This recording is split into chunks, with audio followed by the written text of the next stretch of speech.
A Date for Daisy, a contemporary Christian romance, Bloom Sisters Book 2. Written by Tara Grace Ericson. Copyright 2020 by Silver Fountain Press. Narrated by Lorana Hoopes. Audio copyright 2021. A Date for Daisy. Prologue.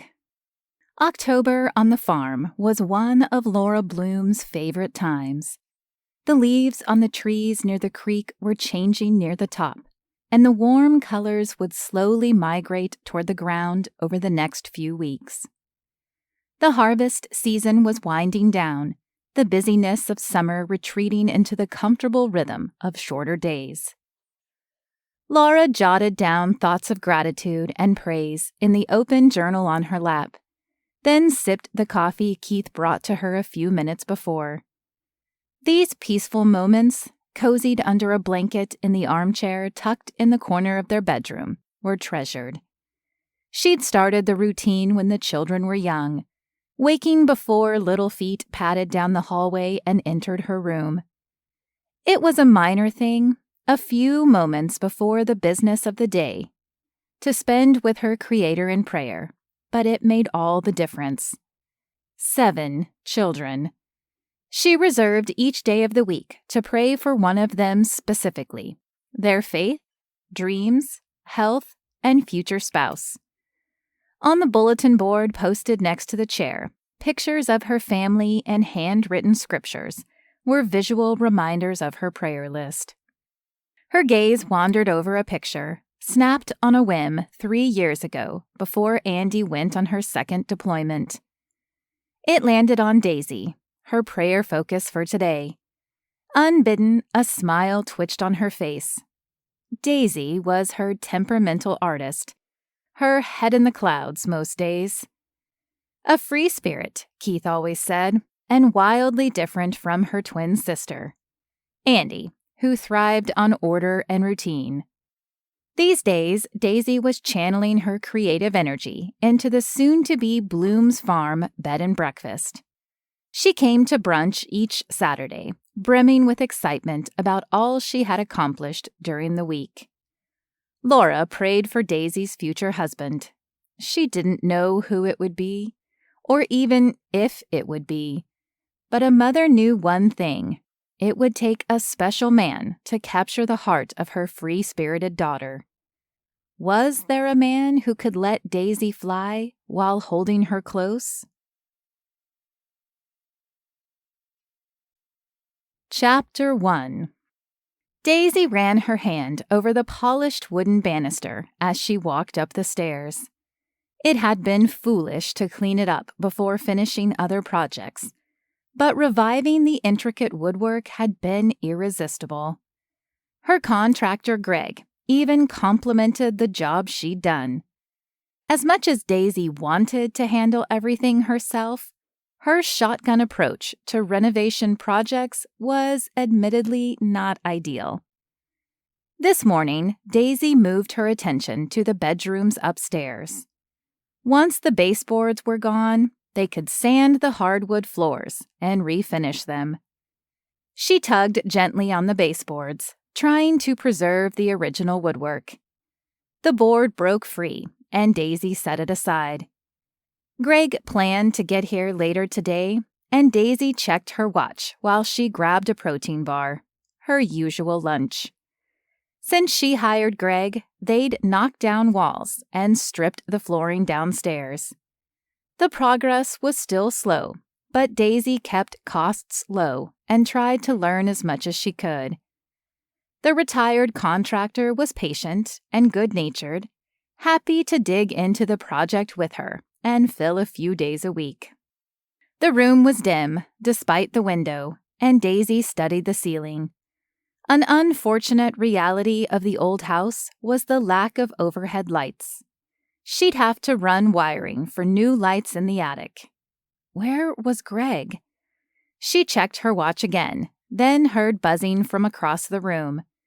Her phone flashed from its resting place in the corner, and she crawled over to it. "Hey, Greg." "Miss Bloom, good morning." Greg always called her Miss Bloom, no matter how many times she invited him to call her Daisy. Daisy laughed. "It's not morning anymore. It's nearly 1:30. Are you still coming today? I've got some ideas for the bedrooms upstairs I want to run past you." "Well, that's actually why I'm calling. You know, I've been having some trouble with my knees." His groans and slow movement were evidence that he'd been struggling with the constant up and down of the renovation. Daisy's heart sank when Greg continued. "I went to the doctor this morning, and they told me the cartilage is almost completely gone. They are recommending a replacement." Like a knee replacement? Even though she knew the answer, Daisy needed to hear him say it. "Yeah." Greg sighed before continuing. "They scheduled it for next week, but told me not to aggravate it further, which means no projects for me, at least not for a while." Daisy laid herself on the old wood floor, staring at the ceiling. Selfishly, disappointment filled her as the implications for her bed and breakfast seeped into her thoughts. Greg had become a friend, and it would kill him to back out of the project. "Oh man, I'm sorry, Greg." Injecting cheer into her voice, she continued. "I really hope it helps you get relief, though." Greg replied warmly. "Thank you, Miss Bloom. I just feel awful that I won't help you finish." "Don't even worry about it," she reassured him. "Besides, you've taught me so much. I'm sure I can move forward on my own." "Yeah, that's what I'm worried about," he joked. From anyone else, the barb might have stung, but Greg had never made her feel less than capable, despite her unconventional methods. Unlike the half-dozen other contractors she'd considered before hiring him. "Ha ha," she said dryly. "I'll be fine, but I bet by the time you are all healed up, I'm still not done." "They said I would be up and back to normal after 6 weeks, but that I probably shouldn't do ladder work or flooring for about 4 months. 4 months? Disappointment rang in her own voice. They had been making such solid progress. Daisy planned to take reservations for Valentine's Day. Good thing she hadn't told Lavender to promote it. She would already be booked. Lavender was savvy with all the marketing and promotional side of things. "I'll see what I can do. Maybe my son—" Daisy cut him off. "You just worry about getting better. I'll get Hawthorne to help, and we'll figure things out. Seriously," she said. "Don't worry about me. Tell me where and when so I can come see you. We'll watch This Project House," she offered, referring to the long-running renovation show on public television. She and Greg had gotten sidetracked more than once watching clips. "Thanks, Daisy. I really am sorry about this. I never thought it would be that bad, but the doctors were shocked I could still walk, let alone kneel." They hung up, and Daisy remained on the floor, the imperfections in the plaster ceiling blurring before her eyes with unshed tears. It had taken her 4 months to find Greg.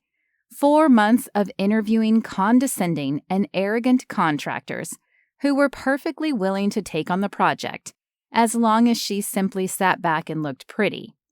It had been infuriating, and her pulse kicked into gear at the memory of their smug faces. Hawthorne would help, but he had other jobs around the farm. Before she'd hired Greg, they had successfully tackled the exterior of the house. While Hawthorne was occupied elsewhere, she'd demolished the kitchen, leaving it barely functional for the two of them. That was 6 months ago. Unfortunately, she and Greg hadn't gotten around to the kitchen yet. Daisy might not know how to do everything that needed done, but she could learn. That hadn't changed just because Greg wouldn't be there to teach her. Daisy opened the browser on her phone and pulled up a tutorial on installing light fixtures. She would tackle the next project herself, and since she was staring up at the ceiling, where better to start than by adding lights to the bedrooms? Lance Matthews studied his dad across the table. Being invited to dinner at home wasn't unusual, but his dad's insistence on cooking something other than burgers definitely had him raising an eyebrow. Lance had survived childhood on chicken nuggets, top ramen, and whatever his dad could throw on a grill. Unfortunately for his appetite, it was raining tonight, and Greg had attempted— what was it? Lance poked at his dinner, trying to identify the hockey puck smothered in gravy. "What's going on, Dad?" "I'm getting my knee replaced." Greg Matthews never pulled his punches, and Lance stared at his father blankly. "In 2 weeks." Puzzled, Lance replied, "Okay, good, I guess. It's been bothering you for years. It's about time you did something about it." His dad nodded. "Yes, it is. I just wish I wasn't leaving Miss Bloom in such a lurch." He pressed his lips together and shook his head. "You mean the project you've been helping with out in the country?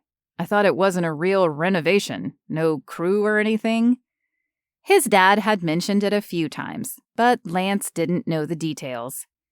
"That's true. It's just me and the homeowner. But it's a special project, you know, and she's really counting on me."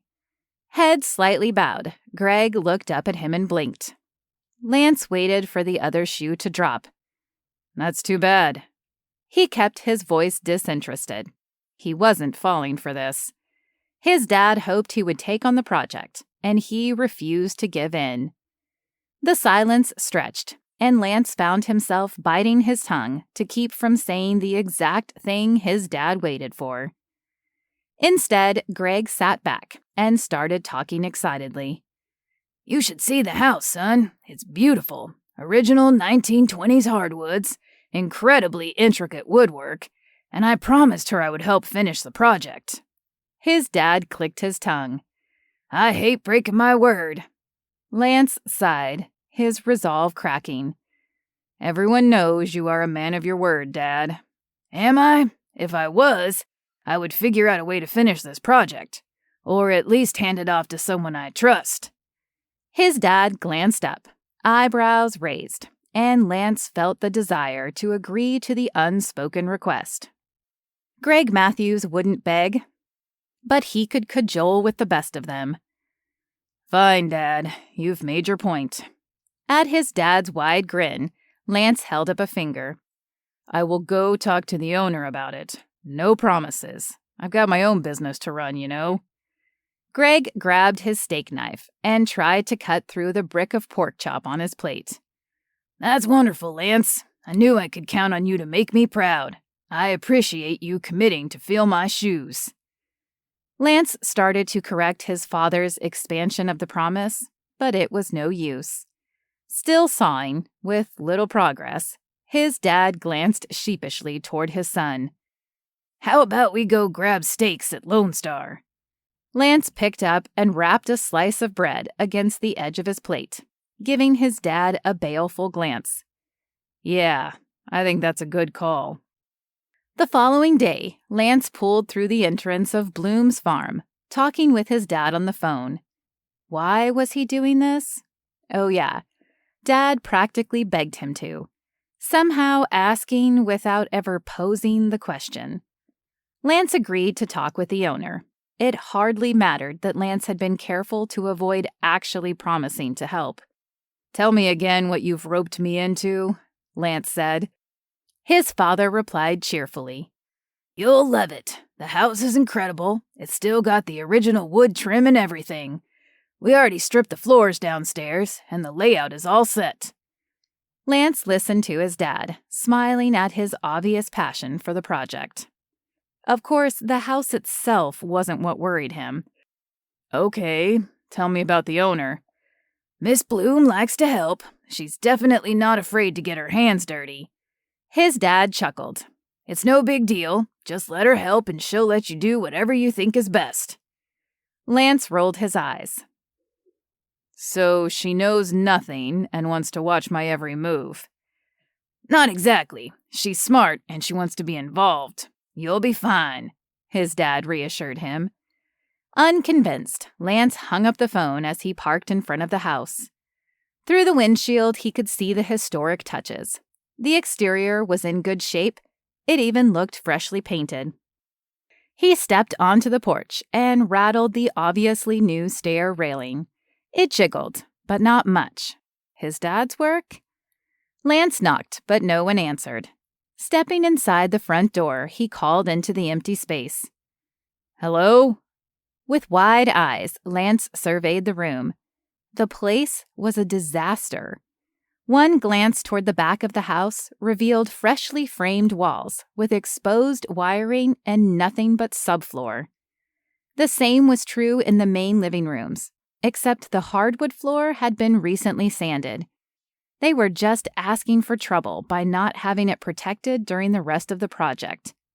Was anything in this place finished? Piles of lumber, trim, tile, and paint cans filled the open space of the living room. He wandered quietly through the hallway and found a powder room under the stairs. Turning up the stairs, his hand trailed along the banister, and he admired the wood gleaming with fresh stain. Why on earth was this banister finished when the plaster wasn't even repaired where they'd torn down walls? Lance called out again. "Hello, Miss Bloom?" The house remained silent, and he debated leaving. He was a professional, for crying out loud. This type of project was fine for his retired father, something to fill his days and entertain him. But Lance had real jobs to do. Unable to resist a glimpse at the historic home, Lance looked in the first bedroom and noticed the partially removed baseboards and unfinished floors. It really was beautiful, despite the chaos. The next doorway revealed a rough-in for 2 bathrooms.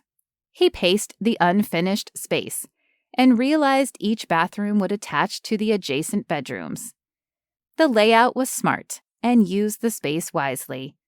The plumbing seemed complete, with new drains running on the exterior wall. But the room was a mess, littered with scrap PVC and still packaged vanity cabinets. Every single project appeared to be started and then abandoned. And where was Miss Bloom? He pulled his phone out and dialed his father. "What on earth have you been doing around here?" he asked. "This place is a disaster zone. Have you lost your mind?" His dad started to object, but Lance continued. "Is there even one project the two of you have finished in the last 2 months?" "Miss Bloom has a bit of an unconventional approach to project scheduling," his dad said.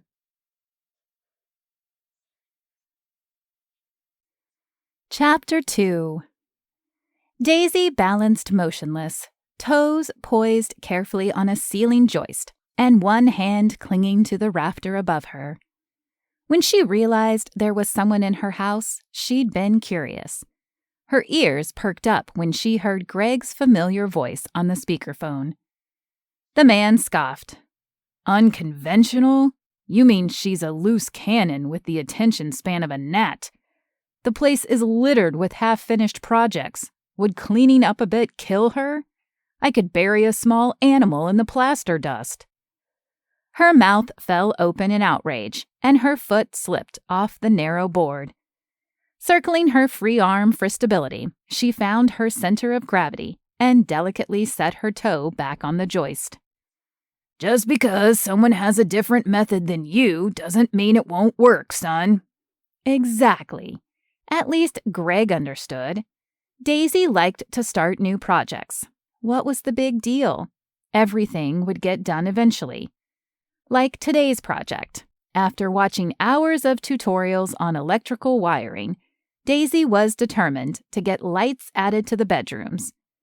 It would be much nicer to finish the flooring, walls, and trim with some actual lights. Sure, she left the baseboard job unfinished, but she was tired of pulling baseboards.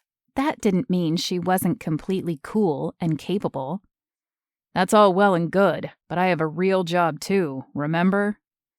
It sounded like the man was in the bathroom, but she was several feet away in the attic above the bedroom. Even though there was no ceiling above him, his voice was muffled. Daisy leaned closer, eager to hear what the stranger was saying. Dad, there are people who pay me. With a start, she recognized the off-balance feeling in her torso and tried to catch herself. Her foot disappeared through the thick layer of loose insulation and found the wooden slats below. With relief, she froze, wondering if her visitor heard the commotion. Did she hear him refer to Greg as his dad? The only sound was her breathing and the muffled sound of someone talking. He must have walked out of the bathroom. Was he in the bedroom now? A tickle on her hand made her look up, and the sight of a spider stopped her heart. Daisy shook her hand loose, immediately regretting the knee-jerk reaction as her full weight rested on the ceiling. For a split second, Daisy thought the plaster would hold, but it quickly gave way, and she felt the cool air of the room below. Desperate not to fall 8 full feet, she grabbed the next ceiling joist with her hand and stopped her descent. Loose insulation tickled the skin at her waistband, and she heard the previously muffled voice speak with new clarity. What the? Dad, I'll call you back later. Daisy dropped her head to her shoulder, her entire body burning with embarrassment. So much for cool and capable. A hand gripped her calf, just above where her skinny jeans tucked into worn work boots. Stubbornly, she kicked her leg to shake off the hand. She didn't need his help. Whoa, whoa, whoa. Calm down there, spirit. The man batted away her kicks and firmly grabbed her calf again when she finally calmed. Daisy closed her eyes in resignation. There was no way to get down on her own. The stranger called up toward her. I'll give you a platform to push up on so you can pull your leg back up into the attic, okay? With a sigh, Daisy called toward her stomach. Okay. 1, 2, 3. He applied pressure upward against her boot, and she pushed against it, hauling herself safely back onto the joist. Her own heavy breathing filled the stuffy attic. Daisy sat, unwilling to move. Maybe he would just leave. Then she wouldn't have to look at him and his smug contractor face. And it would be smug. It had been in his voice when he talked to Greg. His dad. Wasn't that what she'd heard? How bad could he be if Greg was his father? Lady, are you coming down? Would you rather I come up?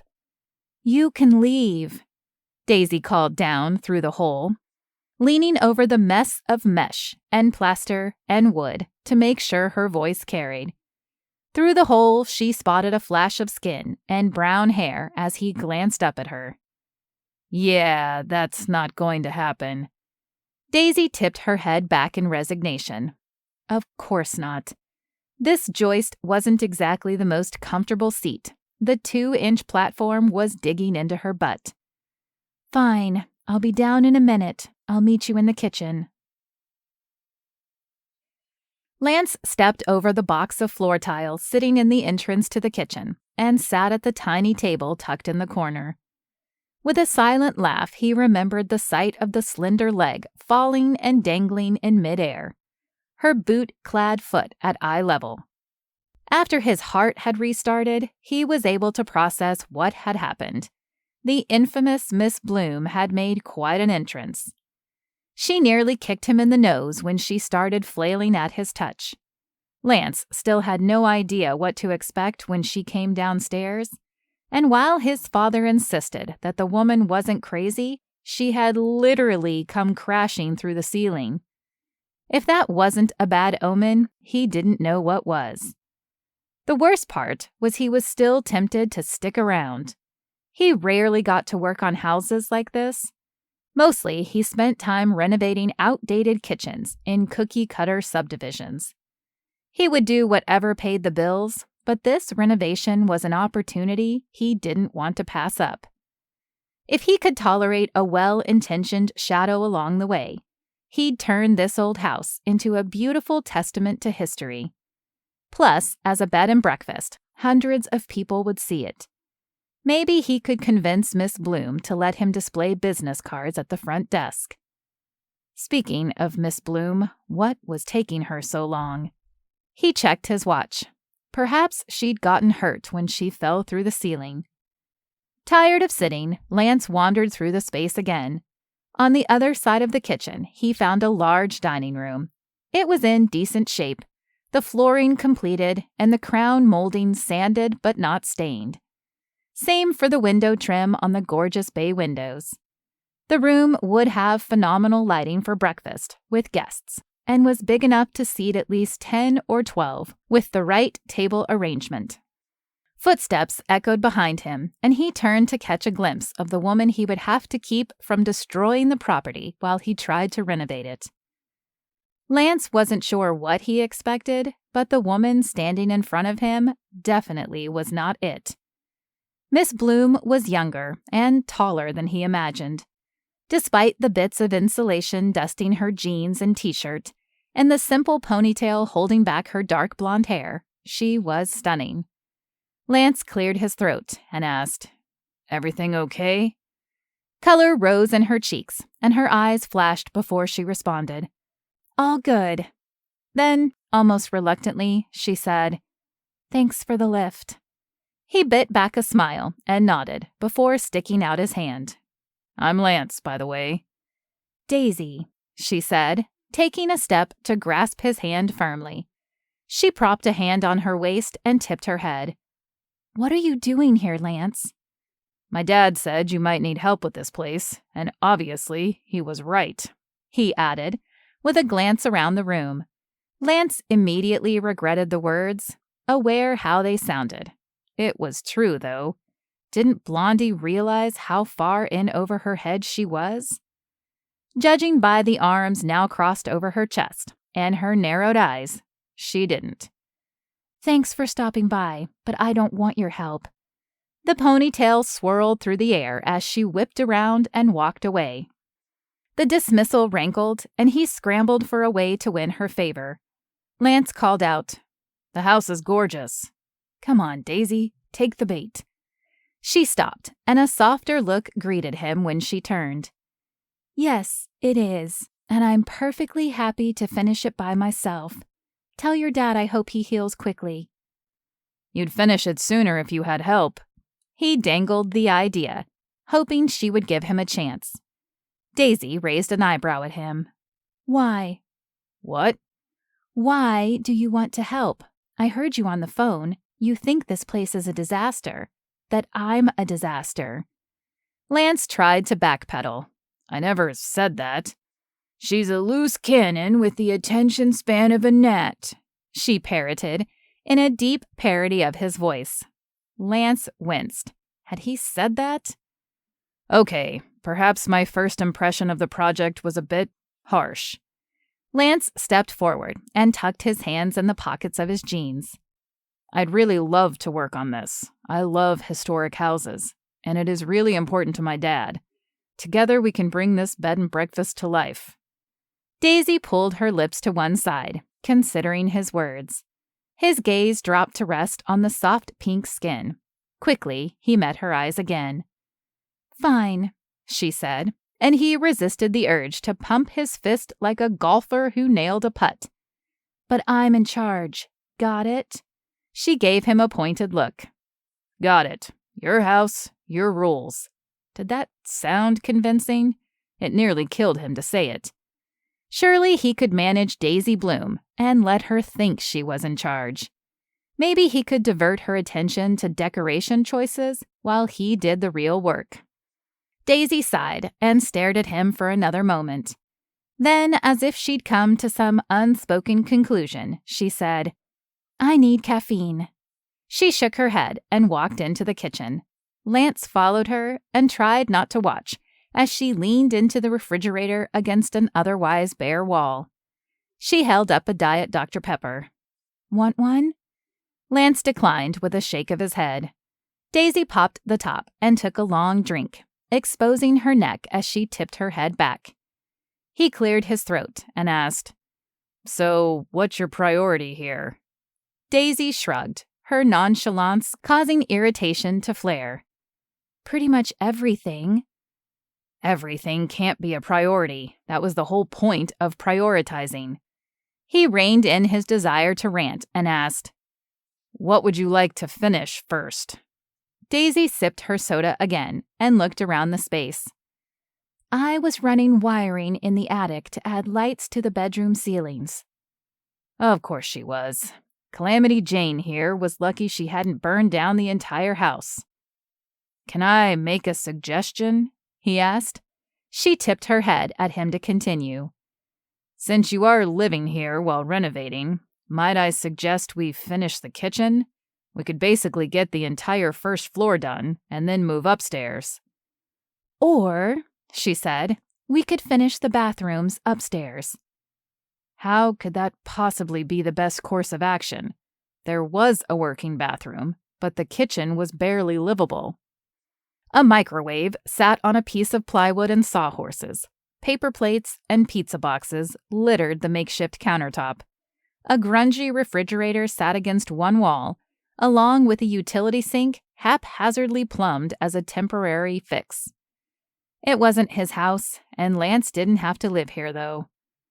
"If you don't mind not having a kitchen, that's fine with me, but I highly recommend we start finishing some rooms." Daisy bristled. What is that supposed to mean? His pulse jumped as he responded. "It means that by dividing your attention and trying to tackle everything at once, it takes longer and is harder than if you just finish things one room at a time." Truthfully, that was an oversimplification, but at least finish taking out the trim before deciding to hang light fixtures. Daisy was on her feet now, though, standing over him. Look here, mister. This is my house, and I will work on whatever I will please. Got it? She pointed at him, and he grabbed the offending finger. Her hand twisted in his grasp, and he released it.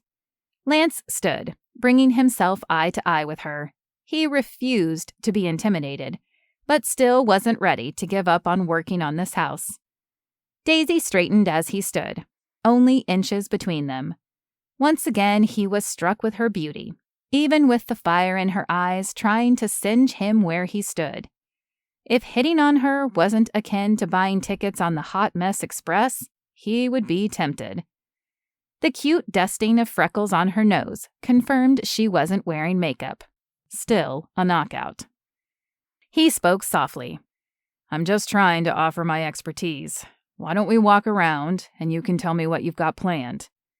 As her temper quieted, she shrunk an inch before his eyes, and he realized she'd been on her tiptoes. Okay, she said, but you are on probation, and I reserve the right to fire you at any time. Fair enough. Daisy turned around, and Lance gave an exasperated, silent yell toward her back. I can see you in the window, she called, walking around the corner. Lance dropped his hands and found his own reflection in the kitchen window. Maybe this wasn't such a great idea. They'd known each other for 20 minutes, and he was already losing it. Chapter 3. Daisy walked her new contractor through the house, pointing out what she'd completed and sharing the seemingly endless list of what still needed to be done. In each room, she reminded herself to ignore the handsome cut of his jawline and the way his t-shirt pulled across his chest when he gestured to the ceiling or windows. Lance Matthews might be handsome, but he was everything she didn't want in a man. That was obvious in the way he studied the chaos with disdain. Daisy would never be a neat freak, and her creativity flourished within flexible boundaries.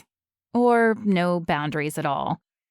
Even so, it pained her to admit that Lance might be right. There wasn't a single room in the house completely finished. Maybe that was one reason she'd been getting discouraged with the project. She loved starting new things.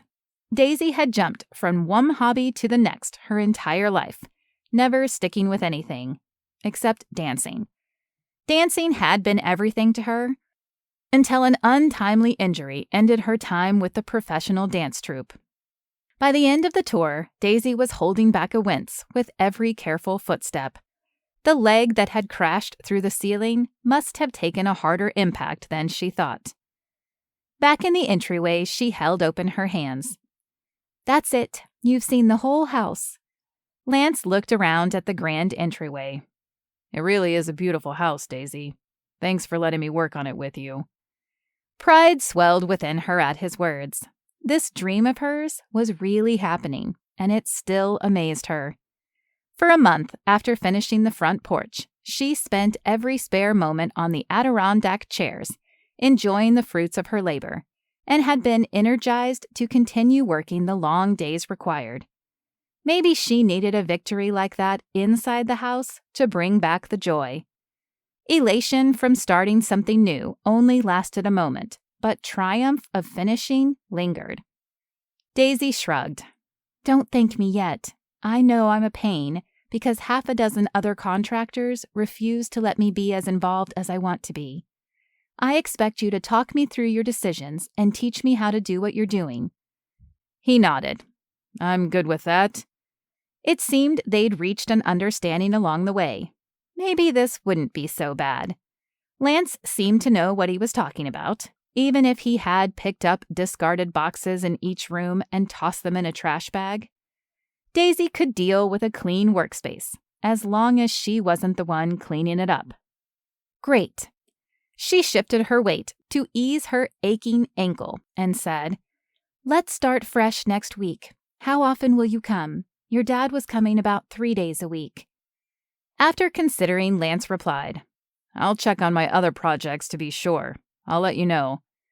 They exchanged phone numbers, and finally, he left. She'd been unwilling to show the weakness when he was there, but now that he was gone, Daisy pulled off her boot with a wince. Bruises were already forming on her calf where it had scraped on the wood slats. More attic adventures would have to wait. For now, Daisy needed to talk to someone about what just happened. It was times like these she missed Andy the most. With her twin sister halfway around the world in the Army, emails and video calls were a poor substitute for a real-life chat. Poppy would be around somewhere, though. She almost never left the farm. Daisy drove to the pole barn that acted as Poppy's base of operations for the organic produce portion of Bloom's farm. For as long as Daisy could remember, her father set up stands at local farmers' markets, selling apples, sweet corn, and watermelons, eventually broadening to include other produce. All the Blooms spent early mornings picking produce and loading up the pickup during the growing season. Poppy had a few farmhands who helped, but even now, anyone with free hands pitched in during the busy season. Produce was still the cornerstone of Bloom's farm, with the fall apple picking events at the orchards adding a new family-friendly event for the local area. When Daisy poked her head in, Poppy wasn't in her makeshift office. Her farmhand, Clint, said he hadn't seen her. With a sigh, Daisy drove to the main house instead. Maybe Poppy was there.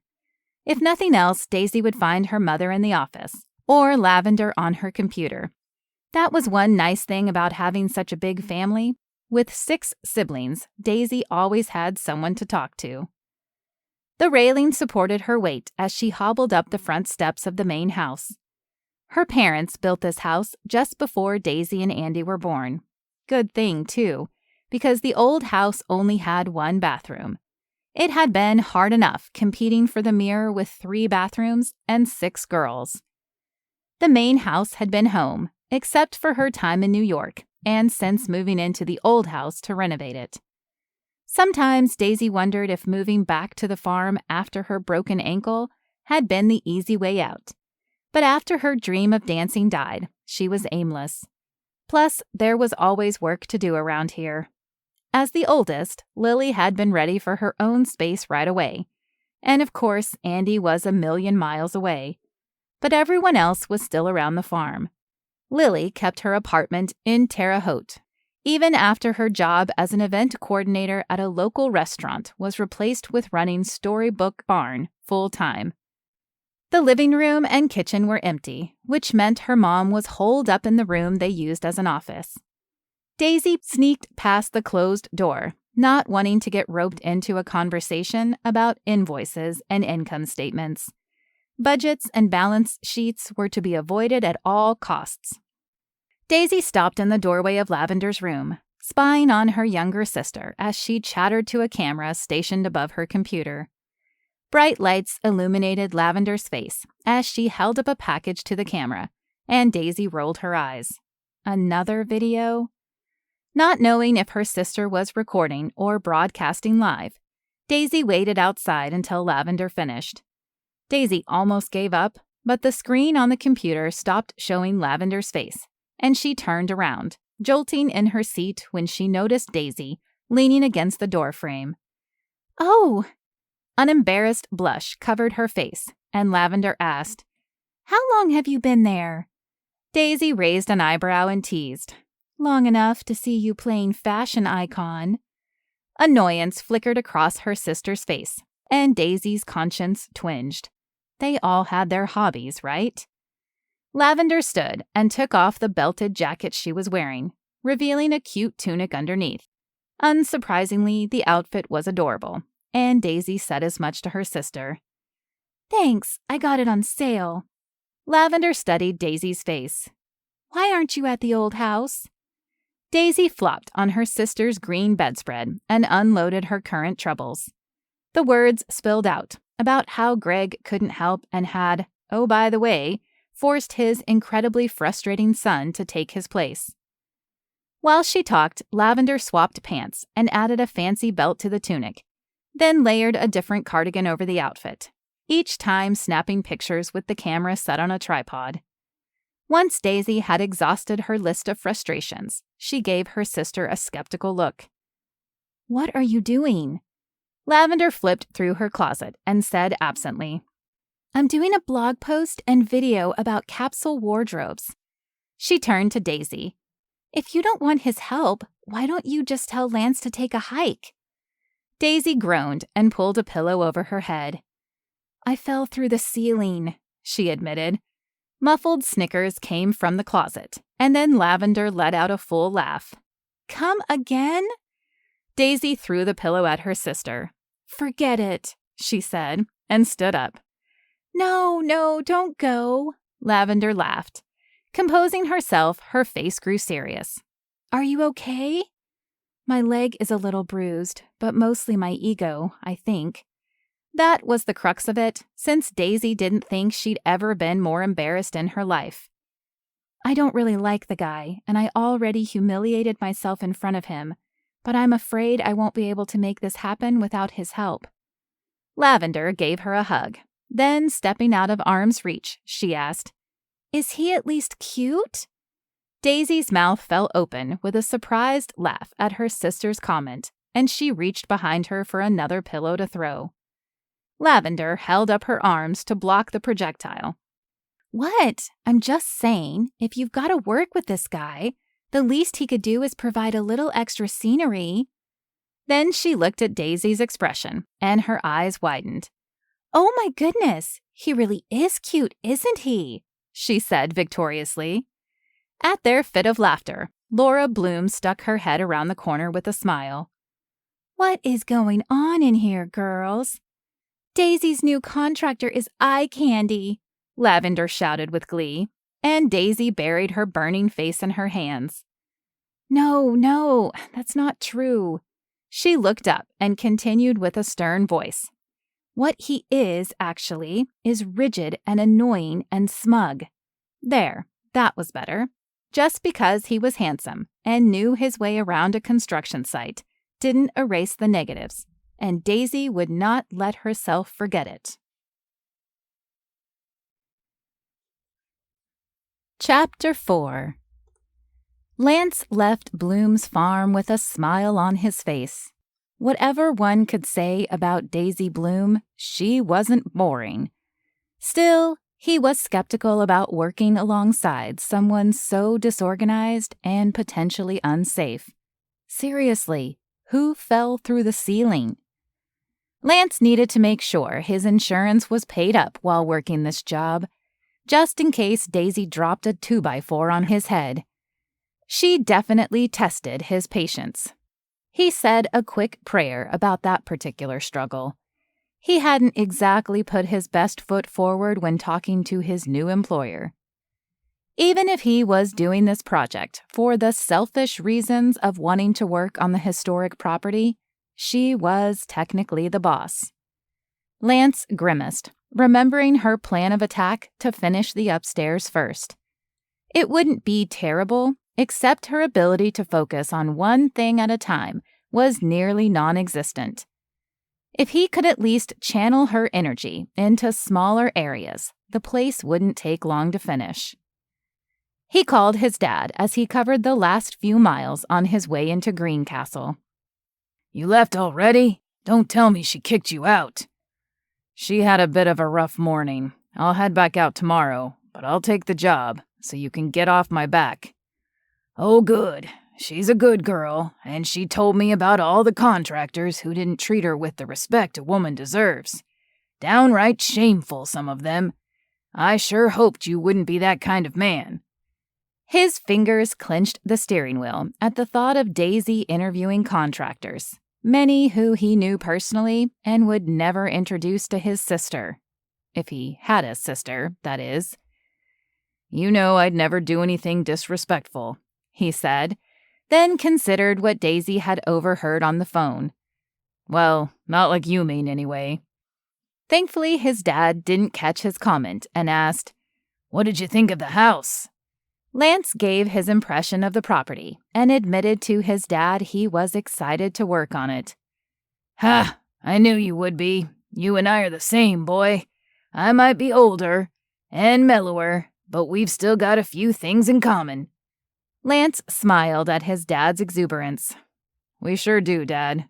Look, I've got to run into this other project and check on my guys. I'll check in with you tomorrow." They said goodbye, and he grabbed his hard hat from the floorboard of the passenger seat, tucking his phone into the pocket of his jeans after he stepped down from the truck cab. This house was a complete overhaul. An investor had bought the property at auction, and the entire thing needed a facelift. New carpet, paint, fixtures, bathrooms, and kitchen. The guy would turn around and sell it for a profit. At least, that was always the plan. Lance preferred his own lower-risk business plan. No matter what happened with housing prices, he would be paid for the work he did. While he knew the investors could make a quick buck, he'd also seen them lose their shirt, and Lance was too careful for that. With a wave at a subcontractor in the driveway, Lance walked up to the front door and into the house. Already, the house was dramatically different. With the ratty carpet removed and a wall opened up in the kitchen. He found Cody, his foreman for the project, hanging new, sleek white cabinets where the originals had been removed. With the new layout, the space had a clean, modern look. Lance despised the stark lines and overwhelming white, but his investor had a vision. Or his investor's girlfriend did. Lance grabbed a screw and handed it to Cody so he could drive it into the back panel to secure the cabinet to the wall. "How's it going around here?" After the short whir from the drill, Cody pulled his body out of the cabinet shell and stepped off the ladder. "It's good. Plumber said he's about finished. Then we can get the tile work done and finish the bathrooms." Lance looked around and noticed the clean workspace with satisfaction. The crew had finished drywalling and unpackaged cabinetry, yet no trace of the drywall dust or packing materials lingered in the space. Drastically different from Crazy Daisy's House of Horrors. "Sounds good. When does the tile guy come?" Cody winced. "Actually, Adrian bailed again. I'll have to do it or find somebody else." Lance sighed. Adrian was their best tile expert, but he was becoming more and more unreliable. "I'll see if anybody has recommendations. If all else fails, you and I can tackle it together. Maybe spend some time training Jamie on the basics," he said, referring to the newest member of their crew. Jamie was eager to learn and picked up new skills quickly. Plus, he was detail-oriented, which was exactly what Lance wanted with someone laying tile. Cody turned to him. "What's the word at the new job?" Lance rolled his eyes. "I don't know what my dad was thinking. Actually," he interjected, "I do, because it's the same thing I am. The house is amazing. 1920s, original woodwork, stained glass accent windows. It's really incredible. But they'd been working together for too long, clearly. But the homeowner wants to be involved." Cody's look turned to one of confusion. "Don't most of them? That's why I'm hanging these hideous cabinets, isn't it?" Lance laughed and replied, "They are pretty bad, aren't they? But no, Miss Bloom doesn't want to just select materials. Renovation Barbie wants to help." Cody's laughter echoed in the nearly empty space. "What's the big deal? Let her swing a hammer until she gets bored, and then finish it yourself." Lance pulled off his hard hat and rubbed his forehead with his arm. "Yeah, that was my plan, but this morning she was in the attic pulling new cable." Impressed, Cody's eyes widened, and he tipped his head from side to side, as if weighing the options. "Good for her." Lance grunted, but didn't tell Cody the rest of the story, not wanting to embarrass Daisy. Why did he even care what Cody thought about her? Somehow, he knew it would kill Daisy to think she was a joke to him.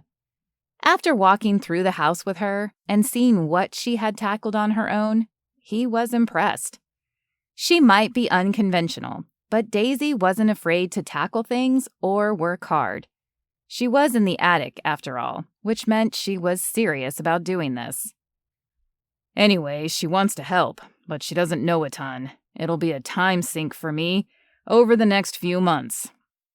I'm not convinced it's a great decision business-wise, but..." With a bend of his knees, he gave Cody a dramatic look of ecstasy. "The house, man. I have to do it." Cody laughed. "It's all good, dude. I can pretty much hold down the fort here, and I'm sure Jason has the smaller projects managed." Lance nodded. He had a good team, built one careful hire at a time over the last 8 years. They always made sure his company honored its reputation for quality work. "I'll be here a couple of mornings a week until we get wrapped up and move on to Riverside Boulevard. I told them we'd start after Thanksgiving. Roger, give me a hand with this next cabinet." Lance and Cody hung the upper cabinets while the plumber finished up and the other crew members painted the bedrooms and rolled out new carpets.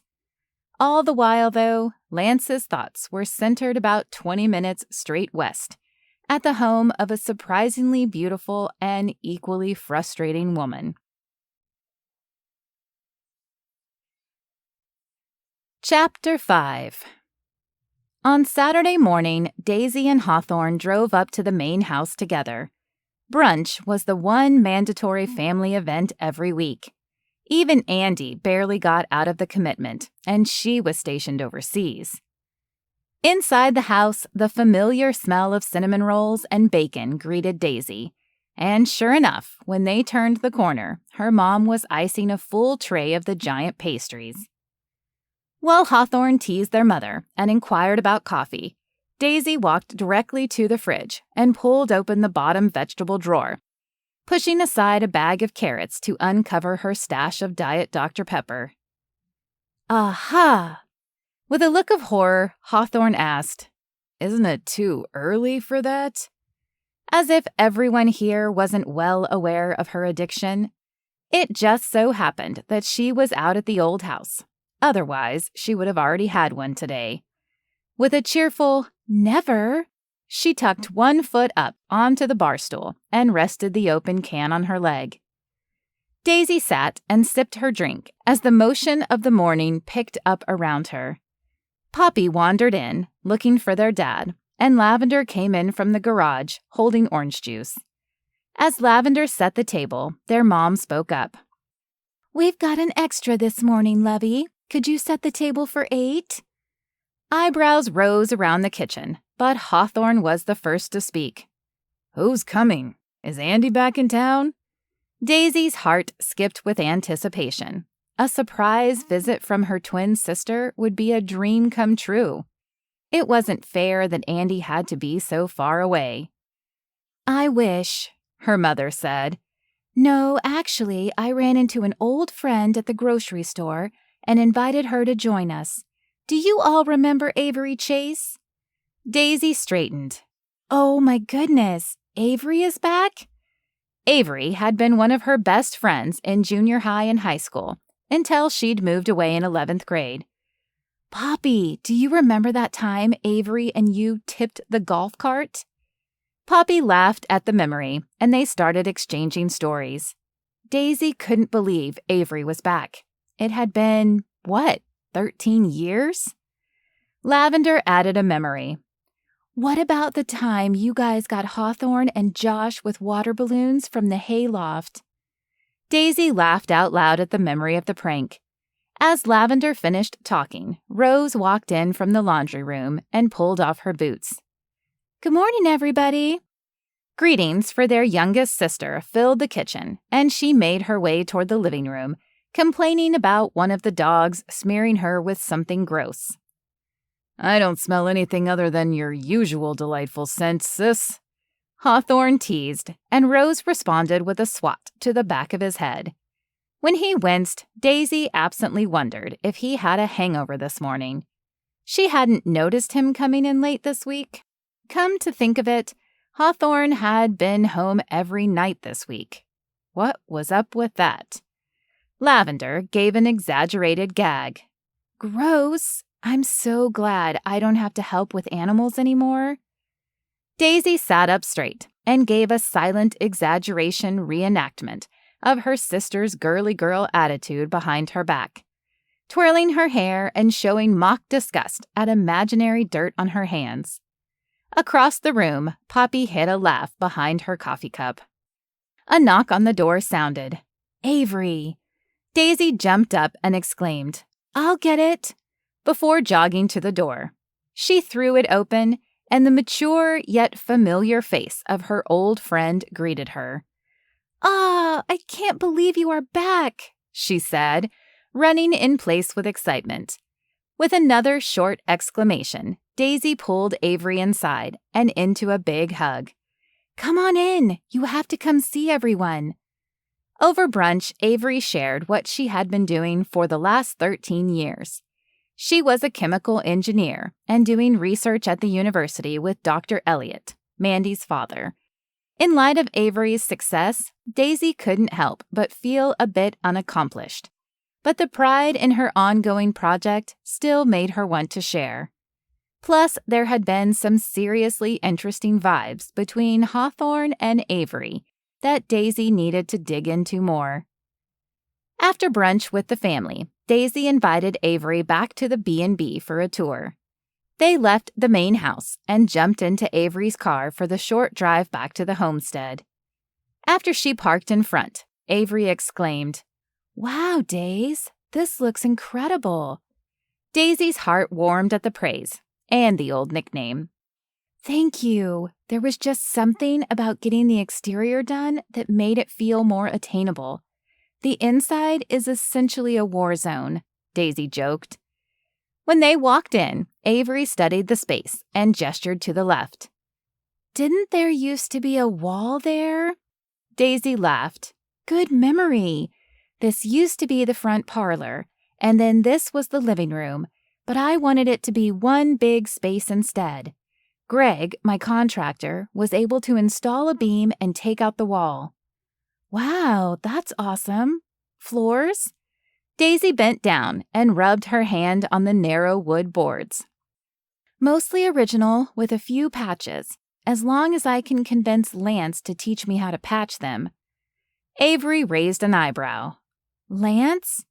Daisy stood and let out a growl.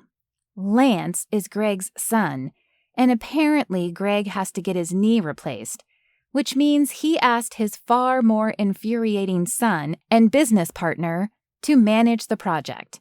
He was here for the first time the other day." Daisy took a deep breath and reminded herself to be gracious. Lance hadn't actually done anything. Yet. But just because the plane hadn't crashed yet didn't mean you couldn't see the mountain coming. Daisy exhaled and turned to the kitchen. "Anyway, I don't want to talk about Lance," she said, spitting out his name.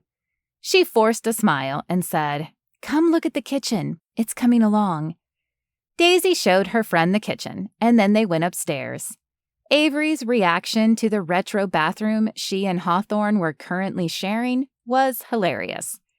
The baby blue tile and matching blue bathtub were definitely eye-catching. After the tour, they sat at the small table tucked in the corner of the kitchen, the same place she'd sat with Lance a few days prior. Avery took her up on the offer of a Diet Dr. Pepper. "It's so good to have you back, Avery." Avery smiled and grabbed her hand. "It's really good to be back. I'm sorry I didn't stay in touch." "Don't be." Daisy waved her soda. "We were kids, and it was probably unrealistic to think we would." "Well, that doesn't change the fact that I wish we had." "Doesn't matter now. We can make up for lost time." Daisy thought about her plans for the week before saying, "Poppy and I have a movie night planned on Thursday. Want to come?"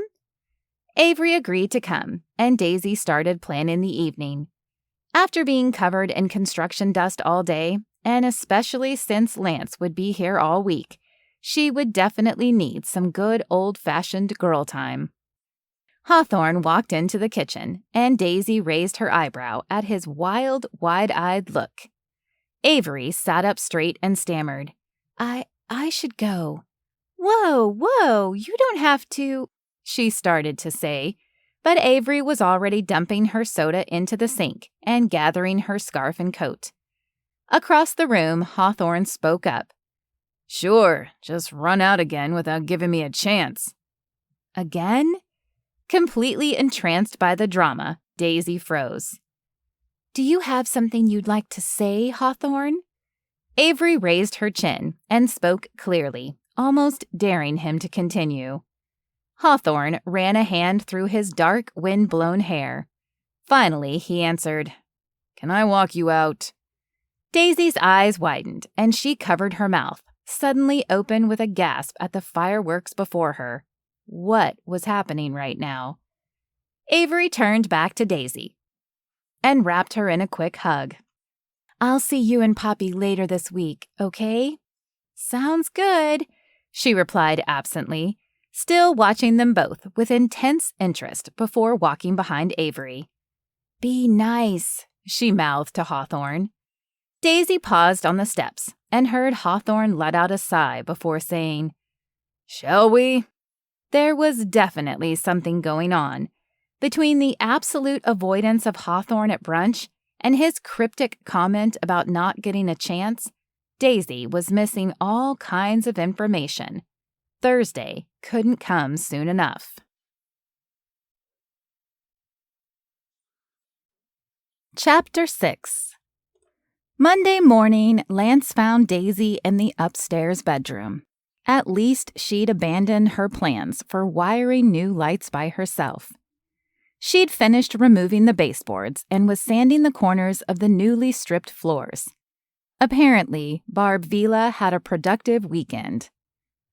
"Floors are in good shape," he said, by way of greeting, biting back a smile when she jumped at his voice. Sheepishly, she removed an earbud and let it hang from her shoulder. "Sorry, I didn't hear you." "No worries. Looks like you had a busy weekend." He gestured to the now naked wood. Daisy nodded. "Yeah, I had some free time, and your dad was good about teaching me how to use the sander when we did the first floor." They made a plan for the day, and even though Lance didn't like leaving the kitchen untouched, they would focus their efforts on getting 2 bedrooms and attached bathrooms completed. The list became too much to remember, and Lance pulled out the small notebook he always kept in the front pocket of his plaid shirt. With a raised eyebrow, Daisy smirked. "No pocket protector?" "Only on Sundays," he quipped, pleased when he made her laugh.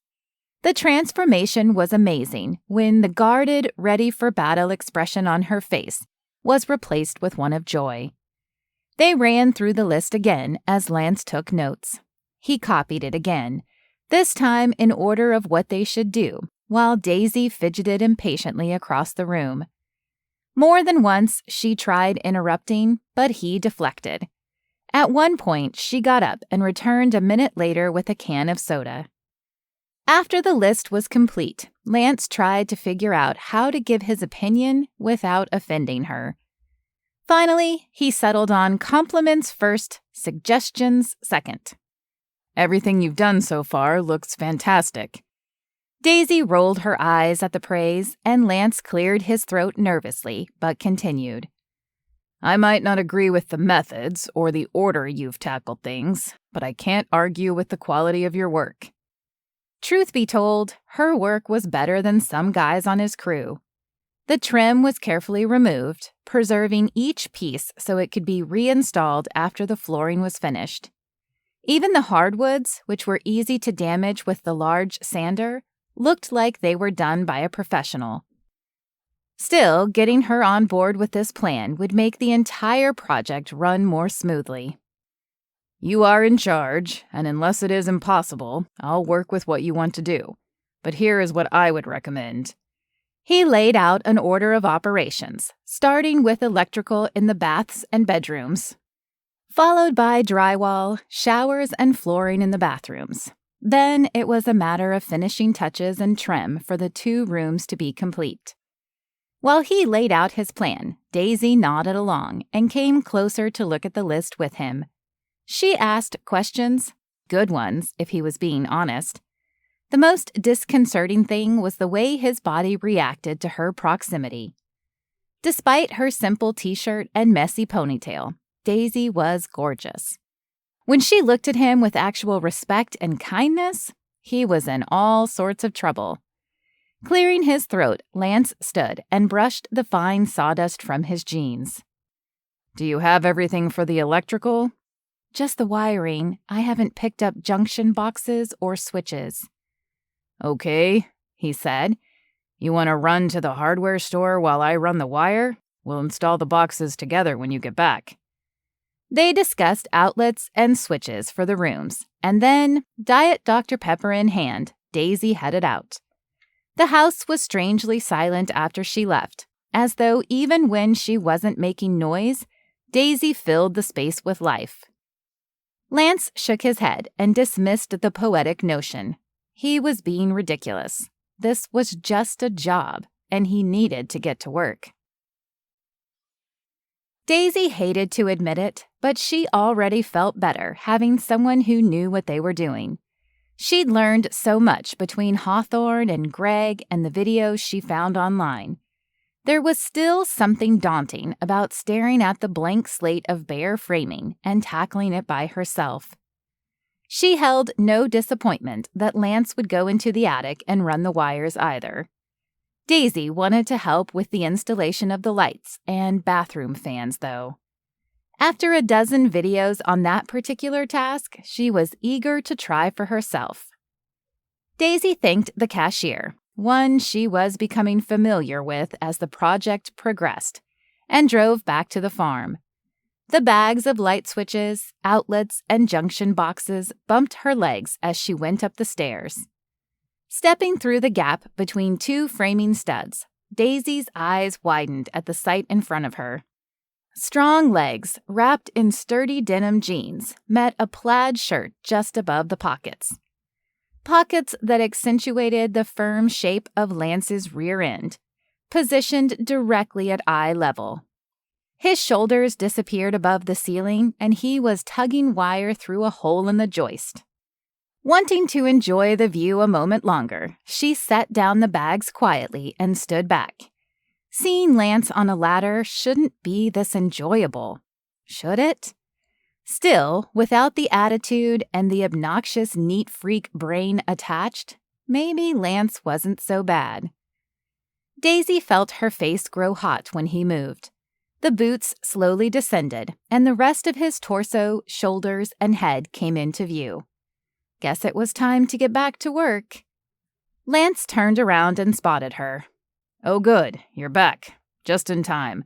I just finished feeding the wire in the attic. We should be good to hook everything up." His face grew puzzled, and Daisy realized she was still staring.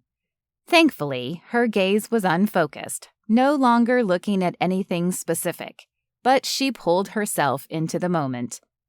"What?" she asked, hearing but not understanding the words he'd spoken. Lance looked at her skeptically. "Not enough caffeine this morning?" What was she doing? This was her contractor, and Daisy couldn't stand the guy or his overly organized tendencies. Unfortunately, he was also strong and capable and, most of the time, polite. The exact qualities she so often lamented lacking in the men she met. Daisy absolutely could not develop a crush on Lance Matthews. She just needed to focus on the project and definitely resist the urge to stare at his forearms as they pulled open the plastic packaging on the electrical supplies. It didn't matter that with his sleeves rolled up to his elbows, she could see the lean muscles ripple under his tanned skin. He must spend a lot of time outside. Did he have a farmer's tan like her father and brother, with upper arms dramatically more pale?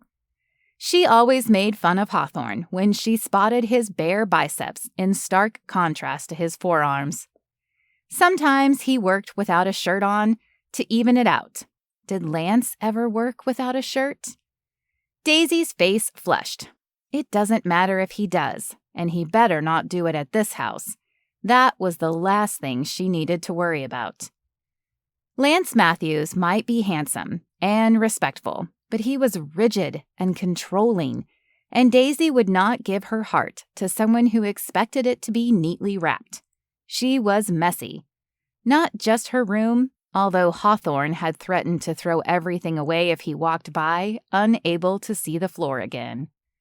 Daisy herself was messy.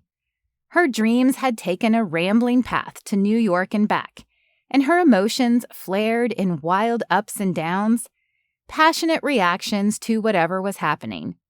Lance had probably set his life goals when he was 7 and never veered more than a step from the path he'd laid out. The only thing that got Lance riled up was something that didn't fit his perfect plan. And Daisy did not fit there. If only she didn't enjoy riling him up so much. When Lance arrived at the house the next afternoon, soaring music greeted him loudly. Wincing at the volume, he walked upstairs and into the north bedroom. The scene he saw there was equally unsurprising and entertaining. Daisy stood near the wall, paint roller in hand. Instead of using it to deposit the pale green color onto the walls, she was singing the classic love ballad at the top of her lungs, still barely audible over the stereo, and using the handle of her roller as a microphone.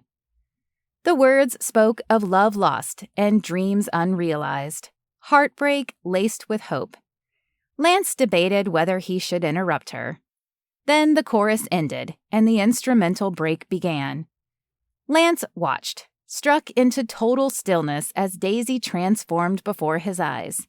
She bent. No, she folded in half, melting at the waist, and set the roller in the tray. Her arms extended over her head, and Daisy began to dance.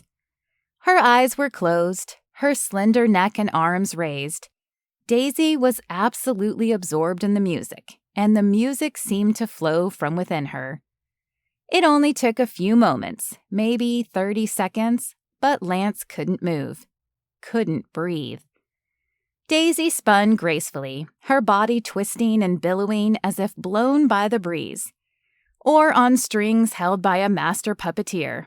It wasn't typical dance music, not in his mind, but the ballad had strings soaring in graceful crescendos that took the listener on a journey, notes crashing and subsiding until giving way to the next part of the song. The chorus started again, and Daisy opened her eyes, quickly wiping them with the back of her hand. They widened in shock, and Lance watched, still frozen, as her expression changed from bliss to shock and finally to anger. Get out! Daisy, that was... I said get out, she yelled, walking towards him and trying to push him out of the room. Lance tried to find the words. He knew he'd just seen Daisy. He'd seen the innermost vulnerable piece of the woman he'd been working alongside. Beautiful, he finished. Daisy's forceful shoves stopped, and she looked up at him. Lance met her eyes, seeing the moisture still gathered there and the tracks of the tears she'd wiped away. She made herself cry by dancing? It had been profoundly moving just to watch. How much more so must it be to channel that emotion into your body and release it through dance? Another layer to Daisy was unraveling before him, like the loose string on a knit sweater, and Lance wanted nothing more than to pull on the thread and watch it reveal what was underneath. What was her story? Somehow he'd assumed she was just another spoiled daughter of a successful farmer. Daisy was living on her parents' property and didn't seem to have any responsibilities beyond the house they were standing in. I'm sorry I didn't make my presence known sooner, but I'm not sorry I saw you dancing. It was incredible. Instinctively, he brushed a piece of hair and dried the moisture at her temple with his thumb. Her eyes drifted closed, and Lance's breath caught in his throat. What was he doing? Kissing Daisy was the last thing he should be doing, but it was all he could think about. His gaze stumbled on her lips, and he licked his own as his mouth went dry as a creek in July. Instead of doing exactly what his heart was telling him to, Lance stepped back and tried not to notice if Daisy wore a look of disappointment when she opened her eyes. Desperate to change the subject, Lance looked around the room. It had come a long way since his first visit. For one, the hole where Daisy had fallen through the ceiling was patched. There was a new ceiling fan and light fixture, and they had installed the door to the ensuite bathroom. After the painting was complete, they just needed to stain the floor and reinstall the baseboards. I like the color, he said. It was a lame excuse for a conversation starter, but he knew he would never see that shade of green again without picturing Daisy in her yoga pants, the curve and sway of her body hypnotic and full of emotion. He didn't realize a dance could convey so much heartache. But Daisy had ripped open her soul and artfully spilled it out on the unfinished hardwood floor. Lance was not creative. Almost proudly, he proclaimed his inability to carry a tune in a bucket, or to tell a Monet from a Manet. He'd never been to a ballet, and musicals or plays all seemed hokey to him. But Tiny Dancer over there? Yeah. He could gladly watch that again. Chapter 7. Daisy opened the door when Avery knocked and thrust her trusty caboodle makeup case at her. She hollered at her mom and dad before leading her friend downstairs with an armful of snacks and a bottle of wine. Daisy was dying to ask Avery what happened with Hawthorne on Saturday, but she needed to wait until the time was right. When they went downstairs, Poppy and Mandy Elliott were waiting. Mandy glanced at the hot pink and teal tote, still wearing the stickers and fingernail polish art from their pre-teen years, and raised her eyebrow. Mandy had been friends with the girls since childhood, and now ran her own daycare in Minden. Honestly, Daisy, aren't we too old for a caboodle? Speak for yourself. I saw some for sale the other day at Walmart, believe it or not. The 90s are back, baby. Daisy pumped a fist in the air in celebration. Poppy flipped through movies on the streaming app, and Daisy asked, "Find anything good?" Her sister kept scrolling. "We could watch the new Ryan Gosling movie, or this one about bridesmaids." Daisy frowned. Ryan Gosling looked a little too similar to a particular contractor she was hoping to forget for a few hours. How about we embrace the 90s theme tonight and watch something older? They settled on a classic romantic comedy and got comfortable. Munching on chips, Daisy glanced at Avery, then back to the movie, debating if Avery would spill her guts yet. Maybe more wine would help. Avery turned, grabbed a chip, and asked pointedly, "Do you have a question?" "Who, me?" Daisy tried to play innocent, but Avery didn't fall for it.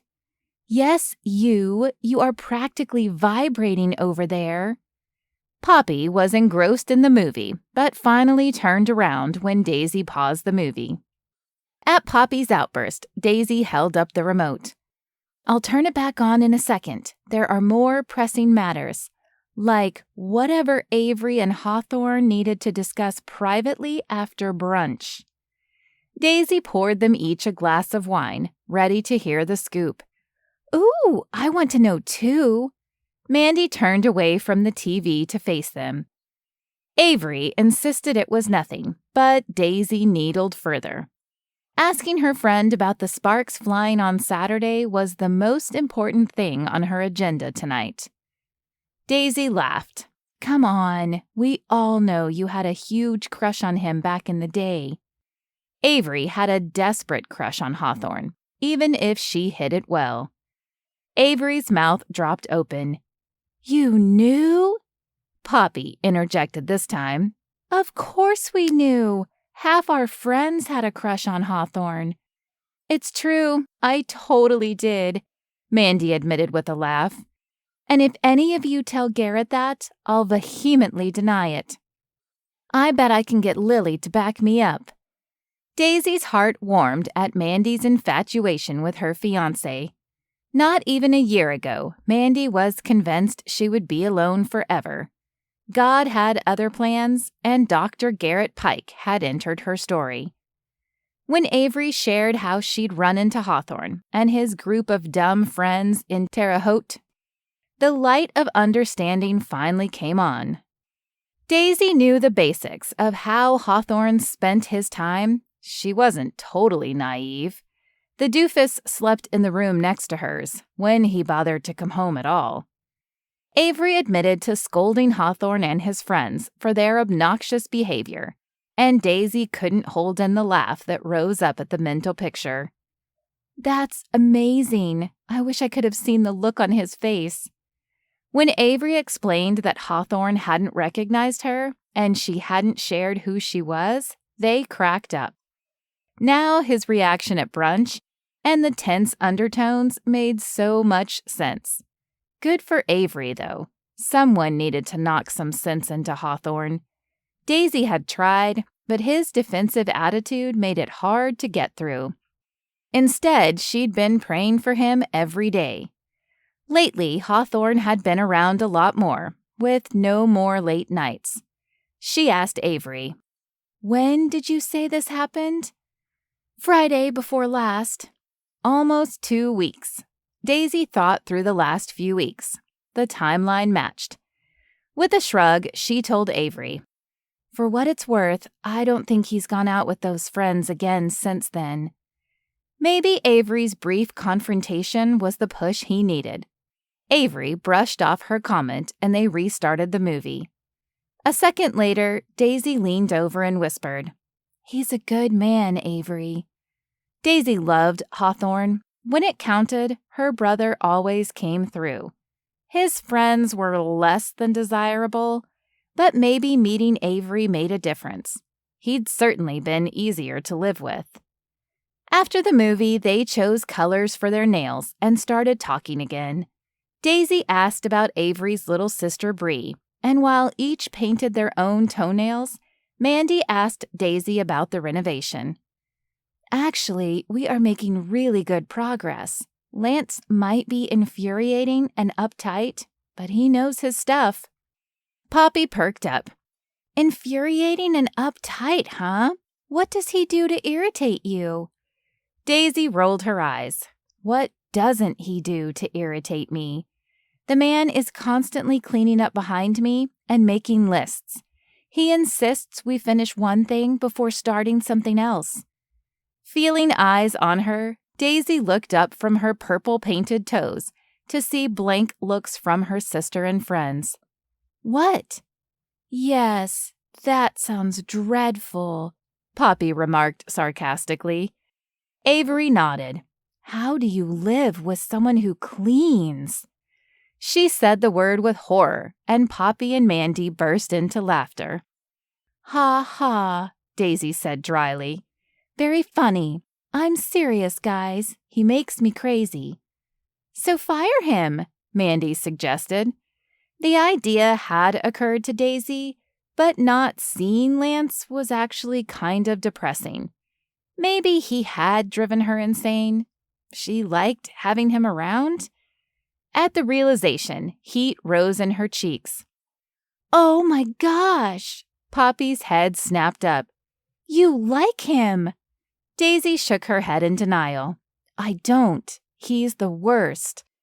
Mandy and Poppy looked at each other and chorused, "Methinks the lady doth protest too much," causing Daisy to laugh and her cheeks to grow hotter. "Ack, you guys are the worst too." Once they recovered from their giggles, Poppy asked, "Seriously, Daisy, when was the last time you had a date?" Daisy straightened, taken aback by the question. "It's been a while, but I'm pretty sure it's been like 5 years." Why was she cursed with sisters who couldn't mind their own business? "So what? We both know the dating game around here is pathetic, and I don't need to date to be happy." Daisy always figured God would make it happen when it was time. Mandy had tried online dating, and her other friends spent nights frequenting the singles groups at church. Daisy had family and friends, and now her bed and breakfast. She did not need to date to be complete. Take her older sister Lily. Lily never dated and was perfectly happy. Maybe a bit intense, but that didn't mean she was pining away for a man to rescue her, and neither was Daisy. Poppy nodded. "I never said you did. I'm just saying maybe you are mistaking chemistry for incompatibility." Daisy shook her head. "Nope, Lance Matthews is the exact opposite of the kind of man I would ever fall for." She gave a dramatic shudder of disgust. "Can you imagine? He doesn't have a creative bone in his body." Poppy was definitely mistaken. They didn't have chemistry. What they had was a completely opposite approach to life. He was boring and neat. She was fun and creative. That was a recipe for disaster. She'd already given up her dancing, and it had almost crushed her. Getting involved with Lance would be a nightmare of lists and schedules, and there was no way Daisy would do that. No way at all. Chapter 8. Finally, the electrical work was done, and the drywall complete. Daisy rubbed her hands together eagerly. Today was a day she'd been looking forward to for months, ever since she picked out the tile for the bathroom floors. Plus, it was her first time laying tile. No matter how many books she read or videos she watched, nothing compared to doing it herself. Daisy mixed the bucket of mortar using the special attachment for the drill. Lance showed her how to spread it on the floor and the tile, and the small thrill of achievement rippled through her as Daisy pressed the first tile in the corner. The real victory would come when the floor was complete, but she couldn't hide her satisfied grin. Lance gave one in return, his teeth flashing briefly before he spoke. "Great job. Now only 100 more to go." Daisy replied with her typical can-do attitude, but 3 hours later, the drudgery of repetition had sucked away her enthusiasm. "Remind me again why I want to do all the work myself," she said to Lance, as he dumped yet another bag of mortar into the bucket. He looked up at her. "Actually, I'm not sure you ever told me." Unsure how to respond, Daisy continued spreading the mortar. The sensation of being watched made her neck itch, and she turned to find Lance staring at her with a raised eyebrow instead of heading out to make the next cut. "What?" He laughed. "Why do you insist on learning all this?" Daisy ducked her head. "I don't know. This place is my dream, and I didn't want to leave it in the hands of anyone else.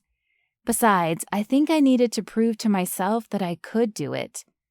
Heat rose in her cheeks, but with Lance's kind eyes watching hers carefully, she couldn't help but explain the rest. "I came back home after New York with no real sense of direction. It just felt like everyone else had their thing, and I tried everything hoping to find mine. But since I couldn't dance anymore, nothing felt right. One night I couldn't sleep, and I ended up watching this renovation house reruns. I was totally hooked." She laughed and looked at the mortar dried on her jeans and the knee pads she wore. "I know it's not exactly glamorous, but I fell in love with the idea of taking this old, worn-out shell of a house and making it new again." Lance was nodding along, and for maybe the first time, Daisy felt they had something in common. She continued, "It feels significant to be doing it with my own hands, though." She gave a half-hearted chuckle. "I'm sorry it makes your life more difficult." "I don't mind," Lance said softly. "I had my dad to teach me all of this stuff. I went with him on jobs and worked as his assistant." Lance smiled. "I can't imagine having a 5-year-old trying to help lay tile." Daisy struggled to wipe up a dollop of mortar from the top of a freshly laid tile, and he chuckled. "Well, maybe I have a little idea." Daisy rolled her eyes at the comment, laughing. "Your dad has taught me a lot, even if I still have so much to learn," she acknowledged. "I've been doing this for 10 years, and I'm still learning. The best way to learn is exactly what you are doing, getting your hands dirty and learning along the way." He shook his head. "I don't think I'd be doing this without my dad's influence. I love it like he did, though, for many of the same reasons as you." He hesitated, and Daisy held her breath, hoping he would say more. "There is something amazing about building from the ground up, but it is even more magical to take something ugly and damaged and make it new and beautiful." Daisy looked up thoughtfully. "Those are my favorite verses in the Bible. The Old Testament promises from God where he talks about making all things new and renovating hearts of stone." "Exactly. God is a creator and a restorer." When Lance spoke confidently about God's character, Daisy felt her resistance crack. "And we are made in his image. Our desire to build or to see the damaged things renewed comes from the image of God in us. I think it's incredible." Daisy had never thought of it that way. Her desire to create beauty was the reflection of God's character. God, who embodies all beauty and creativity, had instilled that desire in her. "Wow," she said. Who knew Lance was so poetic? It was obvious his love of the Lord impacted everything he did. Another mark in his favor. Daisy better be careful because her mental list of admirable qualities was slowly overtaking the list of negatives. "But," Lance said, giving the bucket a tap with his hand, "sometimes it's just a house and a bathroom floor that needs done before the mortar dries out." The only casualty of the bathroom tile project was a 5-gallon bucket. Daisy sent him home and said she would clean up, but Lance came back the next day to find the mortar dried solid. He wouldn't make that mistake again. His irritation was short-lived, though, because Daisy's fresh perspective and appreciation of even the smallest tasks was reminding him why he loved renovations. It surprised him how much he enjoyed working with Daisy. Her infectious enthusiasm and laughter were hard to resist. Never a dull moment. Today they would install the vanity cabinets in both bathrooms. Lance wandered through the living room, where he had set up his own base of operations. He rifled around the folding table, lifting stacks of papers and shuffling boxes to find his cordless drill. "Daisy?" he yelled up the stairs. Footsteps thumped on the wooden staircase, and Daisy poked her head around the corner. "What's up?" "Have you seen my drill?" Lance was trying to keep the agitation out of his voice. Every time he was looking for something, it was nowhere near the place he left it. How hard was it to put things back where you got them? Or to clean up at the end of the day and put things into a semblance of order? Daisy was thinking, and with every second, Lance felt his irritation rise. "It might be upstairs, or maybe I was using it for the curtains in the dining room?" Daisy shrugged, and her complete nonchalance was the last straw. "You can't just move all my stuff and not put it back, Daisy." Her eyes grew wide, and Lance knew he was yelling, but couldn't help it. "I know you'd prefer to work and live in chaos at all times. Some of us actually like to be able to find things when we look for them, or know the battery will be charged when we need it." "I'm sorry, but Stop. You can't apologize and make excuses at the same time. Just... Lance clenched his jaw and pulled his hat off with a quick motion, slapping it against his thigh in frustration. Before he could yell at Daisy more, Lance stormed out the front door, letting the door slam behind him. On one hand, it wasn't a big deal. He didn't mind if Daisy borrowed his drill to get things done. His was more powerful and had a better battery life than the basic driver she'd picked up. But Daisy didn't respect his things or the worksite organization. It drove him crazy. It was one thing for her to leave her own tools strewn about. It was another for her to leave his tools where he couldn't find them. The woman was a basket case. It never even crossed Daisy's mind to pick up or throw something in a trash can instead of in the corner of the room. After a quick lap around the house, Lance walked through the back door and found his drill on a windowsill in the dining room. Apparently, designer Daisy had hung curtains last night. It wasn't on the current project to-do list, but Lance realized Daisy liked to find bite-sized jobs she could tackle independently. At least she was gaining some perspective on what type of jobs those were. Hanging curtains? Sure. Pulling cable through the attic for new lights? The memory of their first meeting came to mind, and he smiled. Daisy Bloom was giving him more gray hairs than any client before. It didn't help that he found it so hard to stay mad at her. Already, he'd forgiven Messy Jessie for misplacing his drill, and she hadn't really apologized. Perhaps even crazier, he knew it wouldn't be the last time. Why was he so drawn to her? They were too different, and her world of chaos and disorder was like nails on a chalkboard to his natural sense of organization and desire for predictability. When they worked side by side on a project, it was flawless. Daisy seemed to anticipate his needs, offering a tool or suggestion before he even thought to request it. Even Cody, who'd been on his team almost since the beginning, didn't work with him as seamlessly. Of course, Cody didn't misplace the screws he was holding for 2 minutes, or measure a board an inch short. But Daisy found creative solutions to problems, often suggesting an easier way to tackle something when Lance was crashing ahead with the same old tactic he'd always used. All in all, she was an asset. Not that he would tell her, it would go straight to her head, and he'd probably show up to find her waist deep in a pile of rubble where she'd tried to take down the chimney herself. 10 minutes later, Lance sent Daisy to the hardware store for a tube of caulk for the bathroom vanity, hoping by the time she returned, he could apologize for his outburst. He was under the sink, wrangling the flexible piping into place, when heavy footsteps sounded next to him. Lance craned his neck to look out of the cabinet, expecting Daisy's impossibly small work boots. Instead, he saw well-worn boots belonging to someone with far larger feet. Lance frowned and extracted his frame from the tight space under the bathroom sink.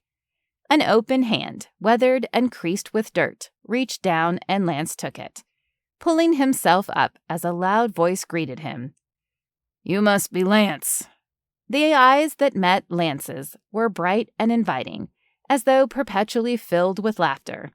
Eyes exactly the same gray-green color as Daisy's, and the man's salt and pepper hair could mean only one thing. This was Mr. Bloom, Daisy and Hawthorne's father. "Lance Matthews, sir." Lance took the hand again and shook it firmly. "Nice to meet you, Lance. I'm Keith," he said, confirming Lance's assumption. "Daisy ran to the hardware store," Lance explained. Keith waved a hand. "I saw her car was gone, but your truck was still here, so I figured I would come say hello." Lance nodded. "Have you seen much of the work we've done?" Lance walked Daisy's father around the house, pointing out projects they'd done recently. Keith's eyebrows wiggled as he said, "It's neater in here than I would expect from my daughter." Covering his laugh with a cough, Lance nodded. "Yes, sir. She is a bit disorganized, but we are making it work." Keith hummed, flipping the new light switch in the north bedroom. "So I've heard. Daisy can't seem to stop talking about Lance this and Lance that." His cheeks grew hot. Keith continued. "From her attitude, I half expected to find out Lance Matthews had horns and a tail." Lance scoffed. "Leave it to Daisy to equate cleanliness with untold evil." She was complaining to her family about him? Was he really that bad? Keith laughed heartily, his deep voice booming through the empty room. "Oh, it's not quite that bad. If I know Daisy, which I think I do, she's exaggerating her own frustration, probably to throw off her sisters, who can't seem to leave her alone about you. Any idea why they would be goading her?" Keith gave him a questioning glance. Lance's eyebrows shot upward. He had no idea why Daisy's sisters would be teasing. He was just the contractor. And other than the crazy intense desire to kiss Daisy after seeing her dance, nothing had happened. Nothing would happen. Now to convince her father of the same. "Well, Mr. Bloom, I'm not—" "Call me Keith." They walked down the stairs to see the rest of the house. Lance rubbed a forearm under his baseball cap and nodded. "Okay, Keith, I can't say I have any idea. Of course, I never had siblings myself, but I can assure you I am nothing to Daisy except a thorn in her side pushing her to finish this project." Keith pressed his lips together and tipped his head. They stepped into the kitchen, and Daisy's car pulled up in front of the house. Keith glanced at his daughter and turned back to Lance and said, "It was a pleasure to meet you, Lance. You take care of my girl, okay?" "I'll make sure she doesn't hurt herself," Lance responded safely. Keith's eyes seemed to see straight through Lance at the conflicted interest and doubts inside. "I'm not so worried about her hurting herself, but I have faith in you. You're good for Daisy." Lance struggled to come up with a response. What should he say to that cryptic remark? Maybe Keith was talking about his help on the project. Before Lance could comment about how Daisy was quite capable on her own, the door swung open, and Keith crossed to greet his daughter with a bear hug, before making excuses and ducking outside. The exchange between father and daughter made him smile. Daisy was a lucky woman to have the family she did. When her father was gone, Daisy looked at him and held up a brown paper bag from a fast food joint. A peace offering in the form of a greasy hamburger, his favorite kind. Chapter 9. Blood pressure rising, Daisy stood on the step in an effort to gain some high ground. She and Lance had been going around for 20 minutes about the kitchen plans. Just because you have numbers and spreadsheets doesn't mean you are right about this. Where is your vision? She threw up her arms in frustration. Vision won't matter if you go out of business, Daisy. Think about how many reservations it would take to pay for the stove you want. She didn't want to think about that. If the food was incredible, the stove would be worth it and the reservations would come. Daisy had researched, and the most important things for a bed and breakfast were comfortable beds, a picture-perfect setting, and the best breakfast the guests had ever had. Not necessarily in that order. Lance might be the expert when it came to construction, but this was her dream. The front door slammed, but Daisy was too fired up to care and yelled at Lance, "I'm the owner of this house, and I will make the decisions here." She didn't play the boss card very often, but this kitchen needed to be something special. What else would attract a brilliant chef to a small bed and breakfast in the middle of nowhere? From the corner of her eye, she saw Hawthorne peer around the doorway with hands raised in surrender. "I come in peace." Immediately, Lance turned to him, gesturing wildly with a tape measure. "Tell your sister it is crazy to have a commercial-size refrigerator and stove for a bed and breakfast that will serve 8 people 1 meal a day." Daisy stomped her foot, her nose sprinkled with drywall dust. "Tell Lance I'm not paying him to criticize my plans." She glared at Hawthorne with her hand on her hip. Lance sputtered, and Hawthorne held up a hand. "Whoa, whoa, whoa. Take a minute, you two." He shook his head. "I don't know what's going on here. I could have sworn you were finally getting along." Daisy ducked her head. They were getting along, except when Lance had freaked out about her borrowing his tools. What was the big deal anyway? They'd gotten so much work done, it still surprised her. He was super efficient, which was a blessing and a curse. She loved the progress, but she was not enjoying the process. Every day, Lance knew exactly what they should be working on. And even if she didn't feel like working on that particular project that day, it was what they did. Because Lance was always right. Except this time. When it came to the kitchen, Daisy was right, and she was not backing down. Hawthorne looked at Lance and asked for his opinion, which made Daisy's eyes widen further. Just like a man to take a man's side. Daisy tried to protest, but her brother held up a finger to silence her. "Let the man talk, Daisy." Daisy crossed her arms and gave her brother a dirty look. She'd let him talk, but then she'd let him have a piece of her mind. Lance explained his ridiculous argument that the commercial kitchen would cost too much. And when Daisy was finally given the chance to talk, she spoke quickly. "This bed and breakfast is going to be top-notch, and I need to have the best chef I can reasonably afford. I'm not going to cheap out on the kitchen and scare away the talent. A world-class chef deserves a world-class kitchen." She finally lost steam and waited for Hawthorne to speak, refusing to look at Lance. Hawthorne waved a thumb toward Daisy. "I'm with her on this one." Victory! Daisy jumped up and pointed triumphantly at her contractor before Hawthorne interrupted her celebration. "Not for the reasons you said, sis." She paused mid-fist pump.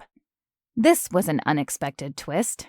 It wasn't like Hawthorne to offer ideas or really do anything beyond the bare minimum. Another side of her brother emerged as Daisy listened to him share how the kitchen in the bed and breakfast could operate as the culinary center of the farm.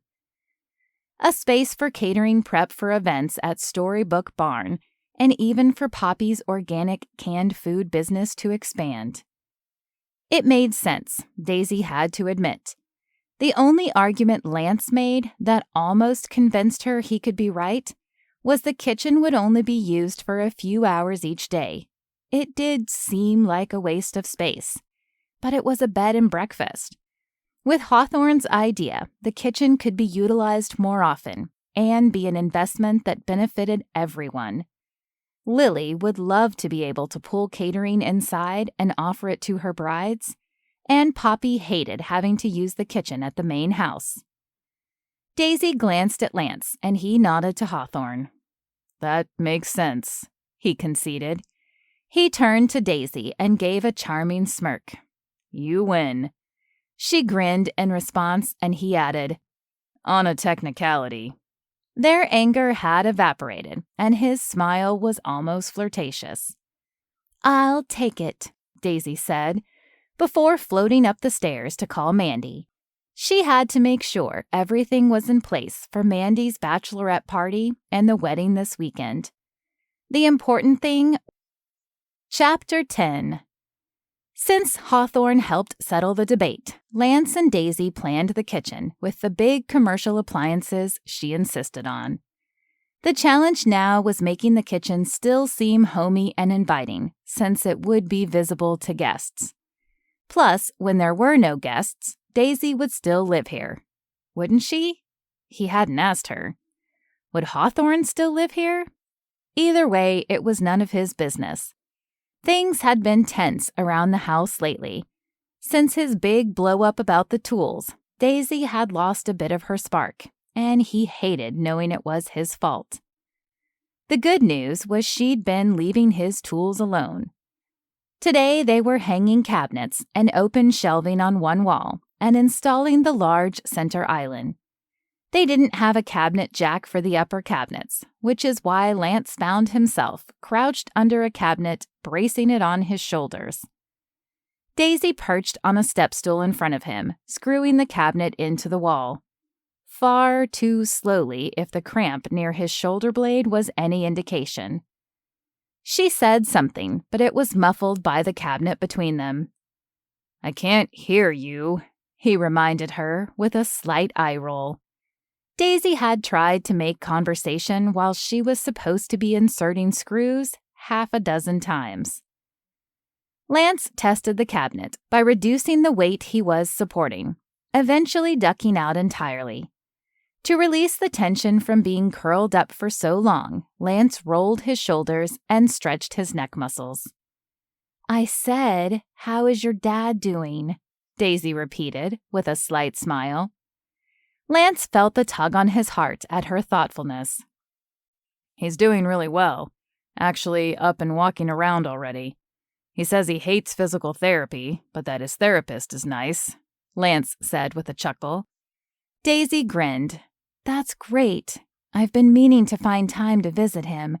I need to catch him up on everything around here. Her face fell, and she continued. Oh, I'm sure you've probably told him everything anyway. Shaking his head, Lance explained that his dad had forbidden Lance from talking about the project. Greg said he wanted to hear it from Daisy or see it with his own eyes. Of course, the ban on Bloom's farm conversation happened one day when Greg was tired of hearing Lance complain about Daisy, but she didn't need to know that. She brightened. That's so sweet. I'll call him later today and set up a time. I'm sure your mom would appreciate a little notice before a visitor drops in. A pang of sadness cut through him at her assumption. Of course, Daisy would think his family was perfect, like hers. Actually, my mom split when I was a toddler. Too much to handle, I guess, he joked. Unwilling to see the pity in her eyes, he started counting out screws for the next cabinet. It's been my dad and me ever since. Delicate fingertips grazed his arms, and he felt the heat of her touch sink into his bones as she patted his arm. I'm so sorry, Lance. I didn't know. Why did people apologize for things that were out of their control? It wasn't like Daisy had scared away his mother. That had been him. As though she could read his thoughts, Daisy said, It's her loss, you and your dad. Daisy paused, her eyes meeting his. You're good men, she finished. He crawled up Lance's neck at the praise, and he tried to rub it away with a squeeze of his hand. It's fine. It was a long time ago, and Dad really was the best. He never acted like I was a burden, even when it meant bringing me along to work, or leaving a job early to come to my basketball games. Lance still didn't know how his dad had done it. Single parents were superheroes in his mind. Now that he was considering the possibility of settling down, if he ever found the right woman, he knew he didn't want to make the same mistake as his father. Lance would never marry someone who would follow a whim and leave all their obligations behind. He wanted someone grounded and responsible, like him. Daisy's blonde ponytail swished as she walked across the kitchen, retrieving a can of soda like she'd done several times every day since they started working together. Suddenly, a bottle of water came flying at him, and he caught it an instant before it bounced off his stomach. The distinctive pop and fizz of Daisy's soda opening filled the kitchen, and he looked up from the bottle in his hands. Daisy shrugged and said, "I figured since all you ever drink is water, I'd better have some on hand for you." He twisted the cap off and raised the bottle in a salute. "Thanks." The silence stretched, and Daisy flicked a fingernail on the top of the soda can, a metallic twang sounding. "I can't imagine being an only child," Daisy mused. Lance exhaled a quiet chuckle. "I can't imagine having so many siblings. How many of you are there again?" Daisy listed her siblings on her fingers. Lily, Hawthorne, Poppy, Lavender, and Rose. And of course me and my twin sister Andy. "Andy? Doesn't she get a flower name?" Lance asked. It didn't escape him that the Bloom family had really embraced their last name. A mischievous smile flashed on Daisy's face.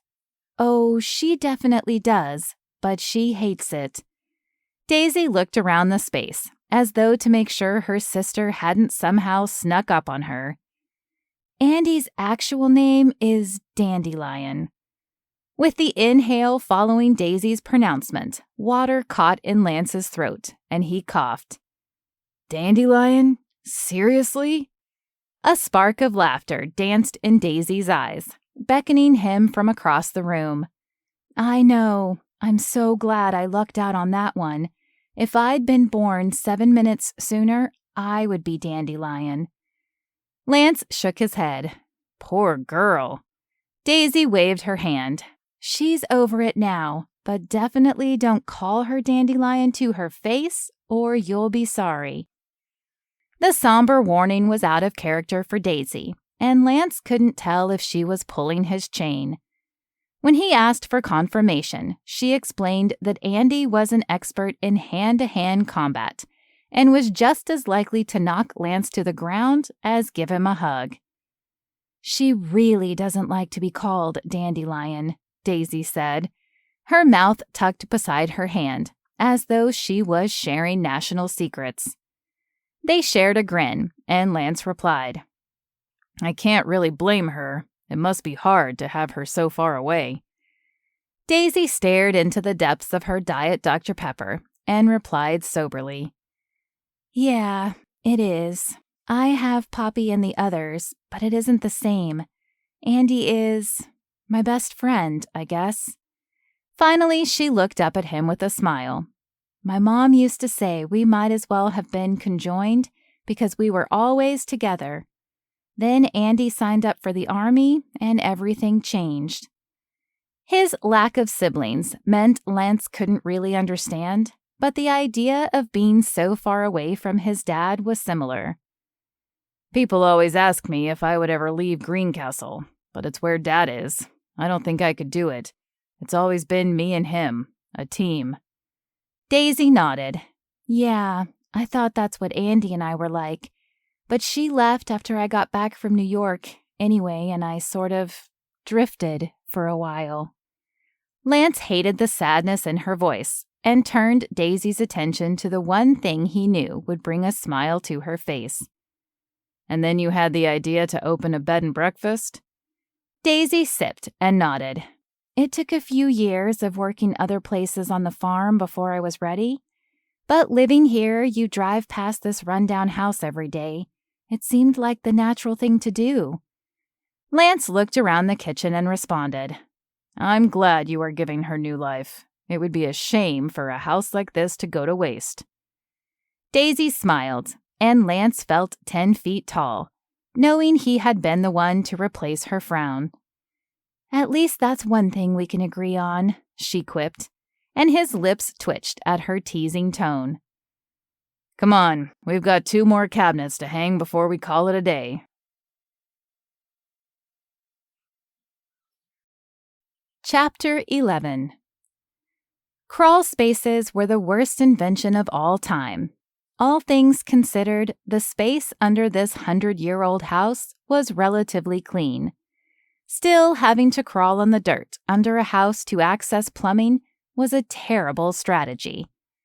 Daisy and Lance were installing a new drain line for the kitchen sink since it was being repositioned. Plumbers did not earn enough money. Positioned by Lance's waist, Daisy couldn't quite see what he was doing behind the beam, extending into the ground and holding up this portion of the house. He reached back and handed her a section of pipe. Ancient pipe, apparently. The new sink was only 3 feet away from the previous location, but it still meant cutting into the drain and running a new line to the island, which meant laying here in the dirt next to Lance. The slightly musty air in the crawl space was surprisingly warm, given the brisk fall temperature outside. Much to Daisy's relief, they'd encountered no animals, living or dead, in the space. It was hard not to notice Lance's strong legs and smooth torso when he was lying on his stomach with his legs extended beside her. The overwhelming urge to untuck his t-shirt would have to be ignored, but Daisy constantly wanted to do whatever she could to mess with Lance's desire for perfection and order.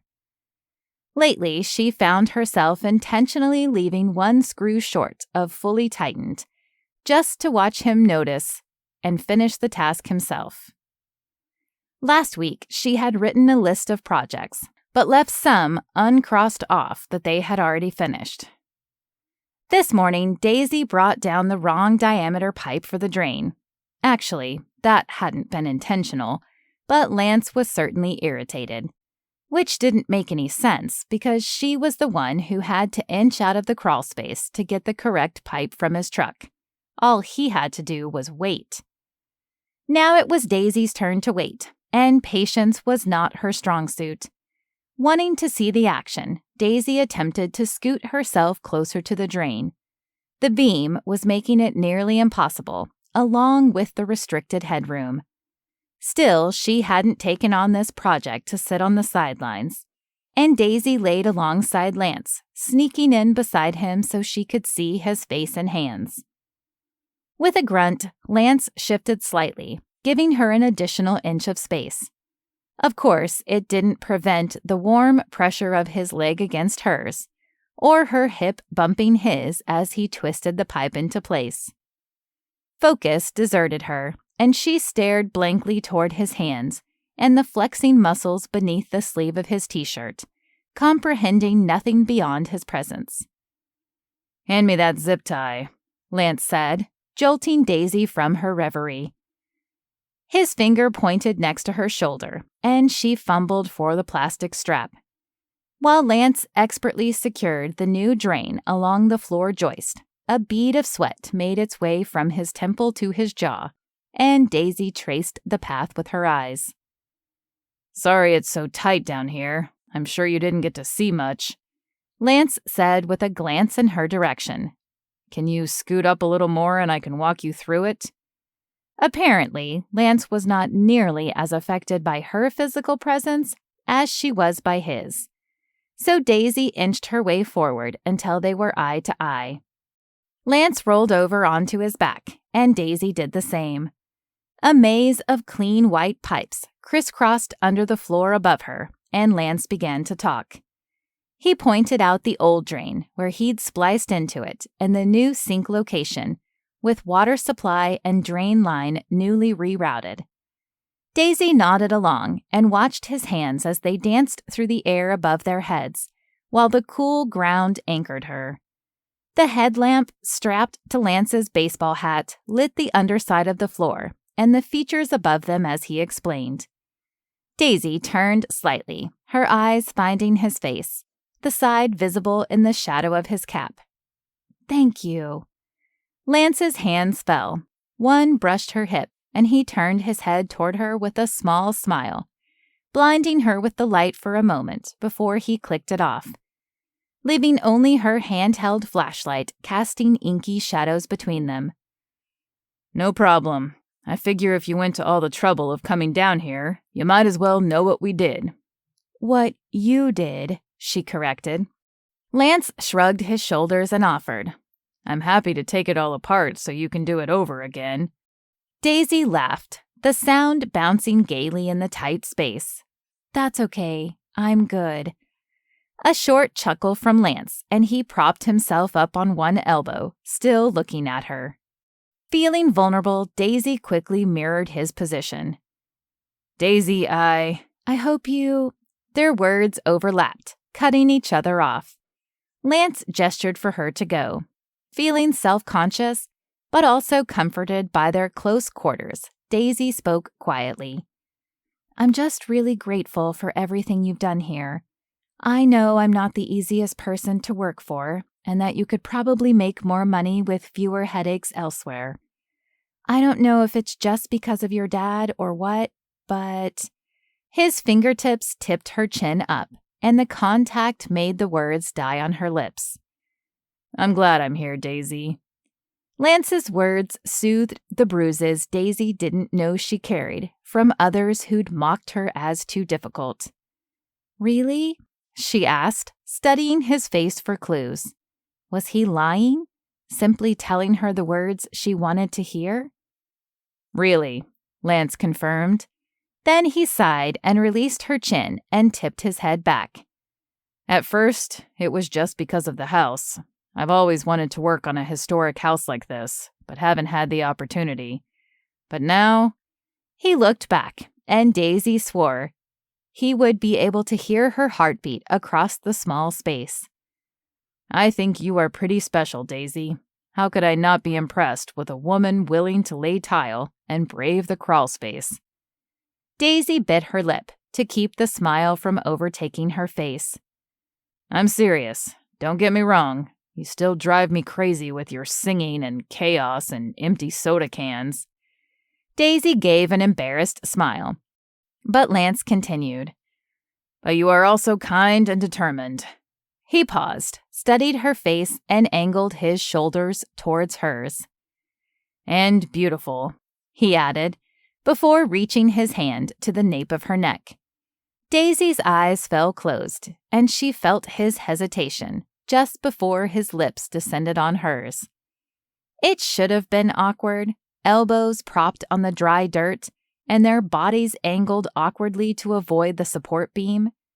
In the moment, though, everything beyond Lance and his kiss disappeared from Daisy's thoughts. Surprisingly soft and full lips melded with hers, gently at first, and then with more fervor. Too soon the kiss ended, leaving Daisy a speechless mess of nerve endings. She felt like she might have turned into a giant pile of ooze that would have to be dragged out of the crawl space, or sucked up with the shop vac. When she finally opened her eyes, Lance was still impossibly close. The pressure of his legs against the length of hers was impossible to ignore, and Daisy squirmed, desperate to create space between them. But there was none to be found in the confines of the shadowy crawl space. "Daisy," his hoarse whisper sent tingles of electricity through her entire body. "We shouldn't do this," she said, her voice a whisper to match his. "We aren't the same." "Maybe that's a good thing," he protested. She knew that wasn't true. They were too different. They worked well together, and the physical spark was definitely alive and well, if that kiss was any indication. But there was no way a long-term relationship would work. Daisy would drive him crazy, and trying to please him would mean hiding parts of herself that she cherished. Still, even knowing the future wasn't an option, she wasn't ready to say goodbye to the moment. Thoughts flickered across Daisy's face like words on a typewriter. Her mind was made up, but Lance hadn't been joking. Maybe their differences were what made them such good partners. Wouldn't it be the same in life? Daisy raised her chin and shook her head. I'm sorry, Lance. She leaned forward, as much as the cramped space would allow, and pressed her lips to his. Shock flooded his system, but he recovered quickly and pulled her close, deepening the kiss and trying his best to convey what he had obviously failed to do with words. They fit together, despite their differences. How could she say sorry and then kiss him like this? Only seconds later, the warmth of the kiss was replaced by empty space, as Daisy broke the connection and quickly slid out of his reach, retreating to the entrance of the crawlspace. His breath sounded deafening in the enclosed space, and his heartbeat thundered hard against his chest. With a deep sigh, Lance laid his head back on the cold ground. He hadn't figured Daisy for a coward, but she'd run away from him. Was she right? Was Lance just caught up in the romance of... He looked around in the dark. The crawlspace? His quiet laughter echoed back to him. Not exactly champagne and strawberries. What had he been thinking coming on to her like that? When Daisy revealed the depth of character behind her scatterbrained tendencies, he couldn't help but be drawn to her. She was so full of life and joy, and Lance wanted to capture it for himself. There was a list of characteristics for his future wife that Lance had made once in youth group. Disorganized and addicted to Diet Dr. Pepper had definitely not been on the list. Daisy loved old houses, her family, and the Lord. Why couldn't that be enough? Daisy was right. They were complete opposites. But somehow he wanted to be with her anyway. It wasn't logical, which was pretty much his entire decision-making process. Something about Daisy made him feel a million things all at once. She made him want to throw all of his caution and lists out the window. He needed to be rational. Thinking things through and being careful was how he'd built everything he had. Lance couldn't change for her. Daisy was probably up there right now, starting a project they weren't ready for, which meant it was time for him to get out of here and prevent any mishaps Daisy might get into. While he was at it, Lance could tell her she was right. There was no use in pursuing a relationship that had no future. Even if kissing her while cooped up in a dingy crawlspace was better than all his previous life kisses combined.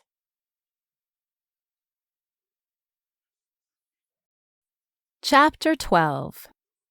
Daisy fidgeted with the loose screws on the table, trying to forget what just happened in the crawlspace. That kiss. Her few dates in college never involved kisses like that. Her cheeks flamed with the memory of her boldness. What had she been thinking, declaring their complete incompatibility and then kissing him before wiggling her way out of the crawlspace? Her heart jumped when the door opened, figuring it was Lance coming to work out whatever had just happened.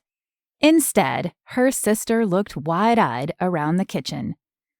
"Wow, this is incredible, Days," Lavender said softly as she admired the white granite countertops and cabinets with open shelves of raw edge wood. Daisy couldn't help but smile. Her vision for the kitchen was coming together, and she'd done much of it with her own 2 hands. "Thanks. You should see the upstairs." "Maybe another day. Right now, I have something I need to talk to you about. Do you have a minute?" It was unlike Lavender to be so serious, and concern immediately flooded Daisy. 1,000 possible explanations ran through her mind. Was Lavender in trouble? "Yeah, now is fine." Movement in the entryway caught her eye as Lance stepped through the front door. He stopped in the doorway of the kitchen, his eyes moving to Lavender before meeting Daisy's. Daisy gave him a tight smile and tried to convey with her eyes that they could talk later. Right now, she needed to hear what Lavender had to say. Lance turned and went upstairs, and Daisy turned back to the small bistro table. It was still the only real seating in the house, not counting the folding camp chairs in the makeshift living room. Impatiently, Daisy remained silent and waited for her younger sister to speak.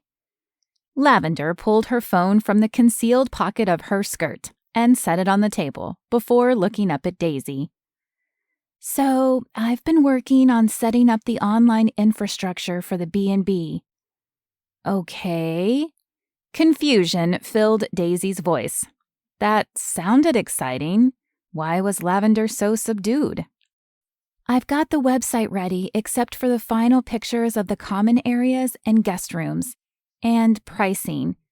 But I set up the Facebook page, and instead of keeping it private, I accidentally made it live."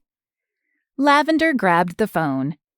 "More and more websites are pulling reviews from other sites and compiling them in one place, which is great because your good reviews are shown no matter where someone looks. But it also means your bad reviews are too." What on earth was Lovey talking about? The bed and breakfast couldn't have reviews. It wasn't even open yet. When she asked, Lavender sighed and thumbed her phone until she found the page she wanted. Bloom's Farm Bed and Breakfast. 7 total reviews? 2 stars? Daisy read. How do we even have reviews? Reservations aren't open yet. Lavender shook her head. I don't know what's going on, but Facebook pages can have reviews from anyone, and someone has decided to attack your bed and breakfast. Each of the reviews is unique enough that I can't say they are from one person, and the website seems to agree because Facebook won't remove the reviews. Daisy's head was spinning. Who on earth would lie about her bed and breakfast? Why would they care? What happens if you just delete the page? Daisy asked. Maybe they could start over in a few months and the whole thing would blow over. That's the bad part. These reviews have already been picked up by a dozen other travel sites. If someone searches for Bloom's Farm Bed and Breakfast, they see terrible reviews plastered all over the web. I also found message boards with posts where someone bashed us for obviously fake things, like the bathrooms being filthy and the property being run down. It's just a whole fiasco. Daisy's heart settled deep into the pit of her stomach. How could she battle an unknown enemy? What were her options? What do you think we should do? She asked Lavender. If it was just 1 or 2 things, I would think it was a mistake, like another property somewhere and people got confused. But it's definitely targeted. One of the message boards even mentions Storybook Barn. Daisy groaned, and Lavender laid her hand on Daisy's arm. If there is one thing I know, it is the internet. I've been studying how hotels respond to bad reviews, and I think our best bet is to continue what we are doing, make sure we take stellar pictures of the space, and respond to each review politely pointing out they must have the wrong hotel because this one isn't open yet. Daisy nodded along as Lavender continued. As soon as we are open and the real reviews start rolling in, it will be obvious that these were lies. Plus, with our own social media ads and posts, we can drown out the negative stuff with our own messaging. It didn't seem like enough, but at this point, there was nothing else Daisy could do. The plan didn't change just because some mystery person didn't like it. Daisy stared at the phone.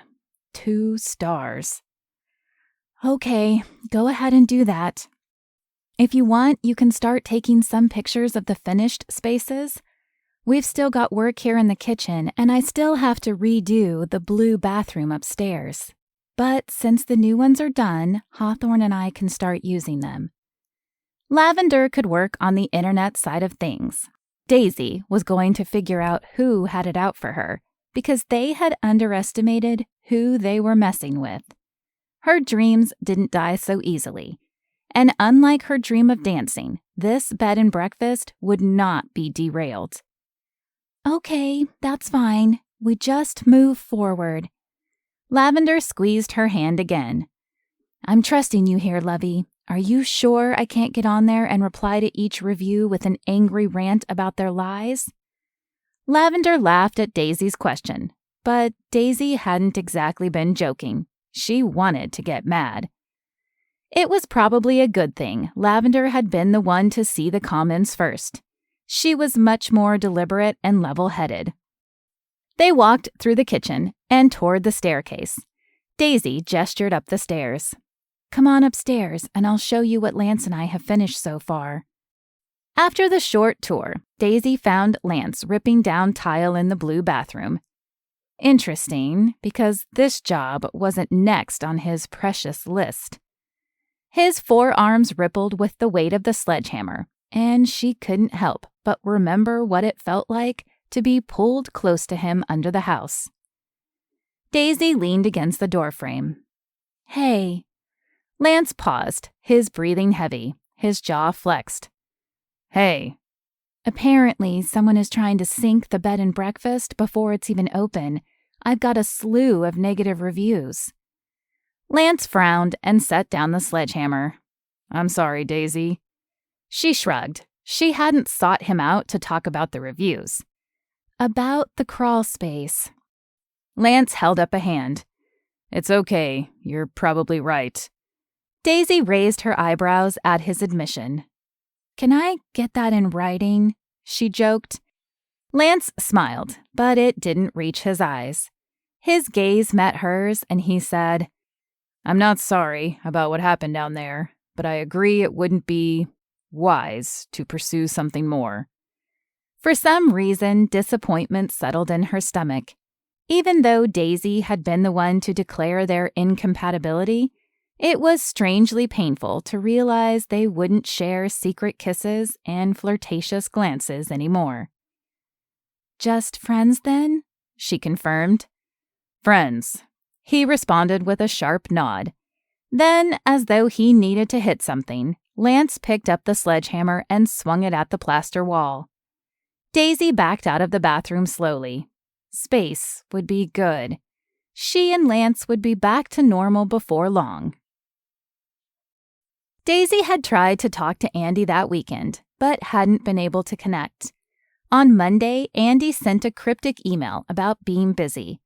So, Tuesday afternoon, Daisy wandered up to the main house after Lance left for the day and found her mother making pies. Thanksgiving was fast approaching, and the holiday would be a welcome break from strained conversations with Lance. Maybe a pie crust cookie would make her feel better. Daisy had been in a funk ever since Lavender told her about the online bashing of the inn. It was hard to be enthusiastic when opposition popped out of the woodwork. It wasn't the end of the world, but Daisy couldn't help but obsess about it. Have you seen Poppy? She asked her mom. I think she's around here somewhere. She's been kind of scattered lately. Yeah, Daisy agreed. I feel like I have hardly seen her. She left her mom to her baking and looked for Poppy in her room, with no luck. In the pole barn, Daisy found Poppy talking in hushed tones on her cell phone. Poppy glanced up as she approached and quickly ended the call. Her sister flashed a broad smile, but it looked forced, and Daisy frowned back. Who was that? She asked. Poppy replied, Who was who? With a wide-eyed look of innocence. With a raised eyebrow, Daisy replied, Whatever, don't tell me, but don't think we don't all know something is going on with you. I don't. It's fine. Daisy held up a hand. You don't have to tell me, but you should talk to someone. And you know I'm here for you if you need me, right? Poppy nodded. Thanks. It's just a bit complicated right now. Daisy coughed a laugh and said, Tell me about it. I've got cyberbullies and crawlspace kisses. Plus, Hawthorne is being all weird and responsible. Whoa. Crawlspace kisses? Poppy pushed Daisy over to a bench against the wall of the barn. I'm going to need a bit more information on that. Oh, sure. I'm just supposed to spill my guts to you while you keep all your secrets? Daisy pressed her lips shut and mimed locking them with her fingers. Poppy rolled her eyes.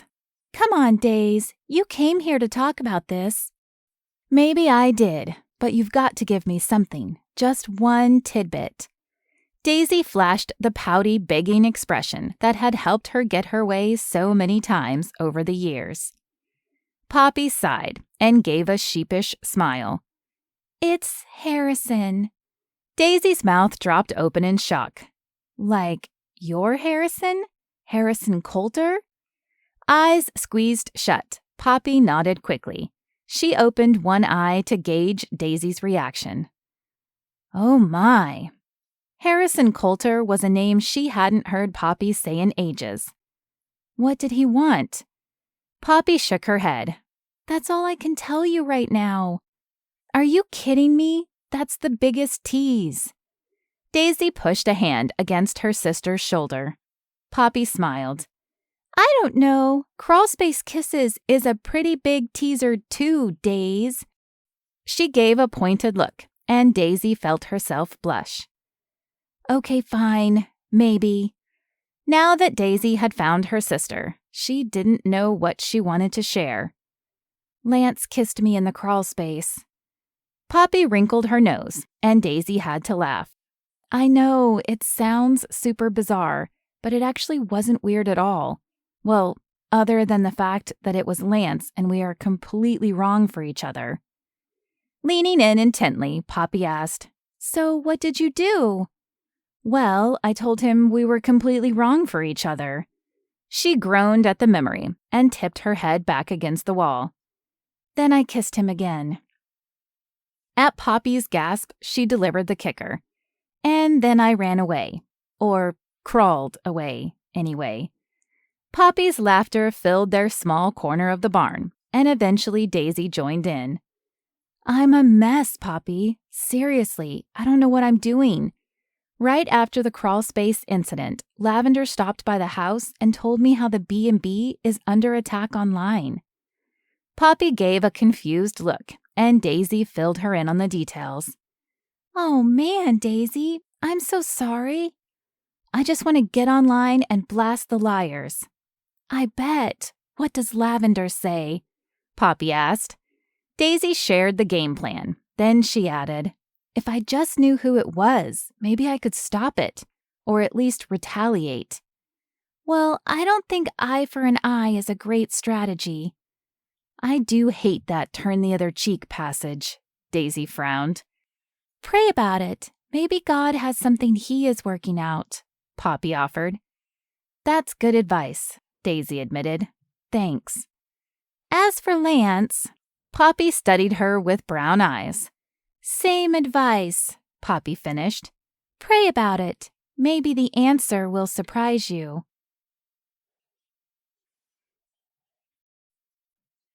Chapter 13. Honestly, no wonder your family calls you Daze. Could you have your head further up in the clouds? Lance felt the irritation simmering. Daisy held up her hands in front of her chest, as if in surrender. Look, I'm sorry. How was I supposed to know the difference between sanded grout and unsanded grout? Considering they'd covered the same topic 3 weeks ago when they grouted the bathrooms upstairs, he expected her to remember. Lance stuffed down the sarcastic remark and dug his keys out of his pocket while jogging down the porch steps. When Daisy opened the passenger door and climbed inside, he gave a sideways glance. What are you doing? I'm coming with you. No, you're not, he said. Seriously? This entire trip was her fault, and now she wanted to come? I am coming to the hardware store so you can show me what I did wrong when I picked grout for the kitchen. Daisy buckled her seatbelt and crossed her arms. This is non-negotiable. In response, Lance turned the key and revved the engine. This woman was going to give him an aneurysm. They were all ready to grout the tile flooring in the kitchen, but just as Lance cut the top off the bag of grout, he saw it was the wrong kind. Things like this were why renovations should be left to detail-oriented people like him. If he had $1 for every time he'd reminded Flower Power over there to measure twice and cut once, he'd be able to buy the bed and breakfast out from under her. Their whole morning was derailed, and instead of finishing the floor, they would waste most of the morning on a trip to the hardware store, which meant sitting in the tiny cab of his truck with Daisy, when she could have stayed at the house and done something. Anything other than sit here and smell like the vanilla and honey he remembered from the crawl space. I know you are perfect and you've never made a mistake in your life. Lance turned at the comment, studying her in the passenger seat. You think I've never made a mistake? She breathed heavily from the confrontation, and he waited. Daisy was beautiful when she was angry. Her green eyes flashed with silver. You've never done anything spontaneous in your entire life, Lance Matthews. The set of her jaw challenged him, and he curled his fists. She wanted spontaneous? He leaned across the center console and reached behind her neck. Lance pulled Daisy to him, covering her lips with his. The intensity of their exchange simmered within the kisses, each unwilling to surrender and determined to prove their point. Lance pulled her closer, heat rising within him as he heard her sigh into the kiss, and he tasted her surrender. Lance softened his kiss and treasured the last moments before it would end. They'd been down this road and decided it was a mistake, but somehow she continued to get under his skin. Daisy was right. He didn't do spontaneous, kissing her aside. But she was wrong if she thought he'd never made mistakes. This was an exceptional example. When they broke the kiss, Daisy's soft breath warmed his lips as he resisted the need to create space between them. Here, too close for words, was a good place. Words just got in the way. With a sigh, Lance pulled back and released her, retreating to the safety of his side of the truck. Apparently, he had shocked the words out of her. They drove in silence to the hardware store, nearly 20 miles away in Minden. It was a smaller store, but closer than the others. Every minute spent in the truck with Daisy was torture. As much as he loved restoring the house, Lance would be glad when it was over. He tried making lists of all the reasons Daisy wasn't right for him. Long, long lists. His heart clearly hadn't gotten the message, because Lance kept trying to talk himself into reasons it would work, the obvious being the smoldering kisses. Then things like this fiasco with the grout happened, and he remembered the entire list all over again. Quickly, Lance placed 2 bags of sanded grout into the small shopping cart. Daisy studied the bag. I'm sorry I messed up earlier, Lance. Can you take a minute and talk me through it again?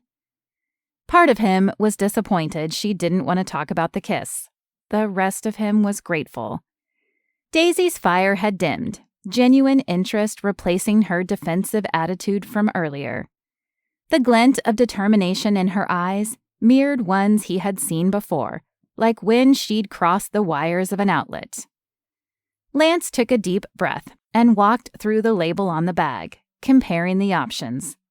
Finally, he quizzed Daisy about hypothetical projects and the proper material. I would use sanded, Daisy said, hesitating while she considered, but confident in her eventual answer. A broad smile stretched across his face, and Lance held up his hand for a high five. Perfect. You've got it down. He started pushing the cart toward the front counter. Now let's get out of here and see if we can't get started on this. Sounds good. While we are in town, do you want to grab lunch at the bistro? It was a bit early for lunch, but the memory of the few times he'd eaten at B&J Bistro made his mouth water. Whoever was in the kitchen these days was a magician. After Daisy paid for the grout, they tossed the bags in the back of his truck and walked down the block to B&J Bistro. Lance had spent time in Minden. It wasn't far from his hometown of Greencastle, and the annual fall festival was the best in the area, which, he realized, he'd already missed this year. How could tomorrow be Thanksgiving? Soon it would be Christmas, and then in January, he would turn 35. Many of his friends were raising teenagers. Here he was, still single. Lance had his friends, business, and church. But as he watched Daisy embrace and start chatting with the manager at the bistro, he had to admit something was missing. "Lance, have you met Chrissy? She owns this place. Isn't it amazing?" Chrissy flushed at the compliment. "Nice to meet you, ma'am. It really is incredible." Lance was impressed. He'd assumed she was just a staff member, but to realize she owned it? "I remember coming here with my dad when it was Bud and Janine's. I'm glad it's still around." Chrissy nodded. "Me too. It's been a crazy year getting everything running and planning our wedding, but it's been a dream come true to turn this place into what it is today. Todd and I have a lot to be thankful for this year." After directing them to a table and wishing them a happy Thanksgiving, Chrissy bounced off to the kitchen, and a waitress came over to take their orders. The frustration of the morning and the tension between them eased. They talked about the house and unfinished projects, but segued easily into conversations about family and hobbies and church. Lance's anger rose when Daisy told him more about the online bashing. It was obvious that if Daisy could have jumped across the table and tackled the person trashing her business, she would have done so. "Hold up there, feisty pants. It'll be all right. For one, as soon as actual people start leaving reviews, those negative stories will disappear into the shuffle. And the place is amazing. I will definitely recommend it to all of my friends looking for a weekend getaway." She gave him a grateful smile, and his pulse skyrocketed. I know. You're right. It just drives me crazy not to know who is doing this. More than anything, I want this bed and breakfast to succeed." "Why did you choose to do a B&B anyway?" Lance was curious. The renovation part seemed to fit Daisy, despite her scatterbrained tendencies. But where did running a hotel fit in? Her fork scraped the plate, scratching patterns in the remnants of her hollandaise sauce. "I love the idea of inviting people from all over into my home and making them feel welcome, like my mom does. Have you met her yet?"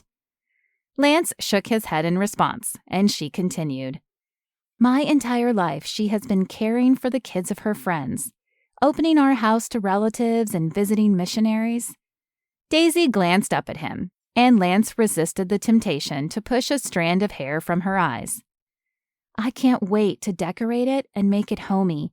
I have all kinds of ideas to make it special for my guests. It's been a dream for a while now, and I've let too many of my dreams die, so I'm not letting this one go." When she shook her head, her hair shifted. Lance saw the passion had overwhelmed her, and tears brimmed in Daisy's eyes. Admiration filled Lance. An unseen side of Daisy was sitting across from him. Daisy didn't just want to make old things new by doing the renovation. She wanted to use that to bless others and show hospitality. Daisy had always been kind and thoughtful. Maybe he had just been caught up in their differences and had overlooked the good things about her creative and adaptable nature. Being flexible would be a key skill in running a hotel. Last-minute reservations or cancellations, impromptu requests or problems, none of it could be planned for, which would absolutely drive him insane, like the plan for this morning being derailed by a simple mistake. But Daisy the dreamer, she would thrive in that environment and make her guests feel right at home. Wanting to affirm her dream and convey his confidence in her ability, Lance laid his hand on the table, outstretched toward her. Daisy stared at it, her gaze traveling up his arm when he spoke. "Bloom's Farm Bed and Breakfast is going to be everything you've imagined it to be. I believe in you, Daisy Bloom. God has uniquely gifted you to pursue this dream." Then, to lighten the mood, he added, "Even if those particular aspects of your personality sometimes make me crazy." Daisy sniffled a laugh and wiped the dampness from her eyes with her napkin. She placed her hand in his for a moment, her touch a jolt to his system like a shot of espresso. "Thanks, I needed to hear that." She squeezed his hand before pulling back. "Sometimes it is easy to forget God has everything in his hand, and I need to give control to him." Her words struck Lance, echoing and wriggling their way deep into his thoughts. She needed to give control to him. Had Lance done that? Or was he still trying to control things according to his endless lists, plans, and schedules? Chapter 14. Daisy's back ached from the constant bending and scraping and washing of the grouting process. She sat at her tiny bistro table on Thursday morning, now positioned just outside the kitchen, waiting for the grout to set. She and Lance hadn't finished until after 7 the night before. Hawthorne tramped down the stairs and appeared through the side entrance of the dining room, freshly showered. Impromptu caution tape, blue painter's tape, blocked both entrances to the kitchen, forming a giant crisscross pattern across the openings. "Didn't I hear you get up super early this morning?" she asked, vaguely remembering the sound of footsteps on the stairs. Hawthorne grinned and grabbed the seat across from her. "I helped Rose with the animals, but Avery should get here any minute." Her brother's joy was contagious, and Daisy couldn't help but smile back. "I'm glad she gets to hang out here for Thanksgiving. It must be hard for her not to see her family, though." "That's why she's coming over so early. I think we're taking the horses out." Daisy gave him a skeptical look. "Isn't it like 40 degrees outside?" Hawthorne wiggled his eyebrows and responded, "Maybe we'll just have to share a horse to stay warm then." Daisy threw an empty soda can at him, laughing when the last few drops sprinkled his jacket. "Gross, Days," he said, while brushing the beads of soda with his hands. Noise outside the window grabbed his attention, and they both looked to see Avery's car pull into the gravel driveway. "Have fun with Avery. I'll see you up at the main house." Hawthorne was already out the room and nearly to the front door, so she yelled after him, "For board games and lunch." Daisy tried not to feel envious when her brother and her friend embraced after Hawthorne helped Avery from the car. She'd always been fine being single. Even turning 30 last year hadn't been a big deal. But if Hawthorne and Avery were getting serious, would he move out? Most of her siblings had dated throughout the years. Well, except Lily. But Lily didn't share much. There was more to that story Daisy didn't know. But none of her siblings had serious relationships before. Hawthorne and Avery seemed to be getting serious, though. She and Hawthorne had been seeing each other a lot. Daisy even heard her brother's low voice talking with Avery late into the night. Daisy pulled out her phone and read the verse of the day from her Bible app. She had much to be thankful for. Her family, her friends, and her house. Even if a house couldn't talk back or take you on a romantic horseback ride. It wasn't quite as cold as Daisy expected, the bright sun chasing away the chill on her walk. She would be early, but no doubt her mom needed help. They always played board games and watched the parade and football during the day, too. With her mom's instruction, Daisy mixed casseroles from recipes on wrinkled note cards and opened cans of yams, chatting with her mom and sisters. Rose wasn't there, and neither was her dad, but she knew they would come back from the barn soon to snack on appetizers while everyone waited impatiently for the turkey. The front door burst open, and Daisy heard her name being yelled. Was that Avery? When Avery came around the corner, out of breath and pale, the chatter in the kitchen died, and Daisy's heart raced. "What's wrong, Aves?" Between gasps of air, Avery spoke quickly.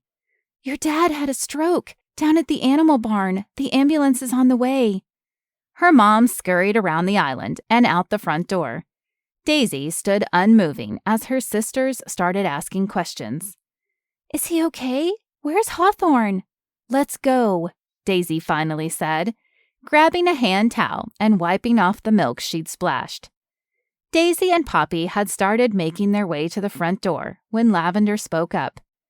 "Let's grab Mom's car. She's probably freezing and halfway to the barn by now."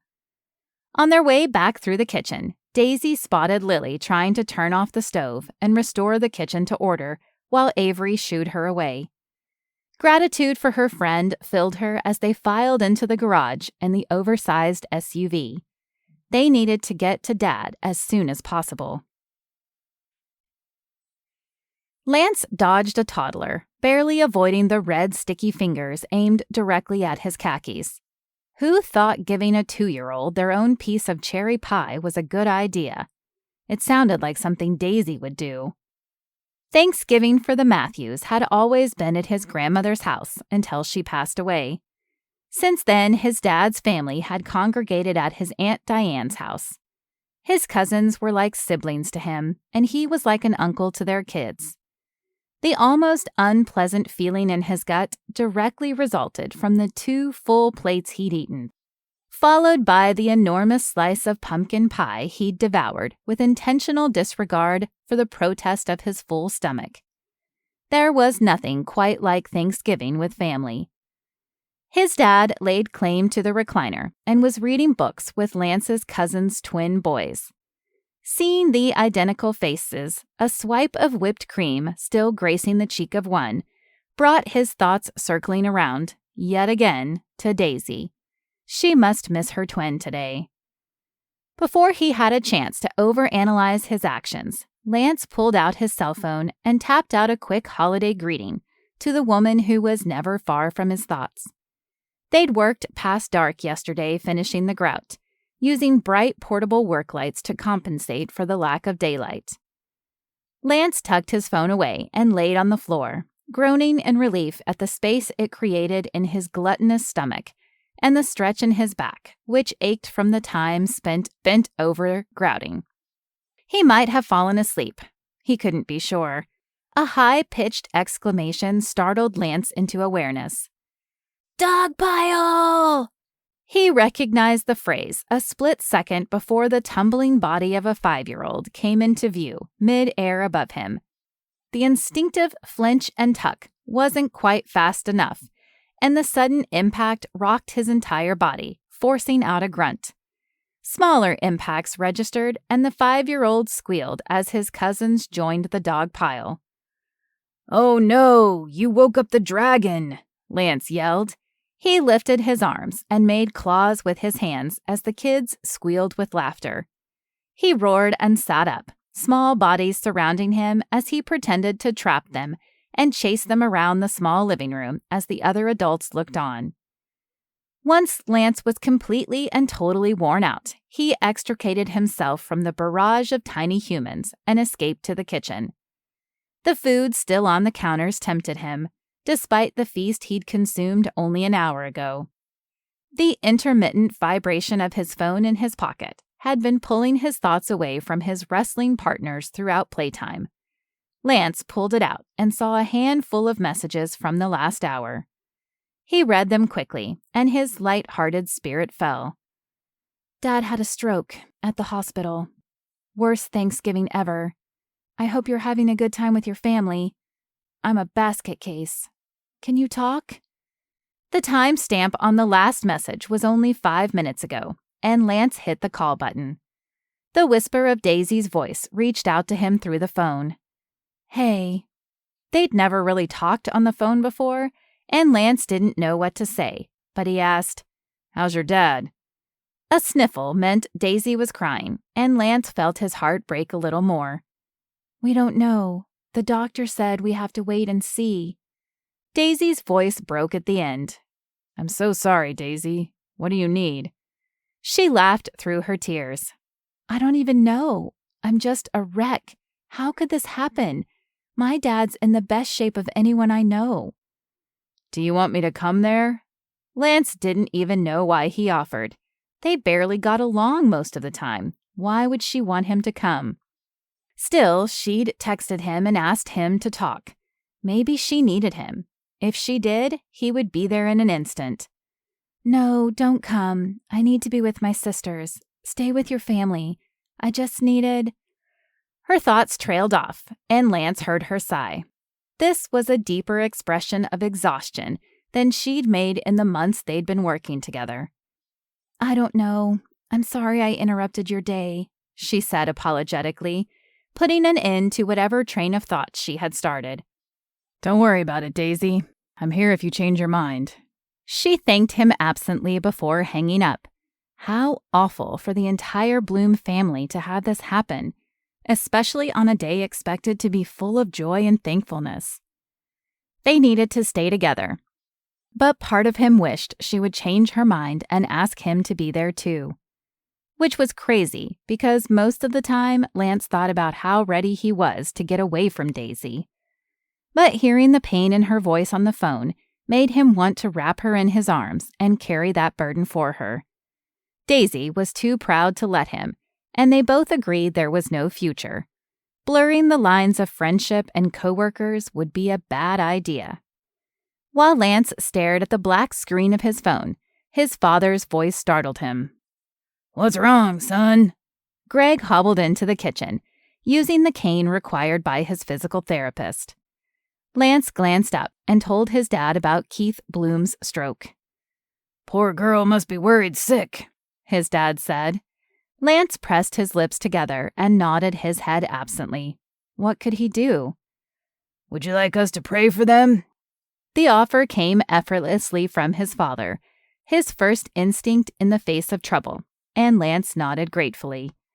His dad laid a hand on Lance's shoulder and leaned in to pray quietly, a conversation only Lance, Greg, and God would hear.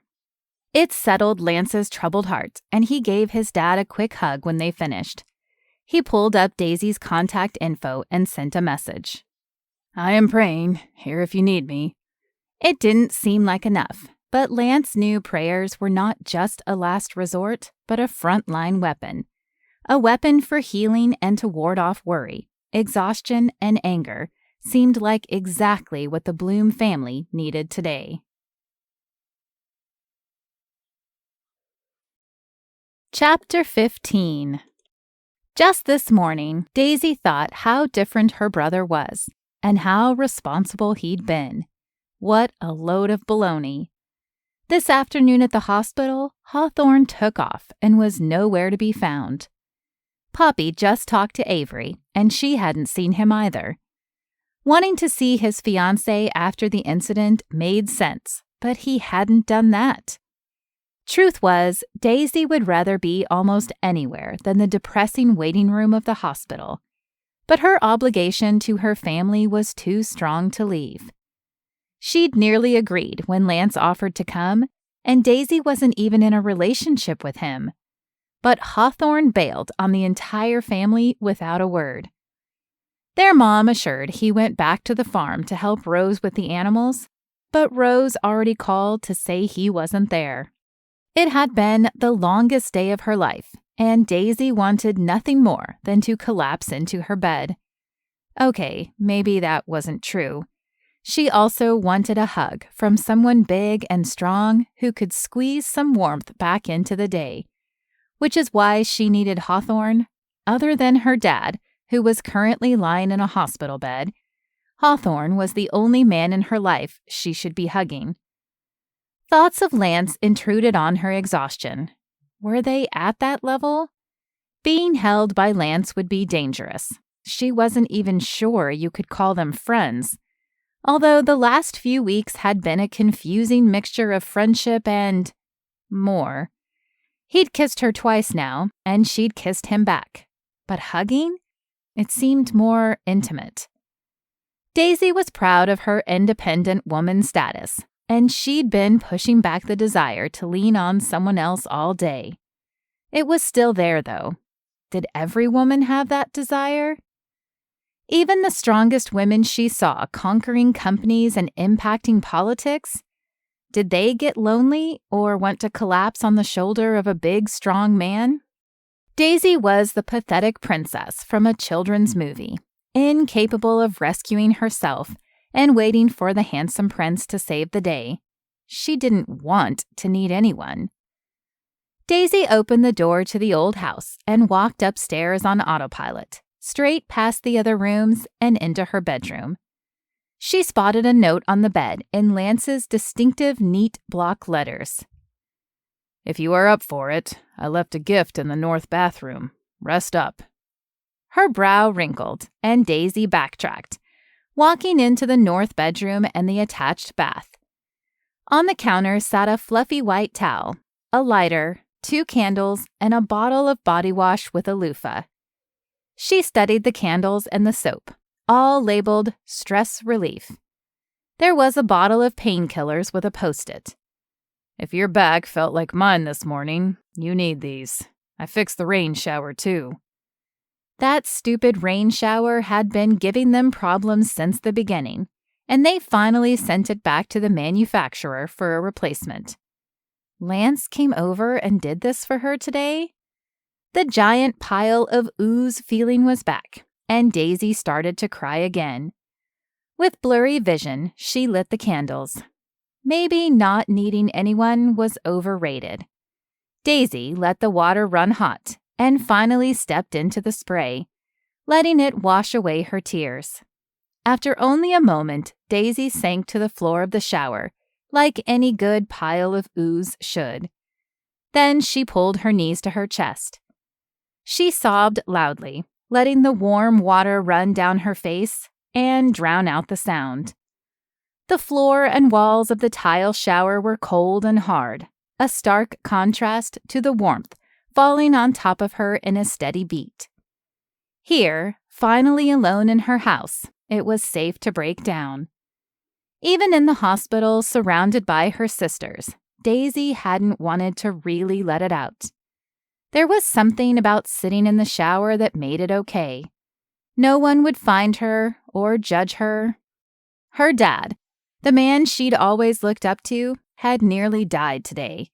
She'd avoided even thinking those words until now, too afraid that she might think them into existence. Instead, Daisy had taken her fear and her worry and her panic, and she'd stuffed it deep inside, focusing on the next minute and the next. Move to another chair, pace the room, watch the nurses, hug her sisters, until finally the day was over. Daisy had been emotionally broken before, lying in her own hospital bed, her leg in a cast. The timing with her new dance partner had been barely off. Her balance shifted only slightly. Those seemingly minuscule deviations were the difference between a flawless landing and a broken ankle. Between her debut performance with the professional dance company and the end of a career that never really started. According to the doctor, differences in millimeters in the blood clot could mean the distinction between brain dead and perfectly functional, between losing his movement or losing his speech. Her father was the voice of the family. He prayed over them. He cheered them on from the sidelines with his loud yells and embarrassing commentary. Would that ever happen again? Would Keith Bloom get to watch his grandkids play soccer or star in their first dance recital? What would he miss? A fresh wave of grief washed over her. It wasn't fair. Why would God do this? Her parents had the strongest faith of anyone she knew. Bitterness crept in, casting shadows of doubt on the prayers she and her sisters had offered today in the waiting room. Had they been empty words of faith, or did she truly believe God was in control? Unable to answer her own questions, she watched the water cascade over her knees and swirl down the drain. Unable to focus on anything beyond the tiny tiled cave in which she hid.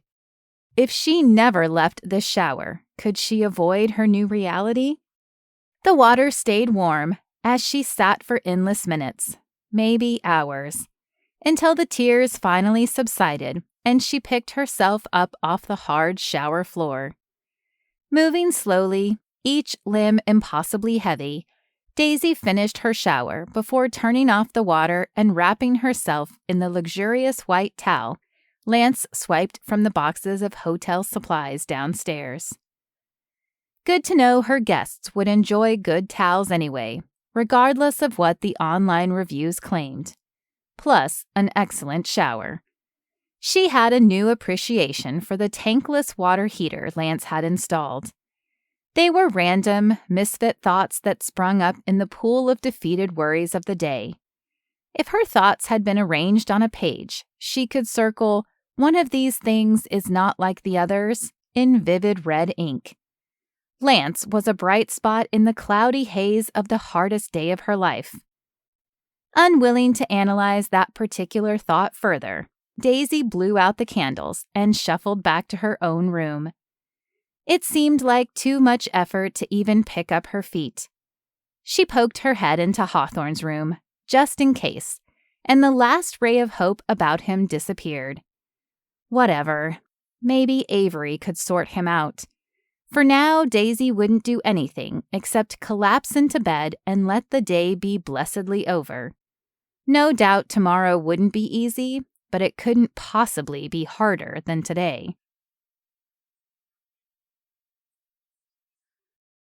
Chapter 16. Lance texted Daisy over the weekend, but it was finally Monday and he had an excuse to come see her in person.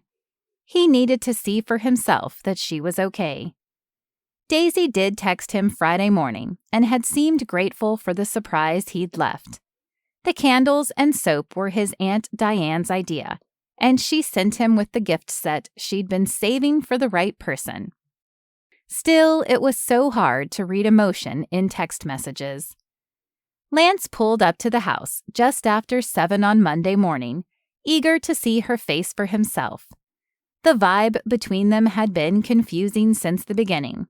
Crawl space kisses. Flirty banter and deep conversation. Truck cab kisses and an unspoken agreement to ignore them entirely. Then Thanksgiving. Had he crossed a line by inserting himself into that miserable day? The house was quiet when Lance tapped on the door, but he let himself inside and looked around. It felt like everything had changed over the weekend, yet the house looked the same. Sure, there were a few more empty Diet Dr. Pepper cans in the kitchen, and microwave dinner boxes filled the trash can. But other than that, everything, physically at least, was the same as when he'd left Wednesday night. Lance gathered empty soda cans and tossed them in the trash. Then he removed the bag to take it outside. A sleepy yawn sounded behind him, and he turned. Clad in leggings and an oversized sweater, a drowsy and confused Daisy stretched as she walked into the kitchen. "What time is it?" she asked through another yawn.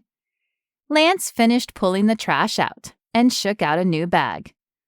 "Almost 7:30, he said, stretching the truth a little since it was actually only about 10 after. Daisy murmured her surprise and sat at the bistro table, still in the dining room. Streamers of blue painter's tape hung limply from the door frame, where they had been torn through but not removed. "How are you doing?" he asked softly, sitting across from her. The trash bag remained next to the bin, an unfinished job begging for his attention, but Lance needed to talk to Daisy. Everything else would have to wait. There was nothing more important than being here for her. "I'm fine," she said, but her attempt to smile was anything but reassuring. Daisy stared at a spot on the wall, clearly not processing at full speed. Lance stepped over to the fridge and pulled out a Diet Dr. Pepper and set it in front of Daisy. She gave him a half smile, but didn't move to open it. His concern deepened. That was not a good sign. He reached over and popped the top of the soda, pushing it closer to Daisy. "Please drink it." For some reason, it seemed critically important she do the blessedly normal action of drinking her beloved Diet Dr. Pepper. It was a small thing, but it seemed a monumental sign that she would be okay. Daisy didn't reach for it, though. She glanced up at him, her grayish-green eyes meeting Lance's for a moment, before moving past him to a spot in the next room, cutting through his defenses with her own guardedness. "He's supposed to slay the giants," she said blankly, not allowing any emotion into her words. At least she was talking, even if it was in cryptic, jumbled thoughts. "Your dad?" he asked. Daisy nodded slowly, her gaze sliding back to his. "What will I do without him?" A glimpse of the vulnerable and worried daughter peeked through the walls she'd constructed. Lance didn't know what to say. Daisy was terrified of losing her father, and his dad dying had never crossed his mind. He had no solution for her pain, and it was breaking him. "What do the doctors say?" he asked, carefully watching her face. Daisy pressed her fingers to her eyes and rubbed her face with a moan. "They don't know. He still can't talk and he is weak. I've never seen him so—" Lance waited for her to find the word. "Defeated." She shook her head and hugged her leg. "They say he'll continue to recover over the next weeks and months, but they can't say how much he'll ever be able to do. We just don't know." Daisy's voice broke on the last sentence, and she laid her forehead on her knee. Lance didn't know Keith well, but he couldn't help but like the vivacious, bold personality of the Bloom family patriarch. "I'm so sorry, Daisy. What can I do?" He wanted to hold her, but wasn't sure if he could.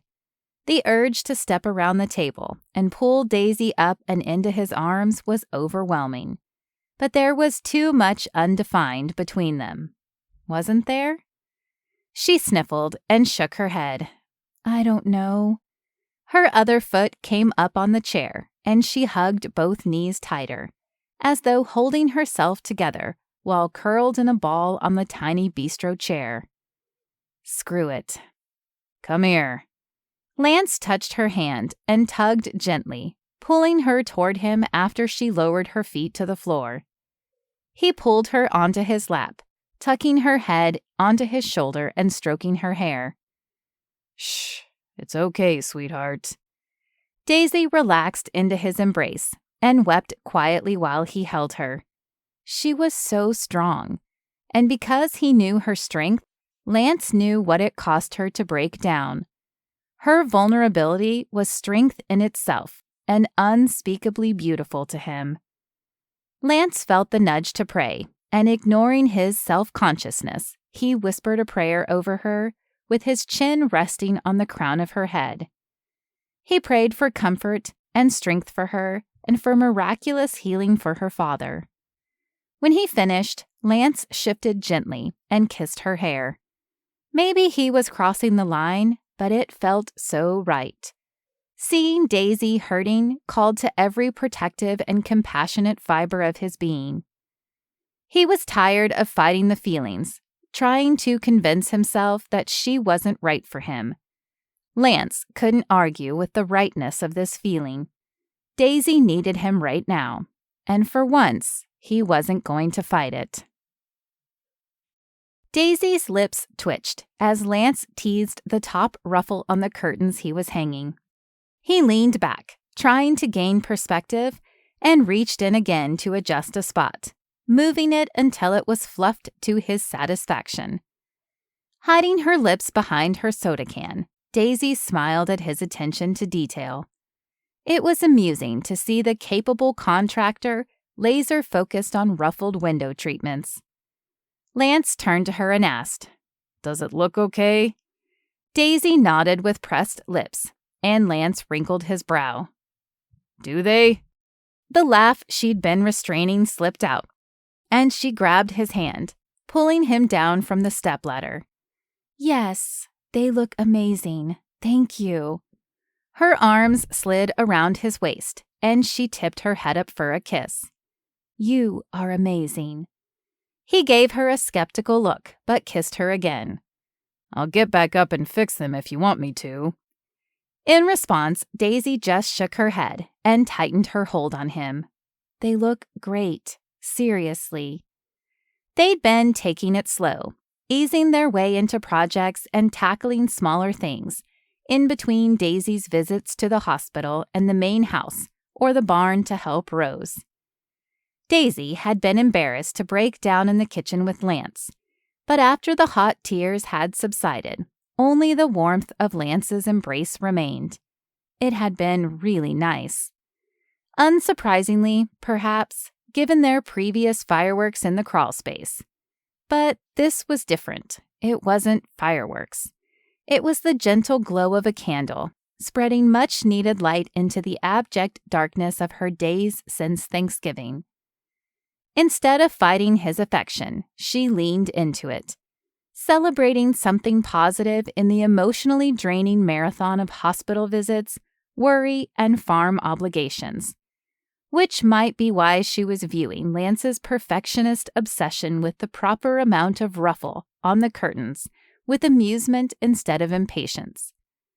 It was kind of adorable how he wanted it to be just right and kept looking for her affirmation that it was satisfactory, as though she cared that much. Lance nodded. Okay, if you say so. Finally, he returned her hug and put his arms around her. I do, she said, looking up at him. What should we do now? I've got a few ideas, he murmured before his lips met hers. Daisy let the kiss carry her away, and she could have sworn her feet left the ground and the world spun around them. They were lost in time and space in a world all their own. The constant weight of her collective anxieties about her father, the bed and breakfast, and even Andy in the Middle East lightened. When they broke the kiss, she tucked her head into his shoulder and sighed. It was just a momentary reprieve from the cycle of worried thoughts she knew would return, but it was enough. Lance gave her one last squeeze and loosened his arms, stepping away and creating space between them. Unwanted space, but probably needed if she was honest. It would be easy to move too quickly. She may have known Lance for a few months, but this intimacy, emotional and physical, was new. It was exciting, but a little scary too. Daisy hadn't been in a relationship in years. Was this a relationship? It felt like one. They'd texted all weekend, and she'd broken down in his arms yesterday. This morning they were kissing and working and then kissing again. It was almost like before, except that the bickering had been replaced with flirting. It was a welcome replacement. Fighting with Lance was exhausting, partly because he was mostly right, which was terribly difficult for her to admit, and she would never do it to his face, and partly because he was just so intense. It was a waste of energy to verbally spar with him on every point she would prefer to. That had been the case from day one. Lance probably felt like she fought him every step of the way, but she actually let a lot of things go without comment, unless she felt like getting under his skin.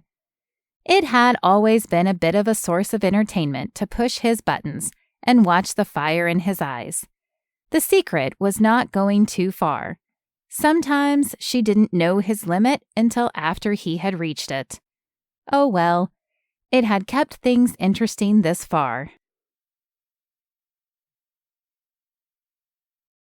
Chapter 17. Later in the week, Daisy and Lance were installing trim in the kitchen and dining room. A portly man in a starched dress shirt and shiny hard hat with the county logo strode into the house without knocking. Daisy fought back a groan.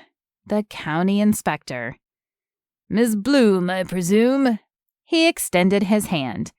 After she shook it, he pulled out a small bottle of hand sanitizer and applied it to his surprisingly soft hands. She glanced at Lance and gave him an "Are you seeing this?" look. His bemused expression made her smile, despite her irritation at the impromptu visitor. How may I help you? I'm Larry Haversham, the new county building inspector. There have been a few complaints made to the Planning and Zoning Commission about your project here. Namely, Daisy pounded her fist on the banister in frustration. Are you kidding me? The man continued as if she hadn't spoken.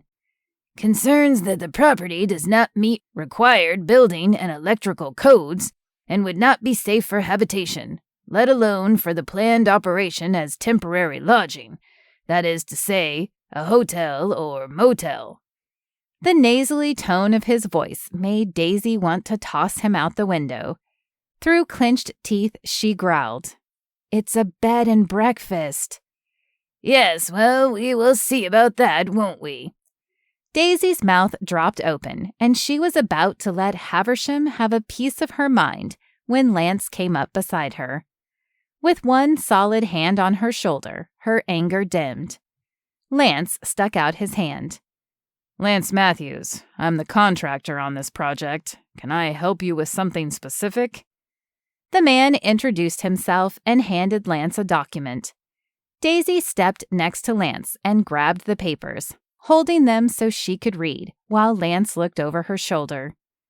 Skimming the page revealed a long list of bogus complaints: unsafe drinking water, electrical fire hazards, animal infestation, structural deficiencies. Lance gave a low whistle. That's quite a long list. I am more than happy to show you that each of these complaints is unfounded, Mr. Haversham. Where would you like to begin? The crawl space, perhaps? Daisy almost choked at the comment, even though it had been delivered with no hint of sarcasm or malice. Oh, Lance was good. The inspector's eyes bulged, and he backtracked. No, that won't be necessary today. Perhaps you can show me the... He checked the list. Circuit breaker and the, water quality tests? Lance smiled. Absolutely. He led the inspector down the hallway and into the small utility room. All the wiring had been replaced, with Greg's help, and the inspector made notes on his page. He didn't look happy about it, though. The water quality? He asked in the pinched, condescending voice that made Daisy snarl. You want to know about the water quality? She grabbed a plastic cup from the table and filled it from the kitchen sink. She drank deeply. She grabbed another cup and filled it up, then shoved it into the inspector's hands. Drink it. Haversham held the cup far away from himself as though she had handed him a container filled with worms. I will not. Frustration bubbled over, and Daisy yelled at him. Drink it! Ma'am, there have been complaints filed about the quality of the water here, and the county. Oh, baloney. I demand to know where these complaints are coming from. Lance laid a hand on her shoulder, but she didn't stop. They are wasting your time. This is all a part of this ridiculous smear campaign.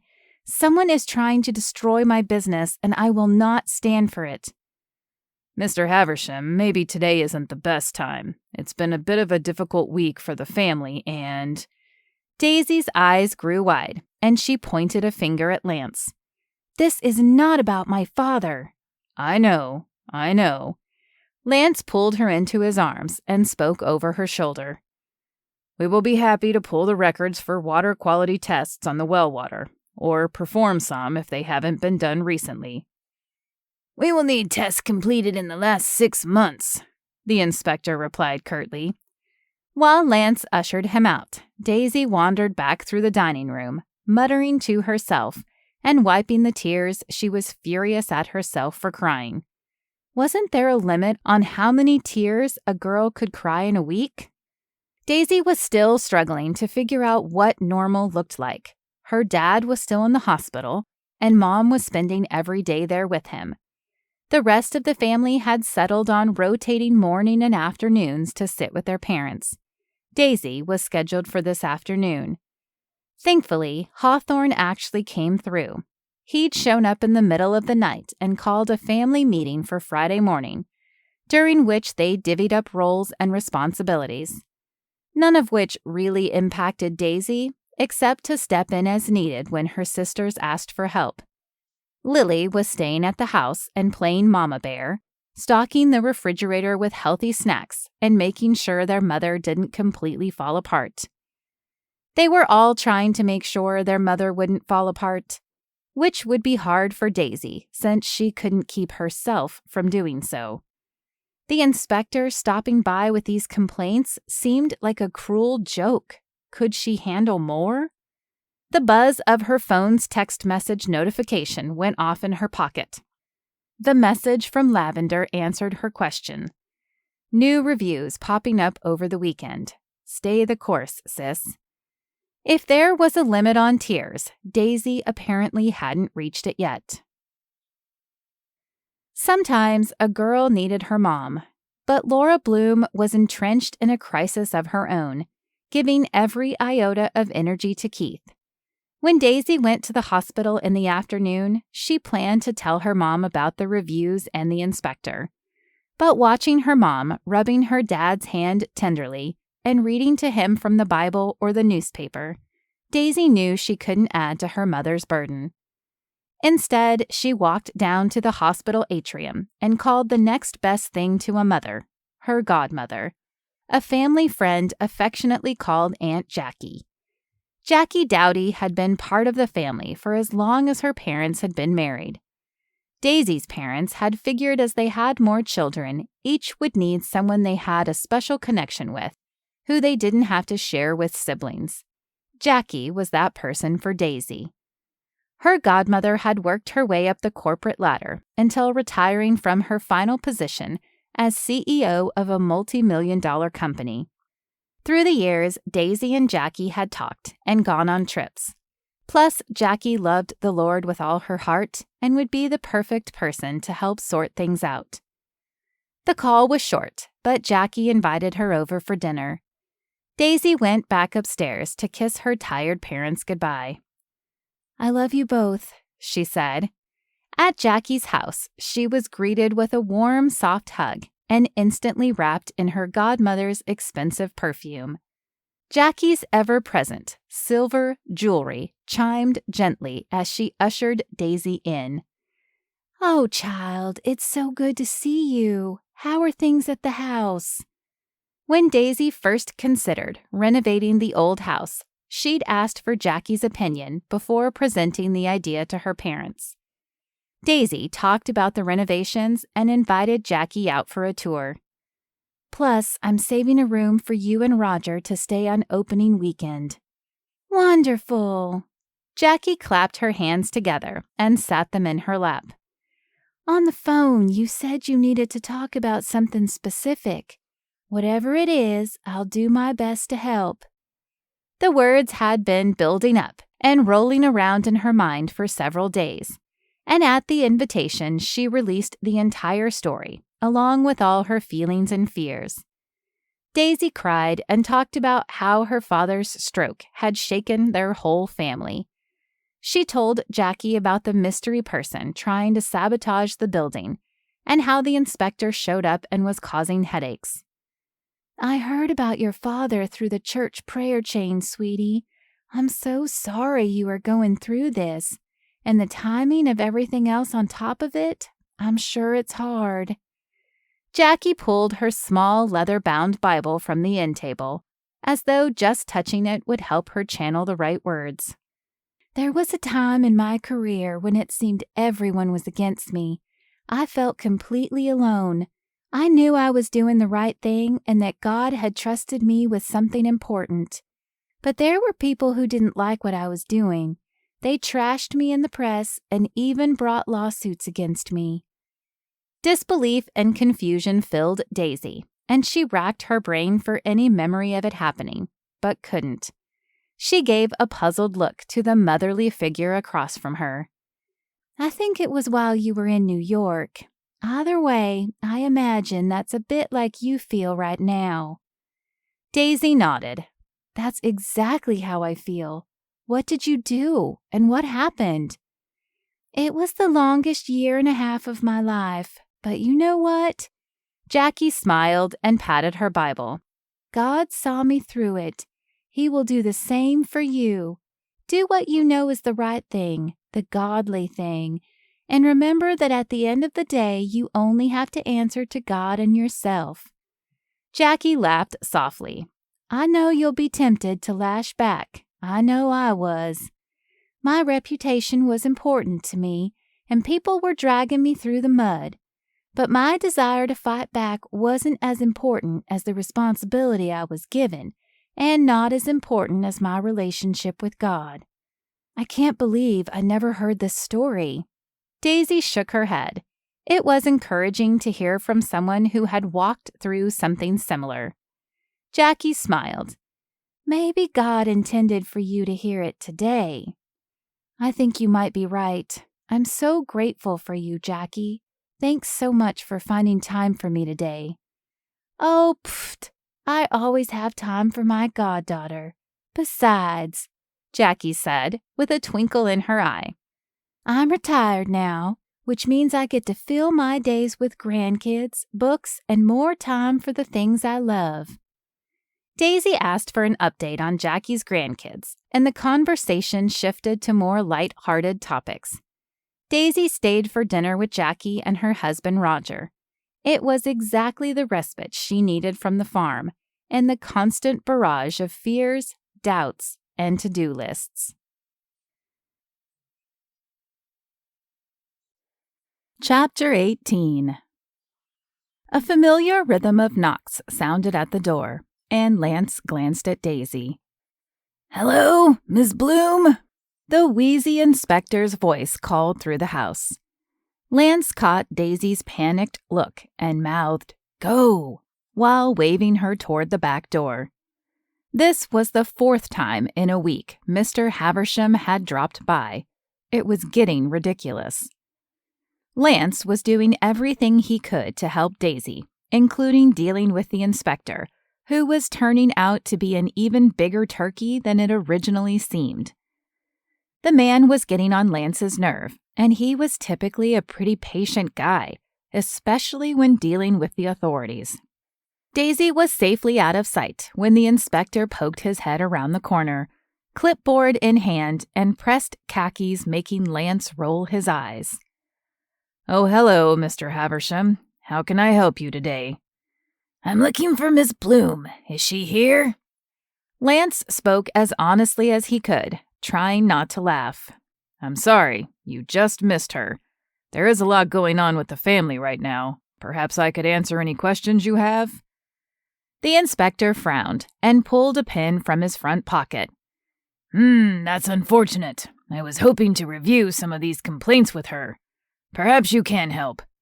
The inspector ran through a laundry list of complaints. Some were so far-fetched that Lance had to ask for clarification. "Someone complained the roof had no support structure?" "That is correct," Mr. Haversham said smugly. Lance spoke slowly. "Well, I'm pretty sure, if that were true, it would come crashing down on us. You know, since there would be nothing holding it up." "I'm going to need to see it." Irritation rising, Lance took the man to the attic access from the upstairs hallway. Maybe he would get bit by a spider while he was up there. Finally, when the man had wasted about 2 hours of Lance's time, he was finally ready to leave. "You be sure to tell Miss Bloom I was here, and I will be back to address any further complaints." Minutes after the inspector left, Daisy peered around the corner from the back entry. "Is the coast clear?" she said with a stage whisper. Lance felt the irritation evaporate at the sight of her. He nodded, and she jogged toward him. "Thank you. I don't think I could have dealt with him today." She raised to her tiptoes to kiss him. "It's fine. I just wish we knew why he is so bent on shutting this down." He pulled Daisy into his arms and gave her a squeeze. "What do you say we get away for a bit? I think our momentum is shot, and I could go for something fun."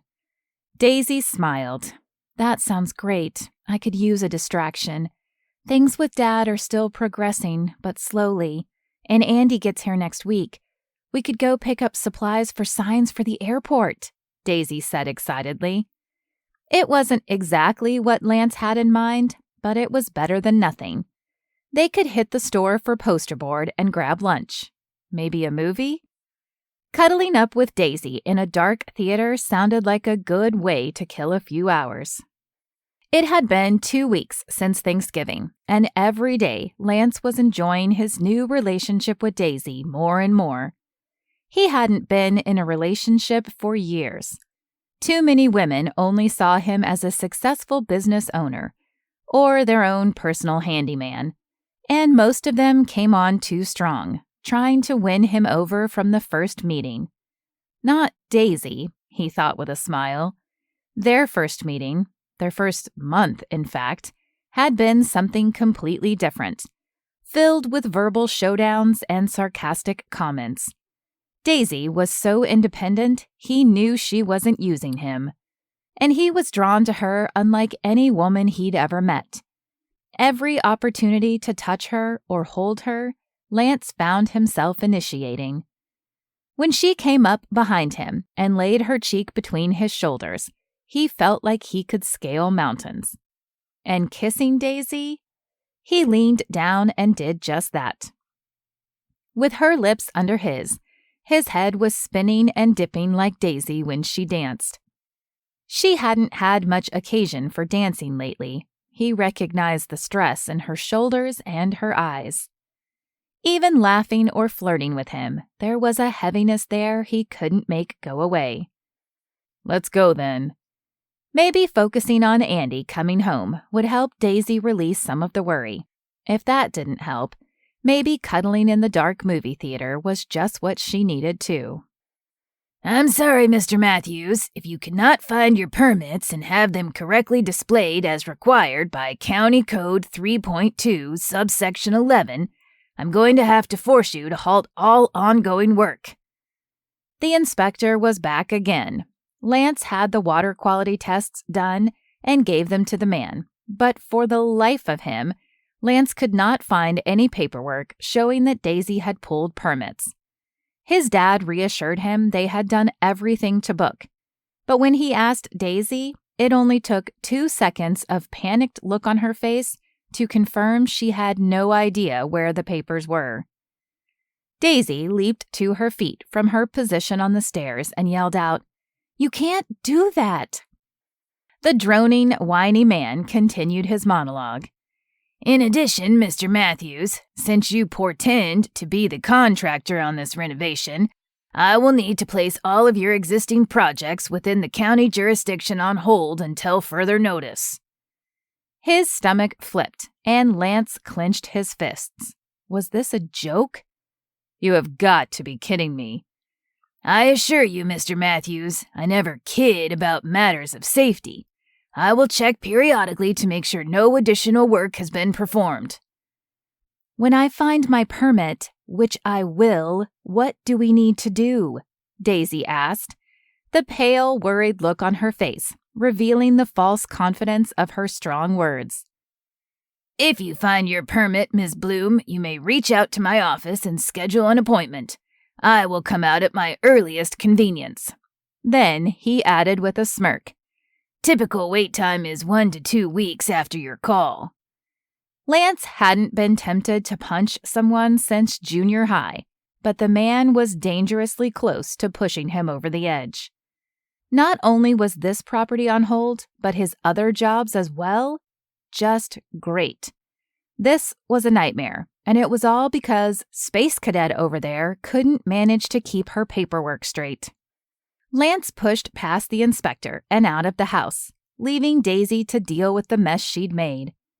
Despite his anger at the situation, he hated to leave Daisy like this. But he had to go call Cody and Jason to let them know to stop work if the permit was issued by the county. Daisy's haphazard approach to life was going to hurt his business. He knew this was rotten luck and that Daisy hadn't done anything to deserve the interference or the online reviews trashing her business. But was it really so hard to stay organized and think things through? It wasn't like it was any easier for him, but he'd trained himself over the years to keep track of things, finish what he started, and maintain the semblance of order. Couldn't she just do better? Try harder? It wasn't rocket science. It didn't take a genius to figure out that when things were a constant disaster zone, important stuff got misplaced. Lance threw his truck into reverse and kicked up gravel as he ripped out of the drive. He drove too fast, but with his pulse racing and all the unspoken frustration and arguments flying around his head, the only outlet for that energy at the moment was through the bottom of his right foot. He punched Cody's number and waited for his foreman to answer. "Hey, boss, how's it going?" No time for small talk. Lance cut to the chase. "We've got a problem. Check the permits for the house on Riverside. Is it county or city?" "What's wrong? Did we pull the wrong permit?" He adjusted his grip on the steering wheel and spoke louder. "Just look at the stupid paper, Cody." Okay. Hold your horses. Let me find it." Lance heard the rustling of papers. He knew exactly where the permit would be, and so did Cody. They had a system they used at every job site. An impromptu visit by an inspector? Step this way. Here's everything you need. How hard was that? After a moment, Cody spoke again. "Okay, found it. Looks like the permit is from the county. What's going on?" Lance felt his blood pressure rise. "Okay, here's the deal. We've got a problem with the county, and I need you to shut down the site. I'll contact the homeowners, and I'm going to sort this out." This was his biggest job, and Lance promised them he'd be done by Christmas. Plus, there were still 2 more ongoing projects to check. One of them he was pretty sure was city, but he couldn't remember if the other was within city limits. "What is going on?" "I can't talk about it right now. Just shut it down and clean up. Then," he continued after considering, "have the crew head over and help Jason at the house on Rocky Trail Road." Lance pinched the bridge of his nose. "While you are there, come up with something for me to do, preferably something that involves a sledgehammer." He needed to break something. Didn't they have a bathroom to demolish or something? Maybe circa 1960 yellow porcelain tile or cheap discolored kitchen cabinets? "Sledgehammer, eh? Did renovation Barbie break your heart, boss?" Lance cringed at the nickname he had given Daisy. One of many nicknames, actually. Disaster Daisy, Messy Jessie, Calamity Jane. That was before he knew her, though. Before he'd kissed her. Held her while she cried. Lance hung up on his friend. He didn't want to think about Daisy right now. Just minutes ago, he had walked out on her. Moments before that, they'd been kissing in the kitchen. Everything inside him was screaming to reach out to her, but she was the entire reason he was in this mess. And for now, he couldn't get past that. Instead, he called his other 2 site leaders.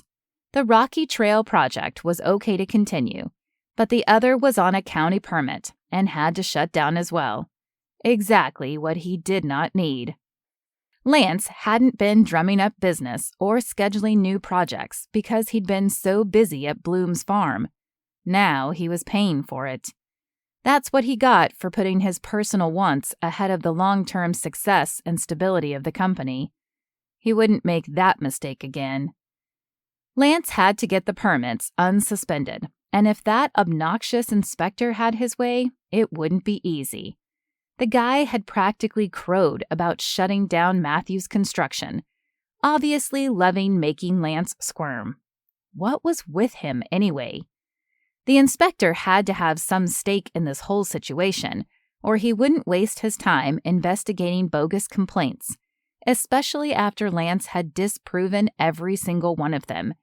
He'd spent hours walking the inspector through the building, showing him each complaint was patently false.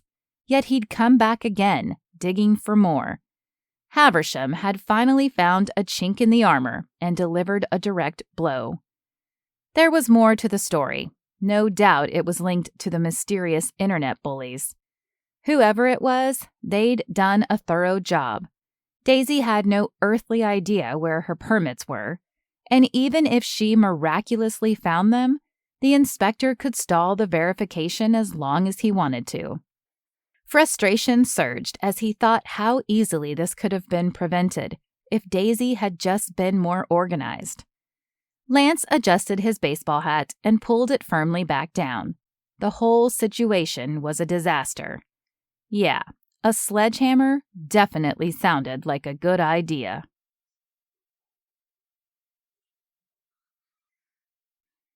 Chapter 19. 2 hours later, papers crumpled loudly and small receipts fell to the floor as Daisy rifled feverishly through every stack of paperwork she could find. Every scrap of paper in the kitchen and living room had already been searched, and she was poring through every inch of her bedroom. If Daisy didn't find the permit in here, Hawthorne's room was next. It didn't matter if there was no logical explanation for it to be in his room. Enough years of misplaced jewelry, sweaters, cell phones, and retainers had taught her that logic wasn't usually a factor when it came to her tendency to lose things. Daisy had definitely pulled all the correct permits, a mistake narrowly prevented by Greg when he started working with her. But where on God's green earth was her copy of the permit? The previous inspector had signed it when he inspected the new support beams, and then again when she and Lance finished all the electrical work. Daisy gasped. She remembered it perfectly now. Lance had handed the signed permit to her after her jubilant, celebratory hug. With a wink, she had tucked it inside the roof of her hard hat and said, "For safe keeping." It had taken her a few stressful minutes too long to find it ahead of that inspection, and Daisy didn't want to lose it again. Daisy tore down the stairs, desperate to find her pink hard hat, a gift from Lance's father, and the critical paperwork held within. This new inspector was on an absolute power trip. What had happened to the other guy? He was nice. He never threatened them or made Daisy want to practice her aerobic kickboxing moves on his squishy frame. Finally, after looking in every room at least twice, Daisy found her hard hat, mostly buried in a box of packing peanuts. How on earth had it gotten there? With a silent prayer, Daisy flipped over the hard hat and felt a wave of relief when she spotted the yellow carbon-copied document. Carefully, she pulled it out and gingerly unfolded it. There it was, only one signature line remaining for final inspection. Hallelujah. Unfortunately, this was only half the battle, maybe not even that much of it, a quarter. The real challenge would be convincing the power-tripping Mr. Haversham to approve them to start work again. He seemed determined to delay their progress, no matter what she did, and Lance's other projects too. Now that she had the permit in hand, she had to face the reality that her careless attitude had caused real consequences. Not just for her either, but for someone who had only ever been helpful to her. And where did that get him? Out of work for 2 weeks through no fault of his own. What could she do? Since the beginning, they had both agreed they were all wrong for each other. Now she had practically ruined his business, and her own. Why would he want to spend his life permanently attached to someone like her? The last few weeks, Lance had been the only bright spot in a whirlwind of hospital visits and anxiety-laced prayers. For some inexplicable reason, Lance had readily shouldered her burden after Thanksgiving. Since then, they'd grown closer every day. Her mom always said Daisy would lose her own feet if they weren't attached.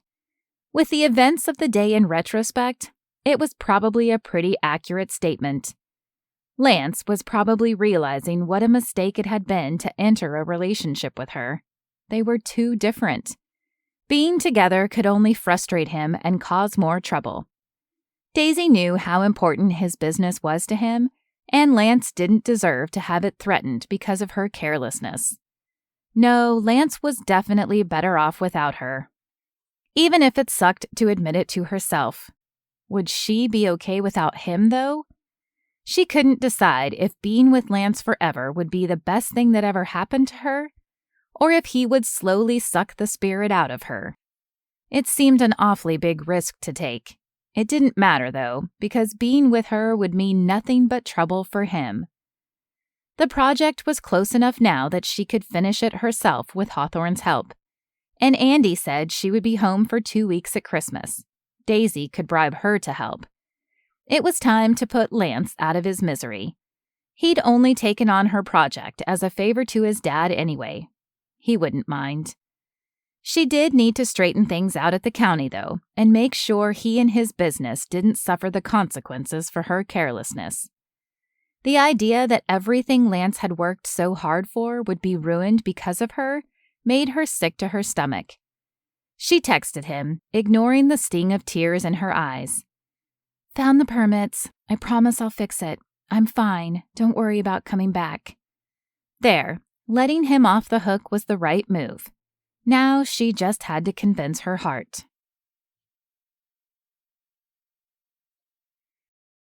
Chapter 20.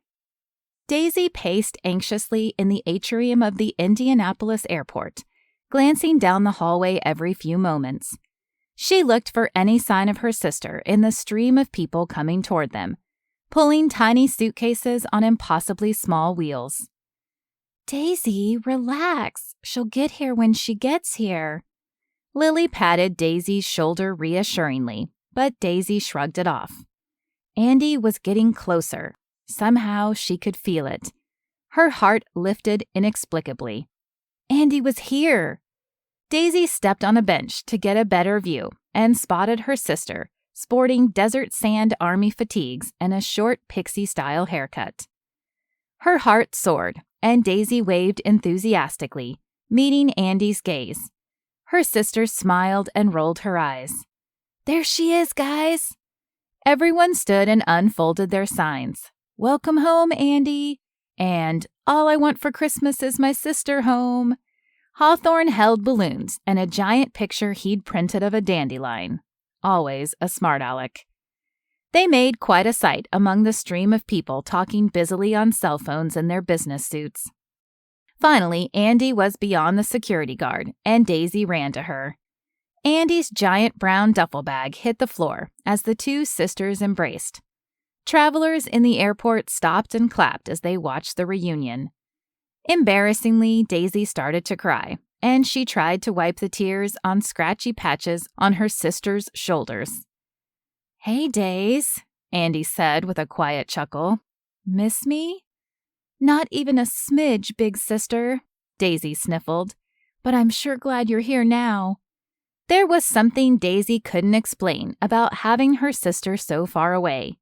There was always a piece of her tied up in knots with worry. It started immediately upon hanging up from one of their video chats, gradually ratcheting tighter and tighter until she saw her sister's face again through the screen. Even then, she never fully relaxed until she held Andy in her arms. Daisy kept a hand on Andy's arm as they walked back to the rest of the family. Andy smiled and hugged each sibling in turn, until she got to Hawthorne and his dandelion sign, which she responded to by putting a hand on her hip and staring him down. He smirked and asked, "What?" "Hawthorne Bloom."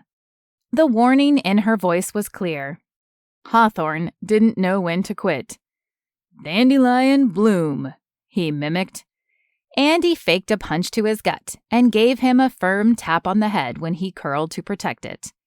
He laughed and handed the sign to Poppy before wrapping Andy up in a hug. "It is so good to see you guys," Andy said. "How's Dad?" Lily had officially become the family spokesperson, answering that question when people called or stopped by with casseroles. "He's doing better. They've got him in a rehab facility for another few days, but he should be home for Christmas. Physically, he's doing quite well, but the stroke impacted his speech and mental function." Daisy had been amazed to find her dad walking around his room with a walker at the rehabilitation facility. He had brightened at seeing her, but Daisy's heart broke when he soon became agitated and angry. Daisy's mom seemed to think it was because he recognized everyone, but could not remember or say their names. "Mom wanted to be here with us, but she didn't think she should leave Dad." Andy nodded firmly. "I understand. I want to go see him first thing." Their large group moved through the round atrium and went to baggage claim to get Andy's things. "Seriously, you guys couldn't bring 2 cars?" Andy asked from the middle seat of the second row of their mom's SUV. "Lavender insisted that a road trip would be fun," Daisy chimed in. "What?" exclaimed Lavender. "I volunteered to drive my car with 3 people so we wouldn't have to be so packed." Daisy gave a sheepish smile. Okay, it had been her who talked the group into cramming into one vehicle. "Oh, get over it. It's good for the environment, right, Poppy?" Poppy nodded. "As the hippie in the family, I officially approve." "Well, as the old person in the family, I officially do not," Lily said. "What do you have to complain about? You're riding shotgun," Hawthorne pouted. "I'm the one back here with my knees jammed to my chest." Daisy glanced back to Hawthorne in the third row and stifled a laugh. He did look pretty uncomfortable. "Who's hungry?" Daisy yelled, changing the subject. They pulled through Andy's choice of fast food restaurant. She always complained about not having it while deployed. They ate their food and talked on the drive to Terre Haute to see their dad. This would be the first time their dad had seen everyone at the same time. She prayed it would go well and not overwhelm him. Would they even all fit in his tiny room? Turns out she didn't need to worry about it because her mom greeted them at the door and walked the group to a community room. They passed a frail woman in a wheelchair, sitting slumped to one side. There was a younger man with 2 broken legs who looked angry with the world. Overall, it was a pretty depressing place. There were so many people in pain and unable to care for themselves. Nurses moved quietly, their white sneakers padding on carpet and tile alike, their brightly colored scrubs adding small splashes of color to the dull interior design. Her father didn't belong in a place like this. It wasn't a nursing home, but it was hard to equate it to anything else. Her father wasn't that old, was he? Daisy's mom and dad walked slowly through the doors, her father using his walker with each step, and Laura staying inches from his side, encouraging quietly. Daisy and her siblings were quiet, watching their father struggle. Only a month ago, he'd been baling hay and riding horses. When Dad finally reached the armchair they'd left open for him in the small seating arrangement, he sat down with a loud sigh. He grinned, looking around the room at all of them together. First, he looked at Hawthorne and lifted a finger. He stuttered, looking to his wife for confirmation. "Yes, that's Hawthorne." Her dad's eyes moved to meet Daisy's own, and he said, "Daddy." And she grinned in response. This was amazing progress. When he reached Andy in the circle of his children, Keith's eyes began to water, and he opened his arms wide. "Dadan." Frustrated, he tried again. "Dandy, la." Andy stepped forward and kneeled in front of him. "Hi, Dad. You're right. It's me, Dandelion." He sighed in relief that he had conveyed her name, and she reached in to hug him. Daisy felt the tears on her cheeks and laughed, wiping them away. Her twin pulled back from the hug and said, "Andy will be fine." Her parents had always insisted on using Andy's full name, much to her chagrin. The entire group erupted with laughter when their father shook his head. "Da-dee-la." Andy relented and laid her head in her dad's lap. "Okay, Dad, you can call me Dandelion." Chapter 21. Lance carefully positioned his nail gun on the baseboard and squeezed the trigger. Well, it was Cody's nail gun, because his was still at Bloom's farm. He couldn't bring himself to go back to pick them up. He had walked out on Daisy, and with every errant thought of her, Lance was regretting it. Daisy's text message had stung, but he was also relieved she wasn't waiting for him. He was still so upset he wasn't sure what he would say. Work at Rocky Trail was way ahead of schedule since his entire crew had been working there for a full week, instead of spread out at 2 other jobs. It was too many people, and he'd already sent home the subcontractors. But his main crew, they needed work. It was the holidays, and the last thing he wanted to do was send them home without a paycheck. As a child, Christmas cheer tended to ebb and flow with the construction economy. While he couldn't overcome the cyclic nature of the market, Lance would do everything possible to ensure his business was consistent and viable, which is why he'd spent so many years building up a base of repeat clients and a solid referral business. Of course, having to completely stop work on 2 projects right before the holidays was potentially devastating to his reputation. One of the clients was an investor who, while he hadn't been happy, knew Lance would do everything in his power to fix it, quickly. The other wasn't being quite so understanding. They'd already threatened to bring in another contractor to finish the job, and to tell all their friends about the negative experience. Lance had an appointment at the county tomorrow with a friend who could hopefully work things out. If he couldn't, Lance was in a heap of trouble. His business was comfortable and had decent savings, but he couldn't afford to keep paying his crews if the jobs started disappearing. Daisy said she would fix it, but he wasn't going to hold his breath. Cody positioned the next piece of trim, and Lance shot 3 nails along the length to secure it. "Where's your head today, boss?" Lance glanced at him and shot another nail. "Huh?"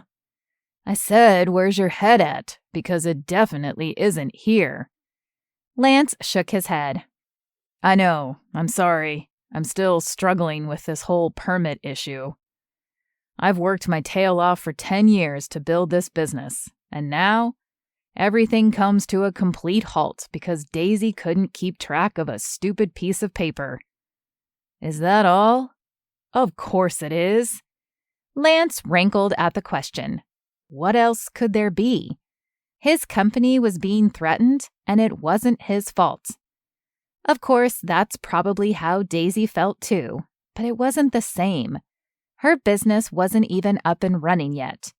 Matthew's construction was his livelihood. After growing up with a single parent and lean times often overshadowing the better, he couldn't stand to see his business struggle. "If you say so," his friend responded. Cody was probably right. It wasn't just the business. It was Daisy too. And the fact that he wanted simultaneously to wring her neck and beg for forgiveness. Lance sighed. "Sorry, I'm not trying to be difficult." He stood and stretched. "I think I'm going to take off. You're right, I'm probably doing more harm than good being here." Lance said goodbye and headed to his truck, unsure of where to go. Lance drove without a destination, surprised when he found himself on his father's street. He pulled into the driveway and made his way up the familiar wooden steps he'd climbed as a child. "Dad?" he called as he walked in. "Lance, is that you?" His dad responded before peeking his head around the corner. "Hey, son, was I expecting you?" Lance waved a hand before pulling off his boots and coat. "No, it was a spur-of-the-moment thing." With a smile, his dad replied, "Well then, all right, come on in." "How's your knee?" His dad hobbled down the hallway ahead of him. "Oh, it's all right. Already better than it was before surgery, it seems. Even though I have to use this blasted cane everywhere I go." When they settled in the living room, his father's eyes turned to him. "So are you going to tell me what's going on, or do I have to torture it out of you?" Lance smiled weakly and pulled off his baseball hat. "Have you heard from Daisy at all?" A wrinkle formed on his father's forehead. "No, not since before Thanksgiving. Why?" Lance started to explain how after Thanksgiving, he and Daisy became something more than friends. His dad's glee was barely disguised. When he explained about the inspector stopping by and harassing them, anger flashed on his dad's face. That seems ridiculous. Greg slapped the arm of the chair. The kicker is that last time he asked for Daisy's permit. She, of course, couldn't find it, and he shut the whole thing down. Greg winced. Yikes, I bet Daisy was fired up about that. I'm sure she was, but I was a little preoccupied, because he shut me down too. All my job sites where the permit was county issued. His dad's eyes grew wide. I've never heard of the county doing that before. The permits are basically a formality. This isn't Indianapolis. Lance agreed, and he told him his plans to meet with his friend tomorrow. It's really bad, Dad. I've got crews to pay and they can't work, which means I can't get paid. Everything I've spent my career working for is about to disappear, and I'm kind of freaking out about it. Hey, calm down. It's going to be okay. You know that, right? Lance shook his head. Easy for you to say. You didn't see how giddy this guy was to shut down my projects. He's not backing down that easily. It doesn't matter. You are forgetting something you should have learned a long time ago. Lance raised his eyebrows and waited. You're forgetting who is really in control. It isn't the inspector, and it sure as heck isn't you. His dad leaned forward and rested his elbows on his knees. God's got this, and until you start trusting him instead of yourself, you are going to be miserable. Stunned, Lance sat back against the couch. Was his dad right? Was Lance trying to control everything instead of trusting God? He prayed, and he read his Bible. Well, sometimes, at least. I'm speaking from experience, son. I can't tell you how many times God had to teach me the same lesson when you were young. What was it like while Lance was growing up? How did you do it? His dad laughed lightly. I didn't have much of a choice. You were everything to me, and trying to provide a good life for you took everything I had, and more. The only way I made it was by recognizing that God is good, and he had it handled. A quiet moment passed before Lance spoke again. I'm not sure how to do that. Leaning back in the chair, his dad replied. Well, a good place to start is to ask him to help you figure it out. Maybe his dad was onto something. There was no one Lance admired more than the man who sacrificed everything to raise him. It seemed impossible, though. Every muscle within him was screaming to fix it and scolding him for dropping the ball and being irresponsible. It was up to him to save his company because it was his own fault it was in trouble. Daisy may have lost the permit, but he lost focus on his goals. Was it wrong to think he could control it? Did God really care about his little home renovation company anyway? Deep inside, the answer came. God loved him, which meant God cared about what he cared about. If his dad was right, and Lance needed to give control to God, it wasn't going to be easy. Lance was a self-proclaimed control freak. Despite his father's dedication, his underlying fear of instability came from being abandoned by his mother and being a financial burden on his father. He never wanted that instability again. He couldn't guarantee insecurity would never come, though. There was always the potential for business to dry up. The market could tank tomorrow. Or he could get sick and all his finances be dumped into medical bills and prescriptions. The barrage of potential problems terrified him. Lance had worked his entire life to create a safety net, but it would never be big enough, even if he won the lottery. Money couldn't save him. Lance said a distracted farewell and went back to his truck. Maybe his dad was right. Lance needed something bigger than the problems of this world. He needed to trust in the God he professed to believe in. It seemed a funny thing that belief and trust could be so closely linked, but feel so radically different. Lance believed in Jesus, but he had never truly trusted God with the details of his life. He was too busy trying to control it himself. That needed to change, starting now. Chapter 22. Lance needed to retrieve the tools he'd left behind at the farm, but he hadn't worked up the courage. He didn't really need them anyway, with only one project ongoing. His friend at the county hadn't had any luck in clearing the gridlock with the permits. Despite his frustration with Daisy, if she looked at him and asked him to come back, he was 90% sure he would agree. The other 10% was waffling, despite the inner voice repeatedly reminding him why he left. Lance pulled up to his dad's house on Christmas Eve, surprised to see an unfamiliar car in the drive. Who was here? Christmas Eve was usually just him and his dad, and the candlelight service at church. With a knock on the door before he opened it, Lance walked in just in time to see his dad jolt out of the embrace of a woman Lance didn't recognize. His dad blushed and cleared his throat. "Son, is it 5 o'clock already?" Lance nodded slowly, not taking his eyes from the scene unfolding before him. "Well, I'd like you to meet Mary Ann. She's the receptionist at the physical therapist's office and—" He rubbed the back of his neck. "We sort of hit it off." Mary Ann turned to him with a smile. "Hello, Lance. It's so nice to finally meet you." "Is it?" Lance didn't begrudge his father happiness. In fact, several times in his teens and 20s, he'd tried to encourage his dad to date, but he never had. This was unexpected, that was all. Guilt twinged at his unkind greeting, and he tried again. "Mary Ann, I'm glad you're here. Will you be joining us for church tonight?" "Oh, yes, that was the plan.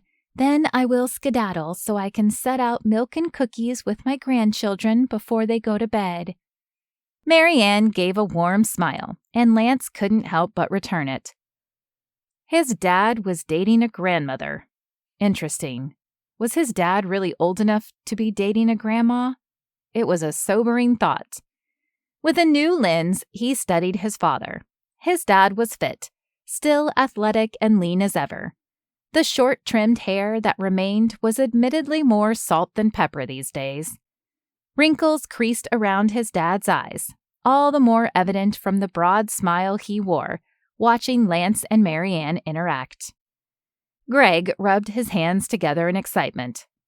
"This is just fantastic, isn't it? I'll go grab a clean shirt and we can head out. Service starts at 5:30. Lance made small talk with Mary Ann while they waited, asking about her children and her job at the rehab clinic. She was very nice, but it was still weird. He had a feeling it would be uncomfortable for a while. Lance's mom left 30 years ago. That was a long time with just the two of them, the two musketeers. It was refreshing to see his dad so excited. The last time he'd been this excited, he'd been starting work on the Bloom homestead. There it was again. Everything these days brought Lance back to thoughts about Daisy and Bloom's farm. It was ridiculous. The last thing he needed was to dwell on the Heartbreak Hotel and the beautiful and incredibly charming owner. Trying to convince the piece of him still clinging to thoughts of Daisy, Lance had tried to recreate the wish list he'd made years ago with qualities he wanted in a wife. He even tried praying about the list before he made it, which had been a bad idea because a twinge of conviction hit every time he tried to write things like organized on the list. Frustrated, he had crumpled up the empty paper and tossed it toward the trash can. It was a stupid idea anyway. His dad came down and they headed out. Lance was driving himself while his dad climbed in with Mary Ann, the slight limp barely noticeable as he opened her door and walked around the rear of the car to the passenger seat, flashing Lance a thumbs up. Christmas Eve service was busy, and parking was scarce. Finally, Lance grabbed a spot and walked to the lobby. There were Christmas cookies out, and children ran around the foyer in velvet dresses and button-down shirts. He spotted his dad and Mary Ann and made his way through the crowd. "Wow, quite a turnout," Lance commented. "Shall we head in?" What happened to the somber, quiet Christmas Eve he remembered as a kid? He was eager to escape the chaos of the lobby and enter the sanctuary, hopefully quieter and more peaceful. As Lance sat through the service, his thoughts kept circling back to Daisy. Andy was home, right? It would be fun to see them together. How different would they be? What would Andy think of him? The thoughts stalled right there. Why did it matter what Andy thought of him? Surely it was the same as Daisy. Actually, what did Daisy think of him? They'd kissed more than a few times after Thanksgiving. Other than a few disagreements, they'd fallen into a comfortable routine of flirting and working and laughing. In every aspect, it had been a relationship, a really good one. Then, the inspector. Lance tensed, despite the familiar soothing music. The last visit from the inspector derailed everything. If only Daisy had found the paperwork. He kept coming back to this. Was she right for him or not? His heart screamed yes, but his head hollered a firm no, reminding him of the misplaced tools and haphazard approach. But Lance missed her smile and the way she danced to any music she heard, even his ringtone. Lance knew he was rigid. Cody called him a stick in the mud. Even his dad routinely told him to lighten up and have some fun. But fun didn't pay the bills, and laughter didn't finish projects. Too often, fun meant neglecting your responsibilities or your family. Daisy was fun, though, and she never neglected her family. Not like his mother, who claimed she needed to find herself, disappearing when he was a toddler. No, Daisy would never do that. Her sense of loyalty to her family ran deep. He'd seen it in how she talked about Andy and how she cared for her father. Daisy had loved her brother when he bailed after Keith's stroke. Daisy might not be organized or boring, but she was rock solid when it came to standing with her family. Could that be enough? Daisy might not leave like his mother had, but she was still a tornado he wasn't sure how to tame, if it was even possible. If he just had some reassurance that she could do better and try harder, maybe they could make it work. Maybe he could help her get organized. Instead of listening to the pastor talk about the gift of God's love, Lance rationalized with God. If God would show him how to help Daisy wrangle some of her disaster Daisy tendencies, Lance would do it. The only question remaining was whether Daisy would let him help.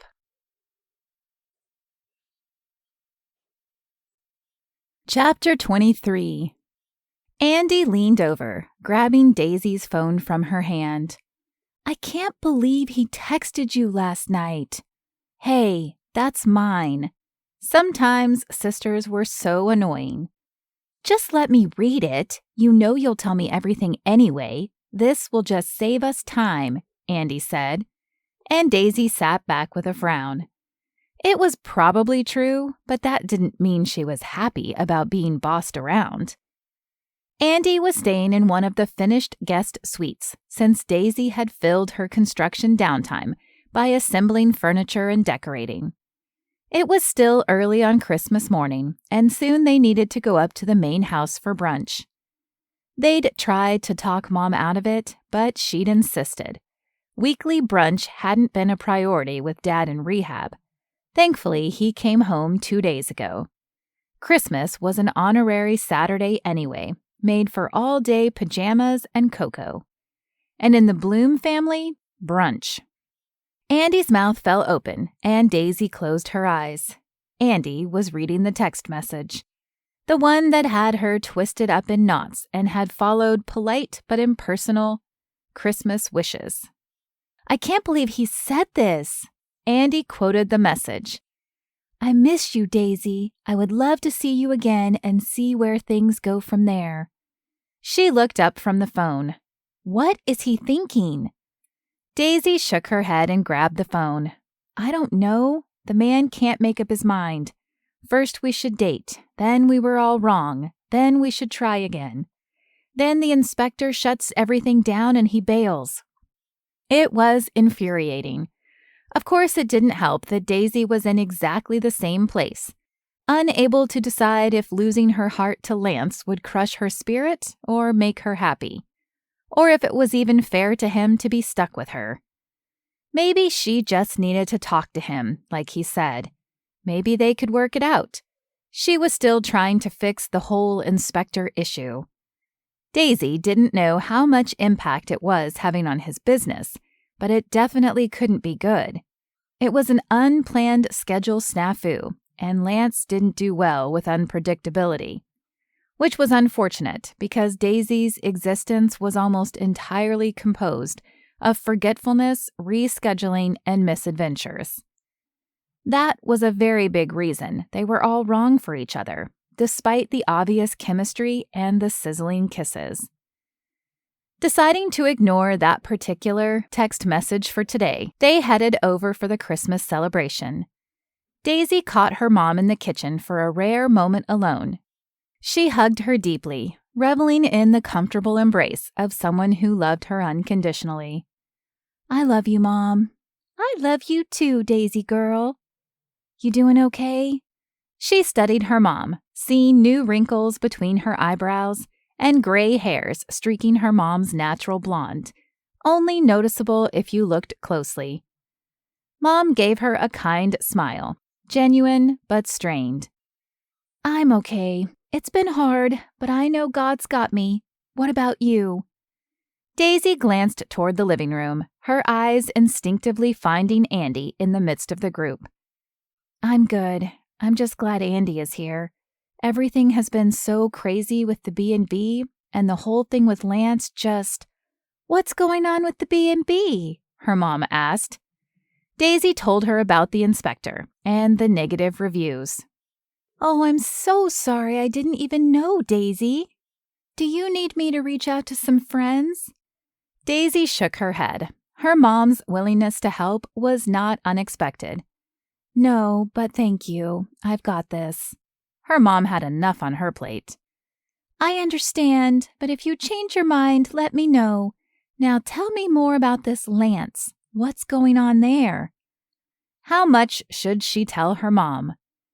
Well, Greg had his knee replaced and couldn't work on the house anymore. His son took over the project, which was fine, except he is completely frustrating. Lance is rigid and controlling. He makes endless lists and cleans things up all the time. Daisy felt her words getting away from her as the complaints started rolling off her tongue faster and faster. Oh, and his stupid systems.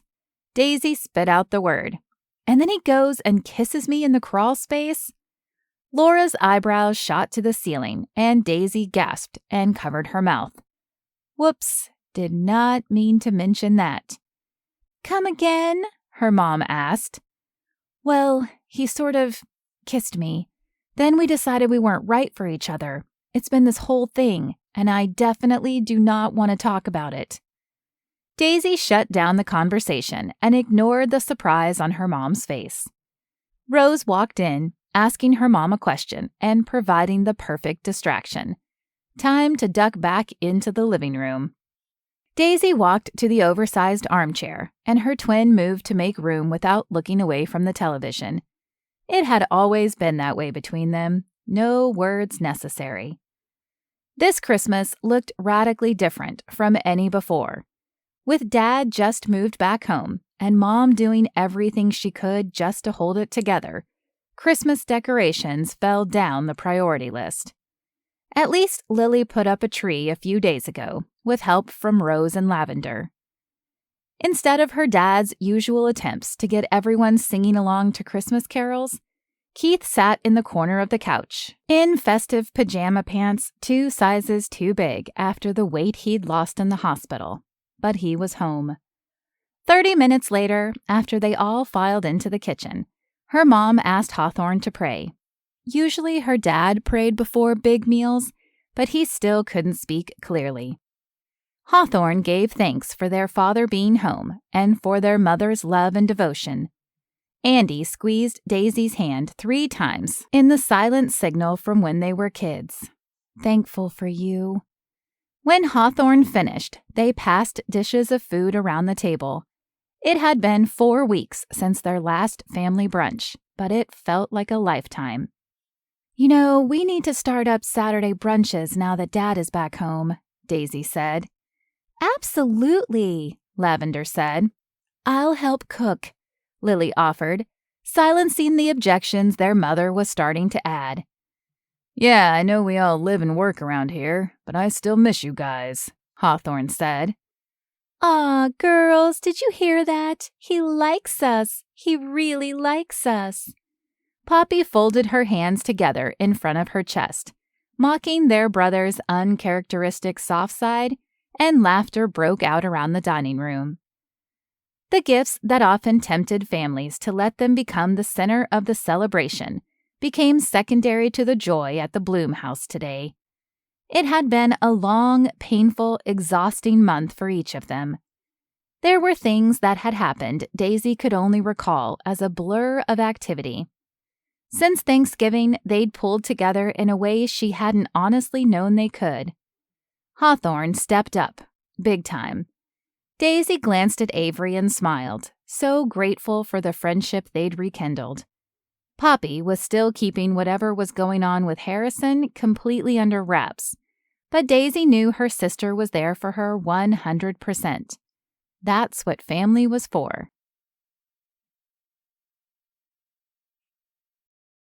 Chapter 24. Andy's visit was over in a flash. After Andy cleared out of the guest room, Daisy made a list of everything left to get the bed and breakfast ready. Diet Dr. Pepper and a purple pen in hand, Daisy sat at the small bistro table in the kitchen, the same table where she dreamed up the bed and breakfast before any of the construction even started. It was also where she and Lance debated project priorities and shared protein bar lunches or the occasional gas station pizza.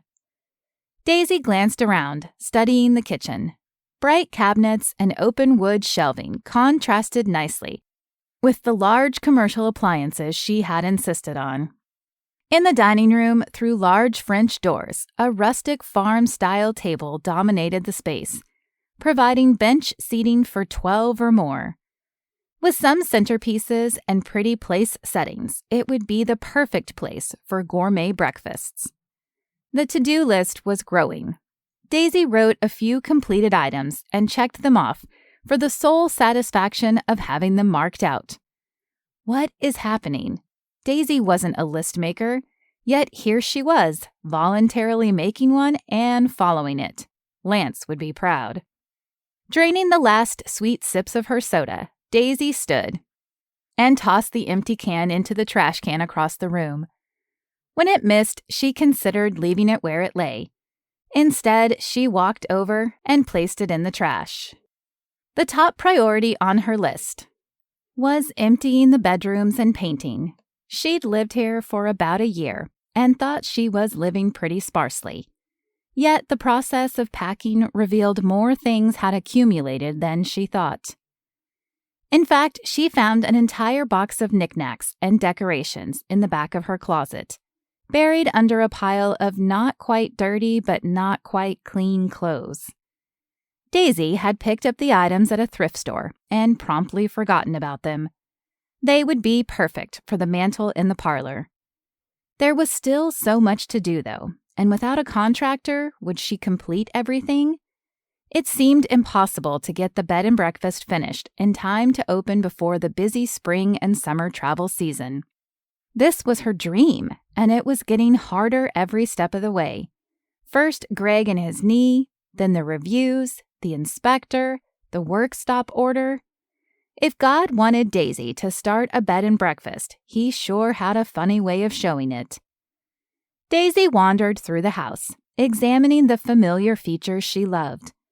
The mantel in the parlor had been a weekend project she tackled on her own, sanding and staining the beautiful solid wood piece.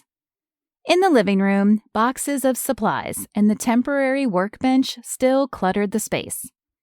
Her eyes fell on Lance's drill and other small power tools. Surely he needed those. Or maybe he didn't because he couldn't work on his other projects?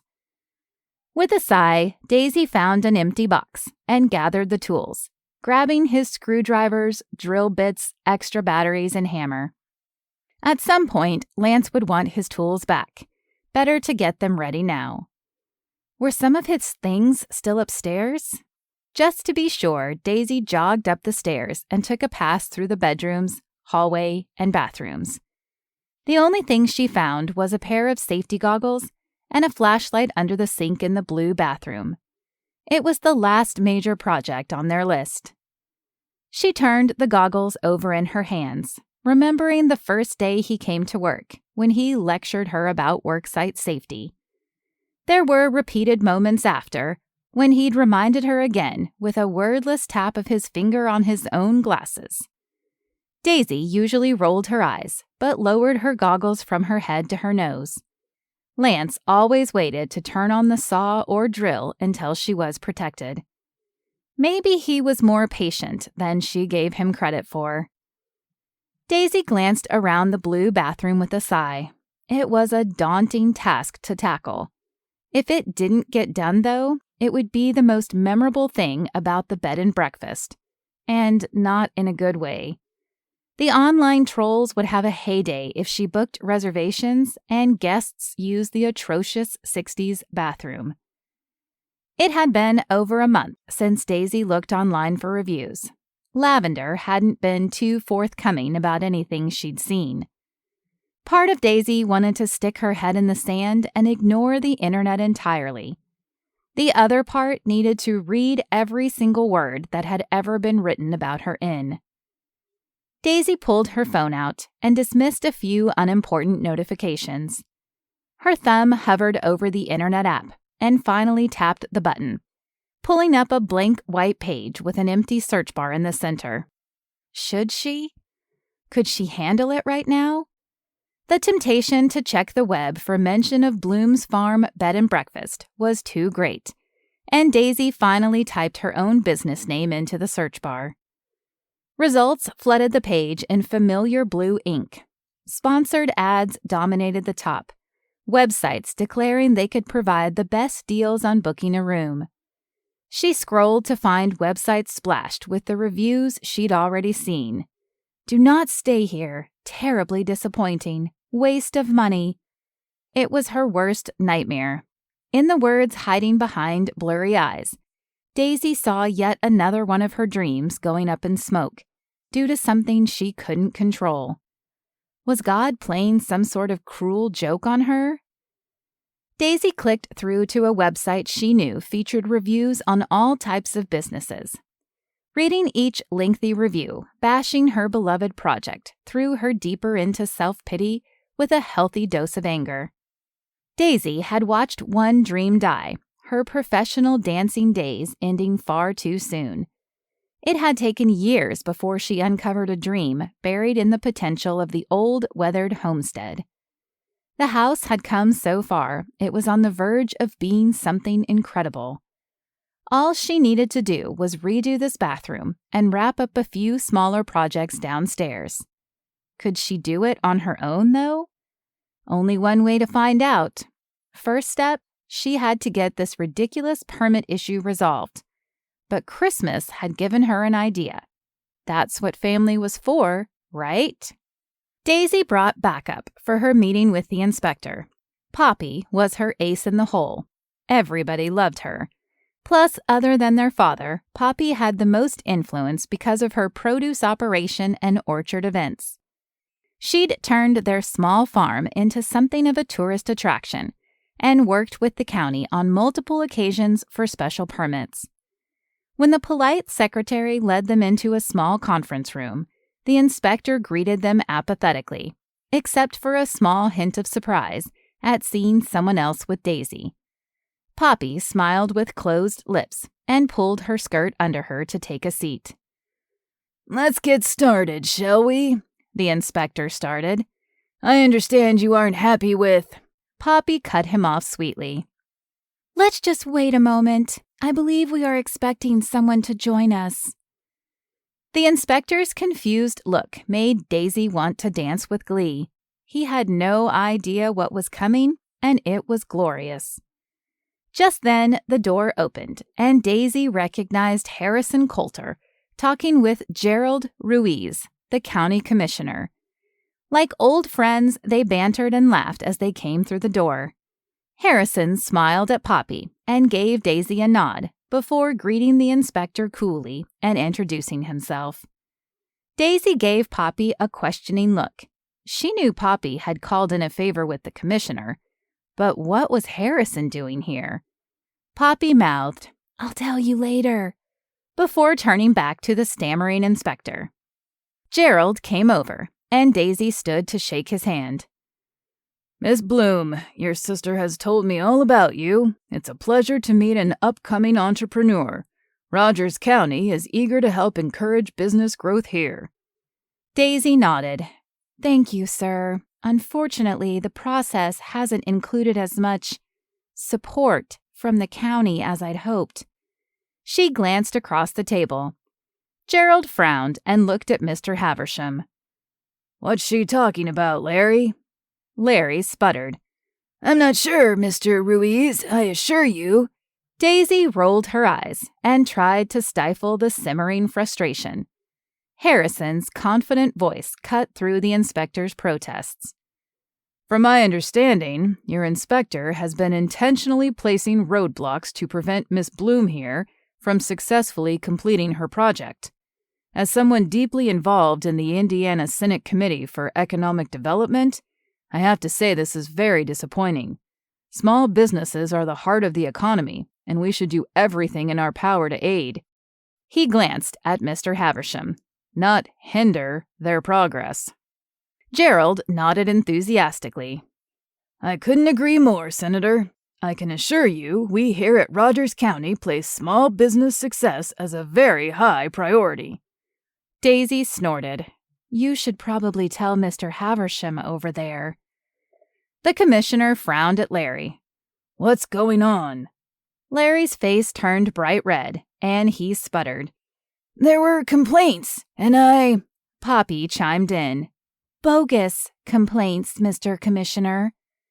Harrison laid a hand on Poppy's shoulder, and Daisy's eyes widened at the familiarity.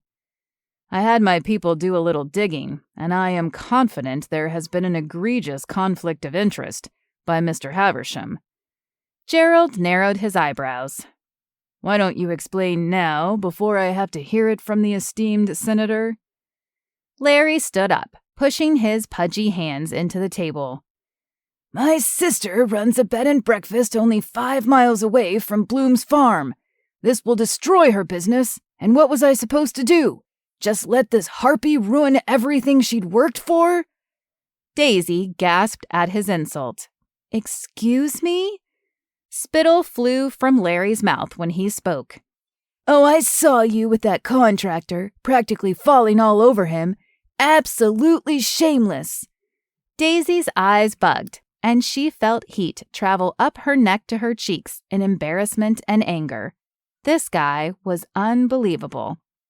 Before Daisy could muster the words to tear him down, Poppy came to her defense, and Harrison practically had to hold Daisy's petite but feisty younger sister back. Harrison raised his arm, the other still on Poppy's arm, and spoke over the clash of shouts and accusations. "Enough!" Daisy looked at him with surprise. Daisy had watched from a distance as he became a city councilman and then state senator. Seeing him give a press conference was different from seeing him in action, though. Harrison definitely commanded respect, and every person in the small conference room immediately obeyed his instruction to sit.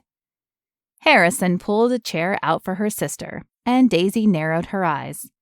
What on earth had she missed while caught up in her own world? Harrison turned to the commissioner and spoke firmly. Gerald, for the sake of the farm's success as a multi-dimensional farm tourism attraction, we need the county to reactivate the permits for Bloom's Farm B&B, and for the projects currently suspended under the contractor. He glanced at Daisy. What's his name again? Lance Matthews, Matthews Construction. Right, Matthews. He was also unfairly targeted by Larry in an ill-advised attempt to damage the reputation and progress of Bloom's Farm B&B. We also expect the county will take appropriate disciplinary actions against Mr. Haversham for his gross misconduct in this regard. Daisy watched with awe as a man she hadn't seen in 8 years knocked down walls for her. What other explanation could there be except that God was in control? She knew Poppy had been talking to Harrison before Christmas. But beyond that, nothing to indicate she had this kind of pull with him.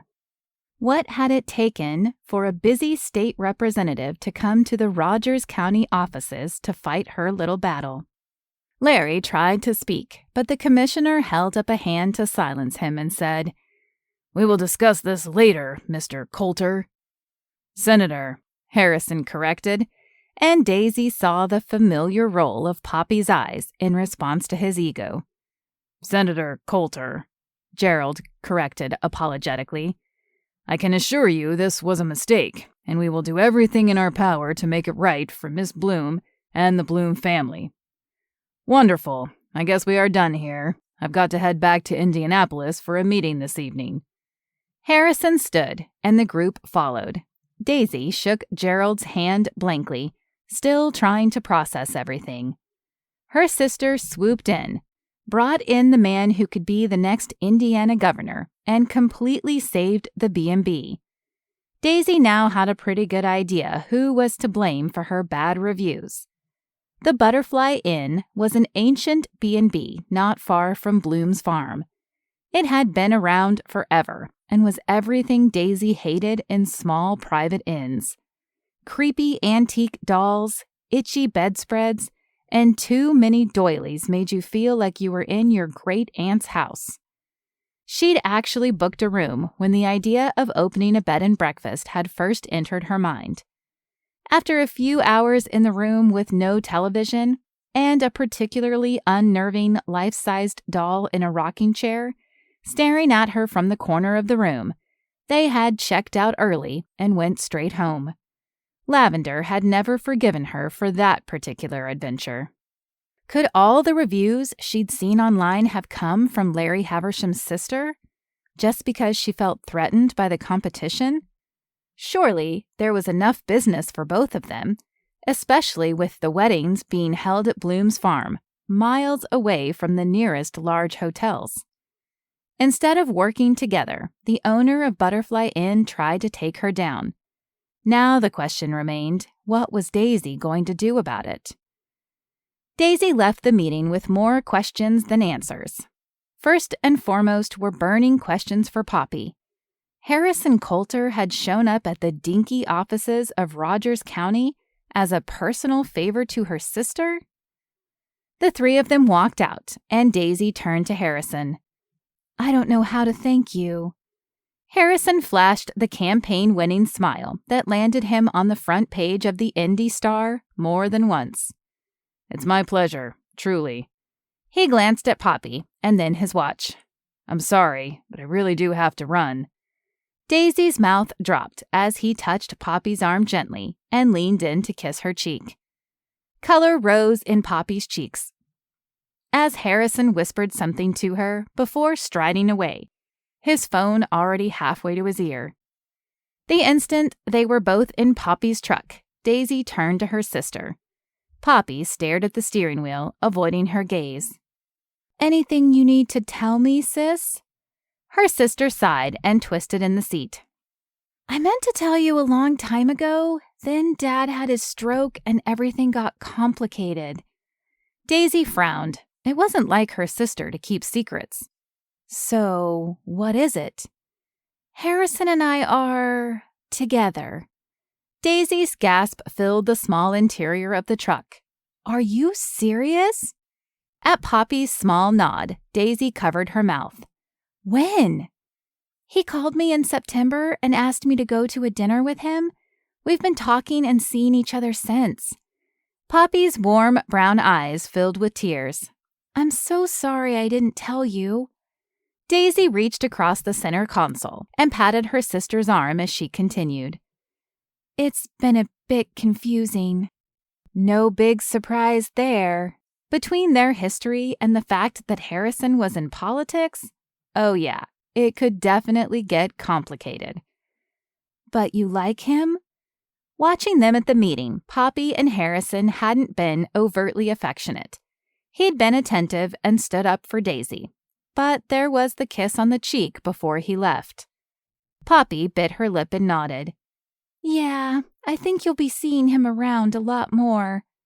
Daisy let out a squeal and gave her sister an awkward hug across the console. I'm so happy for you. Poppy deserved someone wonderful. Maybe Harrison had been boneheaded in high school, but he'd grown up since then.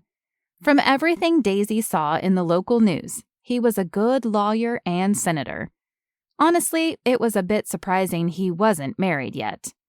Last year, there had been a brief flurry on social media when he'd been named one of Indiana's most eligible bachelors. Thanks for calling in a favor from your influential boyfriend. They drove back to the farm, and Daisy walked into the bed and breakfast with renewed energy. She still had to visit the Butterfly Inn and navigate that situation, but the roadblocks to finishing construction were gone. Should she call Lance and let him know? Calling him would be a bad idea. Her own weakness would probably lead to her begging him for forgiveness and to come finish the job. Daisy couldn't do that to him. Instead, she called the office they'd just left and verified that the county would contact Matthews Construction. There, her conscience was clear. Almost. She'd never responded to Lance's texts at Christmas 2 weeks ago.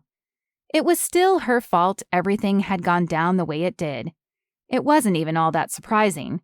Over the years, Daisy had tried every resolution and self-help book on organization. Nothing made a difference. Was she doomed to a life of misplaced cell phones and disappointed boyfriends? Daisy glanced around her room. Although she'd started packing the other day, dirty laundry was thrown haphazardly across the footboard of the bed, and the back of the chair, and the floor of the closet, pretty much everywhere except the laundry basket sitting next to the closet door.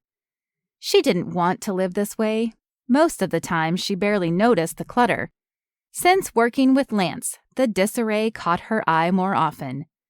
As Daisy moved around her room, gathering discarded sweatpants and dirty socks, she hummed quietly. This bed and breakfast opening was a fresh start, in more ways than one. A new dream, a new business. It could be a new leaf for Daisy as well, couldn't it? She wasn't ready to go as far as Lance, with his perfectly organized toolbox and color-coded socket wrenches. But if Daisy was going to be a successful businesswoman, she needed to be okay with having a place for important things. She could be somewhat organized and still be herself. Plus, she had to deal with the owner of the Butterfly Inn. Her first instinct to egg their establishment probably wouldn't be the best approach, even if Rose could probably spare 5 dozen eggs without a care. Aunt Jackie said the desire to fight back had been less important than obeying God's call. No matter how badly Daisy wanted to take out her frustration, it was more important to focus on the call God had given her, like Aunt Jackie had done. Daisy finished tidying her room and continued packing the space, all the while planning how she would go to the neighboring inn and make peace. Now that the permits were cleared, she had a lot of work ahead of her. Unfortunately, the fact that Lance wouldn't be working alongside her made it far less appealing. Chapter 25. Cody, good news. You can head back to Riverside and finish it up.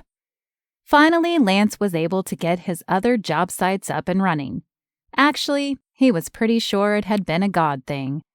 30 minutes ago, he had gotten a random call from the county saying all the permit issues were completely cleared up. Whatever the reason, Lance was grateful. His own efforts to clear up the situation had been completely stonewalled. He continued his directions to Cody. We need to get it wrapped as soon as possible. We're already 3 weeks behind, so grab everybody you can and knock it out. I'm serious. Pay the subs extra to move us to the front of the list, whatever it takes. Cody was surprised, but Lance knew it was the right thing to do. There were times when spending a little more was worth it. Keeping your word was one of those times. Lance was trusting God would take care of the money, and he would focus on running the business with integrity. It was a new approach for him. He'd always operated honestly, but he definitely felt the pressure to drum up business and micromanage everything. These steps of faith in his business weren't coming easily. Lance still caught himself taking on too much and forcing new business or referrals. But more and more, he was able to feel the nudge of God directing his steps. In the past, Lance had driven himself into the ground, trying to micromanage every transaction and every sheet of drywall. You got everything else under control? I got it, Lance, Cody replied. Trust me, remember? When he talked to Cody about letting go of control, his foreman had been honest, telling Lance he often felt like Lance didn't trust him to do his job, which couldn't be further from the truth. Lance smiled. Sorry, old habits. Just let me know if you need anything from me. Lance trusted Cody more than anyone else, except his father, but his actions over the years told a different story. After a long conversation, Lance promised Cody more responsibility and less oversight. His friend and foreman had thrived, and Lance had floundered. With almost nothing to do at work because of the permit issues, missing Daisy had consumed him. His dad and Mary Ann were still dating, spending nearly every evening together. Lance was happy for his dad, but hanging out with his dad and his girlfriend didn't exactly make him feel better about his own dating situation. In the weeks since his permit issues had mysteriously gone away, Lance had spent every spare minute catching up on the various job sites and laying the groundwork to make sure something like that never happened again. It had been an entire month of long hours and emergency business first aid. Lance was determined to get his tools from Daisy today. He hadn't called her, but he'd prayed she would be there. Another step of faith. If they were meant to talk today, she would be there. If he should just let it be, he'd grab his tools and go and look for another opportunity. God would open the door to their relationship if it was meant to be. Daisy hadn't responded to his texts at Christmas. He didn't know what that meant. A grin spread across his face when Lance opened his truck door and heard the familiar sound of Daisy's 80s ballads playing loudly inside the house. Lance marveled at her resilience. He'd been tempted to give up in the face of the challenges from the county, and they seemed microscopic compared to the opposition Daisy faced. Not only did she have the inspector, but she had the mystery bullies online. Yet here she was, working. Lance knocked on the door before stepping inside, knowing she wouldn't hear it, but feeling he didn't have the freedom to walk in. This wasn't his job site anymore, and that was his own fault. He glanced around the space, amazed at the transformation. The dining room table was set with dishes and centerpieces and napkins. It looked like a spread from a magazine. To his left, the parlor flowed into the rear living room with more couches and chairs. Bookshelves against the wall housed knickknacks, and plants were scattered between books. The room was homey and inviting, and Lance wanted to sit down and take a nap, with the impossibly soft blanket his fingertips traced on the back of the love seat. A statue on an end table caught his eye, and he crossed to it, studying the gleaming metallic form. The dancer seemed to float in her dress, arms extended overhead in graceful lines. The memory of Daisy dancing in the empty bedroom upstairs, her toes leaving trails in the sawdust, assaulted him. His fingertips extended toward the statue, desperate to find out if the metal finish was playing tricks on him, because the dancer looked impossibly soft despite the medium. They moved closer, and when barely an inch remained, footsteps sounded behind him and he froze. Lance turned and swallowed disappointment when it wasn't Daisy. Lavender was carrying a large digital camera and a small black shoulder bag. Daisy wore hers tied back in a simple ponytail. Lavender's lighter hair cascaded over her shoulders. Lavender stopped on the bottom stair, watching him with a guarded expression. The music still played loudly from the speakers they'd installed throughout the house. Lavender waved him outside, where she finally spoke to him, her words coming with clouds of warmth in the icy winter air. "Why are you here, Lance?" Not a fantastic start. Where was the, "Hey, Lance, good to see you"? But he brushed aside the self-doubt and answered Lavender honestly. "I'm here to pick up my tools." She raised her eyebrow at him, and he continued. "And to see Daisy, hopefully." Lavender pursed her lips to one side and wrinkled her brow. Before she could tell him off, he jumped in. "Please, I need to see her if she's here. It's important." Lavender glanced back toward the front door, confirming what he thought. Daisy was here. "Thanks," he said, and started back inside. Lavender stopped him with one hand on his arm. "Wait." Lance turned back toward her, curious. He'd never really talked to Lavender. From what Daisy had told him, she was brilliant when it came to things online, but she rarely interacted with anyone outside of her computer screen. Lavender studied him and nodded. "She blames herself, but that doesn't mean she's not mad at you." "Good to know." Lance patted her hand and let himself back into the house he'd become so familiar with. He took the steps 2 at a time and turned the corner, following the off-key singing that echoed from the blue bathroom. Daisy sang while she painted. It was the only job they'd done together where she insisted on a boombox and spent as much time singing as she did working. Painting in the blue bathroom must mean... Lance stopped in the doorway, looking over the gleaming tiles and new vanity. Not a trace of blue to be found.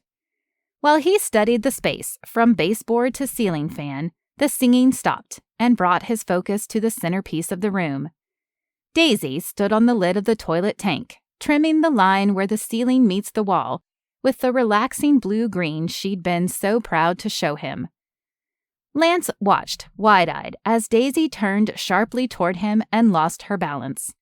Flecks of paint flew from her paintbrush as she windmilled her arms trying to recover, but lost the battle. She stepped back onto the seat and fell to the floor, dropping the paintbrush with a clatter Lance couldn't hear over the music. He stepped toward her, concerned she might be hurt, but Daisy held up a hand to stop him. She sat on the floor and howled with laughter. Finally, Lance found the remote for the music and punched the mute button, filling the tiny room with blessed silence, except for the slowly quieting sound of Daisy. Lance tried to help her up, but she waved him off. Her laughter subsided, and she stood, composing herself. "Something about you makes me lose all my natural grace, Lance Matthews." "Natural grace, eh? I'll believe it when I see it." Of course, he had seen it. When she danced, it was hard to believe she was the same person who fell through the ceiling on his first visit.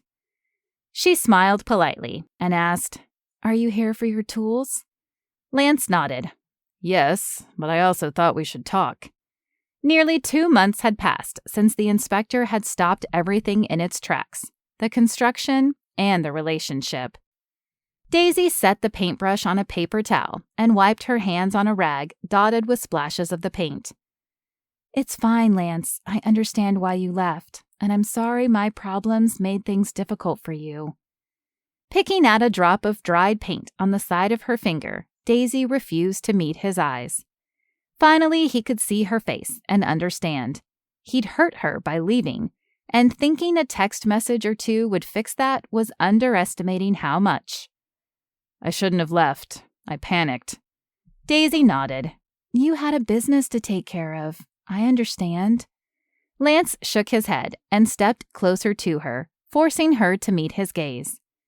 I should have stayed. Yes, I had a business, but I also had you, and that was more important, even if I didn't realize it at the time.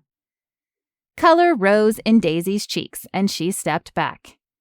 You deserve someone who won't drive you crazy with mess. The inspector was just another verification that I was right. We are too different. Lance was having déjà vu, back in the crawl space, having his heart handed back to him. Was the woman so stubborn? You don't think what we had is worth fighting for? Daisy opened her arms and looked around the small bathroom. I have other things to fight for right now, and just because the project is done, I'm not suddenly a different person. I'm still going to misplace receipts and forget my wallet. Can you really deal with that long term? Lance smiled weakly. I'd like the chance to try. Daisy shrugged. I'm sorry, Lance. I need to focus on this right now. It's too important. I lost one dream when I hurt my ankle and couldn't dance. Part of my spirit died in that hospital room. I'm afraid being with you would kill the rest of it. Lance frowned. What did that mean? Noticing his confusion, Daisy continued. Don't you see, Lance? If we were together, I would want to please you. I would bend over backwards trying to be the woman you want. Perfectly hung towels and no trace of dirty dishes in the sink. She shook her head. Where does that leave me? Lance shrugged, still not seeing the big deal. Enjoying clean dishes and dry towels? Daisy smiled. Maybe, or maybe it would leave me stressed out and bitter, unable to find my creative release within the confines of the rigid structure you thrive in. Oh, is that what would happen? Lance had never thought of it that way. When he envisioned the future, he saw them sharing dinners and DIY projects. Would he unknowingly impose his inflexible expectations on her? Would being with a stick in the mud like him ruin her natural vivacious spirit? What a travesty that would be. To picture Daisy, wilted and depressed, stuck with him when she would rather be somewhere else, like his mother. But unlike his mother, Daisy wouldn't leave. She was too loyal, too committed. She would stay, and she would be miserable. Somehow, that was worse. Lance tucked his hands in his pockets and ducked his head. Okay, I won't push you. I'll just grab my tools and leave you to it. He glanced around the room. Looks good in here, by the way. And it did. Daisy had learned a few things along the way, and Lance surged with pride at her tenacity. Thanks. She stepped past him and into the hallway, her vanilla and honey shampoo tickling his nose and sending a dull ache into his chest and throat. I've got your tools all packed up. They're in the sunroom. Lance followed Daisy down the stairs, impressed again at how the vision for the house had come together. The piles of supplies had disappeared, and even Daisy's old room gave the impression of a hotel, with only a few personal touches. It was a far cry from the giant pile of boxes and laundry he remembered walking past before. Was it just because Lavender was taking pictures and Daisy was getting ready to rent out rooms? Or was she changing without even realizing it? It was foolish to get his hopes up, but Lance couldn't help the feeling that while this might be goodbye, it didn't mean forever. He had to trust God. If he was meant to be with Daisy, God would work out the timing. Lance and Daisy each carried a box of tools out to his truck, and the tailgate shut with a bang. They stood facing each other, the awkwardness palpable. 5 months ago, Daisy had fallen through the ceiling and nearly kicked him in the face. 3 months ago, they'd kissed in the crawl space and then agreed not to date. 2 months ago, she'd melted into his arms, and they'd discovered they were better as a team. And 1 month ago, their differences had seemed insurmountable as opposition rose against her business, and his by extension. Lance pulled her in for a hug, grateful when she came willingly, almost as though she needed it as much as he did. He desperately wanted her to be the one, but he needed her to want it too. If she were afraid of losing herself, it would never work. Lance needed to be sure he could give grace over and over, like he had been given. He couldn't be trying to change her. Lance's cheek rested against the crown of her head, and he inhaled the familiar fragrance of vanilla and honey. Daisy's head was nestled on his shoulder, a perfect fit, as though he were designed solely for this purpose. Slowly, he tipped his chin and softly pressed his lips to the golden tresses, with pressure so slight Daisy might not even notice. Somehow he had to let go of this woman, for now. With one last squeeze, Lance memorized the feel of her body against his. Maybe, in God's time, they would both be ready. Until then, Lance would remember this hug, and he would pray. Chapter 26. Daisy walked back inside after waving one last goodbye to Lance. That was it. His tools were gone, and so was he. She perched on the wicker sofa in the sunroom and looked at the now empty spot where his tools had been. Daisy said what she needed to say, the truth rolling around her head since the day he left, but it didn't make it hurt any less. If Daisy were with him, she would lose part of herself, and she couldn't do that again. Her dream was enough, and her independence was critical. Her happiness depended on it, didn't it? Still, it was hard to see him go. Part of her longed to run back to the porch and chase the white truck down the gravel road, begging him to come back. The memories of being together called to her, flirting while hanging cabinets, long drives in his truck, kissing in the kitchen. Instead, Daisy retreated up the stairs to finish the bathroom. Everyone in her family came to see the house the other day, and they'd all oohed and awed in the right places, amazed at the changes she'd made in the last 6 months. But none of their compliments had meant as much as Lance's simple comment about the bathroom she'd done without him.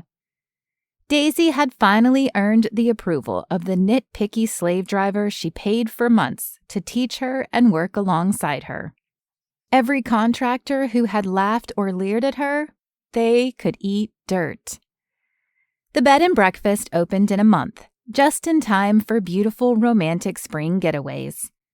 Lavender took pictures this morning of everything except the blue bathroom. Daisy would probably always think of it that way. It wasn't actually blue anymore, but the legacy would live on in conversation long after the dumpster with blue tiles and countertop was hauled away. Daisy had proven she could do anything she set her mind to. Well, with God's help. Because even though he hadn't picked up a screwdriver, God had been with her. When doubts came, she felt him reassuring her. When she forgot something, the memory of a video would come to mind. There was no doubt God was showing her that he would see her through. Daisy had to believe everything would work out. God had a plan in all of this. Still, the doubts lingered. What if she opened the B&B for reservations, and the calendar stayed completely empty?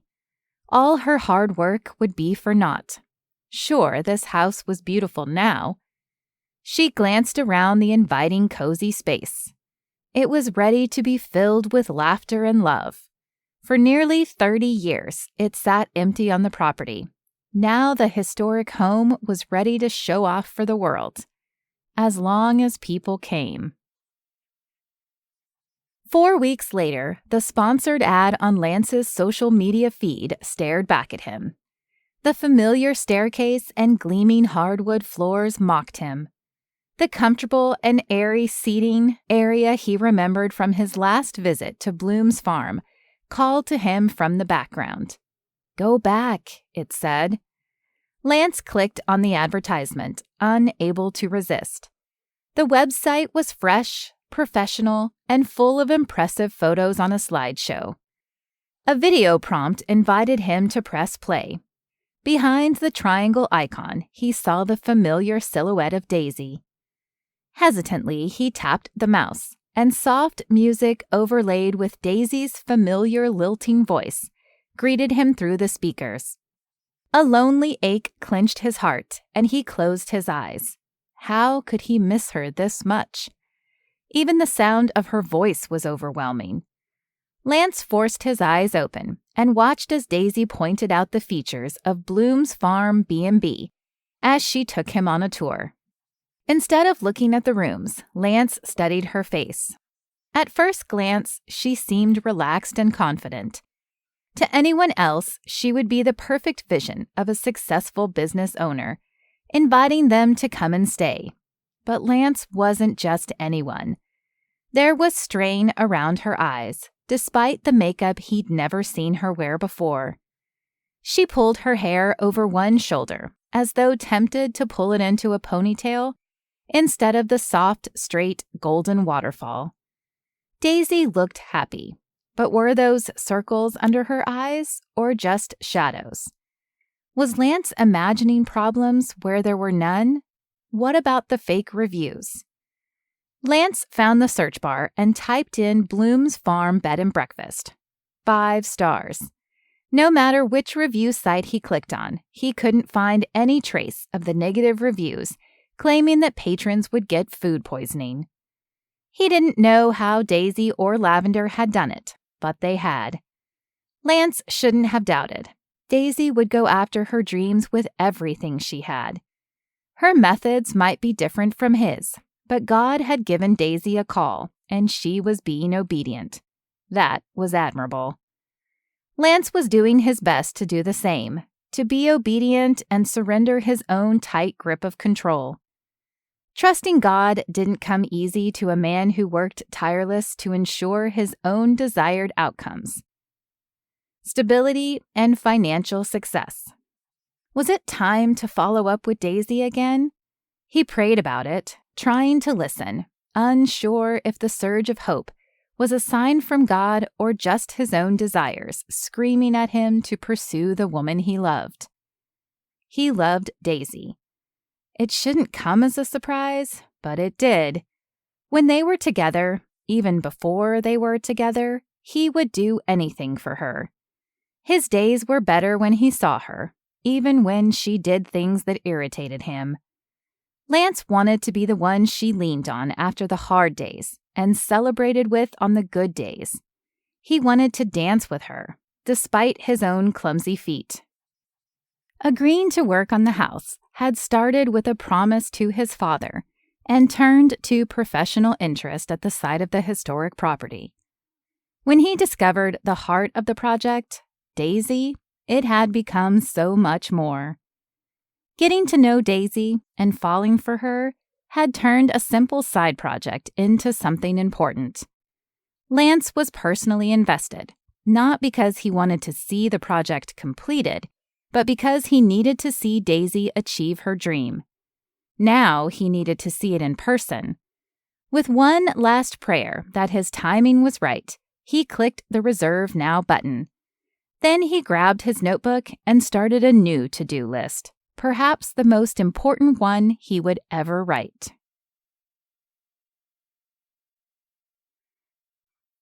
Chapter 27. Daisy and Lavender huddled over the computer tucked in the corner of the parlor. The gorgeous antique secretary desk would act as the check-in desk for the B&B, and the grand opening was only a week away. Whatever Lavender had been doing with advertising was apparently working because opening weekend was already fully booked, and Daisy was thrilled to see no familiar names. Actual strangers found her business and decided to stay there. This week, Jackie and Roger, along with her friend Mandy and her new husband Garrett, would spend the night at the bed and breakfast as a dry run. Jackie breezed through the front door, her shiny black leather handbag on her elbow, and her sparkly black sheath trailing behind her. Daisy looked up from the desk and grinned at the familiar face of her mentor and godmother. Daisy! Jackie spun around. The place looks fabulous. Daisy crossed the distance and pulled Jackie into a hug. I'm so glad you are here. she said, and turned to Roger. "Thank you so much for coming." "Of course. We wouldn't miss the chance to see our goddaughter embark on such an exciting venture." Daisy blushed. "I wouldn't be here without your help." Without Jackie's encouragement and generosity, the bed and breakfast would still be an empty shell of a house. That, or Daisy would be knee-deep in a bitter online feud with the Butterfly Inn. But Jackie had been right. God called Daisy and protected her. When the time had finally come to address the unwarranted attacks, he'd been there and given her the patience and words to diffuse the situation. What could have been the start of a long feud was resolved with a simple conversation. Mr. Haversham's sister agreed to remove all the fake reviews, and Daisy agreed to refer business to the Butterfly Inn if the B&B was overbooked. The final months of the project, her dad's stroke, the reviews, and the inspector, God had seen her through it, even when she hadn't been aware of it. Having to say goodbye to Lance, it was one more thing Daisy had done she wasn't sure she could. Not a day went by that she hadn't thought about him. When she'd finally finished the blue bathroom, she'd wanted to show him. When the first real reservation came through the website, the first person she wanted to celebrate with was Lance. Instead, she'd sent Andy an email with far too many exclamation points and gone to find her parents. But the longing to feel him hug and spin her around with a laugh hadn't gone away. Perhaps the strangest part was realizing that she was changing. Hawthorne had been the first one to point out that she'd stopped leaving empty Diet Dr. Pepper cans around. She'd frowned at him, her hand hovering over the trash can, actually tempted to pull it back out and set it on the counter just to prove she wasn't different. But the fact was, her time with Lance had left some sort of indelible mark on her. It manifested in Daisy keeping the kitchen counters empty, and a daily to-do list in block letters, not quite as neat as his. Since the renovation projects ended, Daisy started tackling small furniture makeovers. Daisy found it strangely freeing to add a creative project into the carefully planned schedule. Was there such a thing as structured creativity? She'd always assumed if she tried to contain her creative spark, the flame would wither altogether. Yet within the small confines of the shed behind the bed and breakfast, Daisy was free to paint a dresser teal and the handles pink. Better yet, she was free to leave the mess or clean it up, depending on her mood. It was just another thing she wanted to share with Lance. When she went shopping for a handheld sander, Daisy nearly called for his opinion. When she wasn't quite sure how to reinforce a broken drawer on a nightstand, she had snapped a picture and was halfway through texting him before second-guessing herself. When she hit his name to send the picture, their previous conversations had popped up and stopped her in her tracks. A few awkward messages from Christmas Day she never responded to. Above that, her message telling him not to come back after Larry Haversham had dropped the bombshell of suspended permits on them both. And above that, one from him from that morning. "Good morning, beautiful. I'll be there in 20 minutes. Had she made a mistake? Was it possible for people so different to love each other? Lance had said he wanted the chance to put up with her every day, but could she do the same? The idea of trying again had been swirling around endlessly, but today she needed to push it away.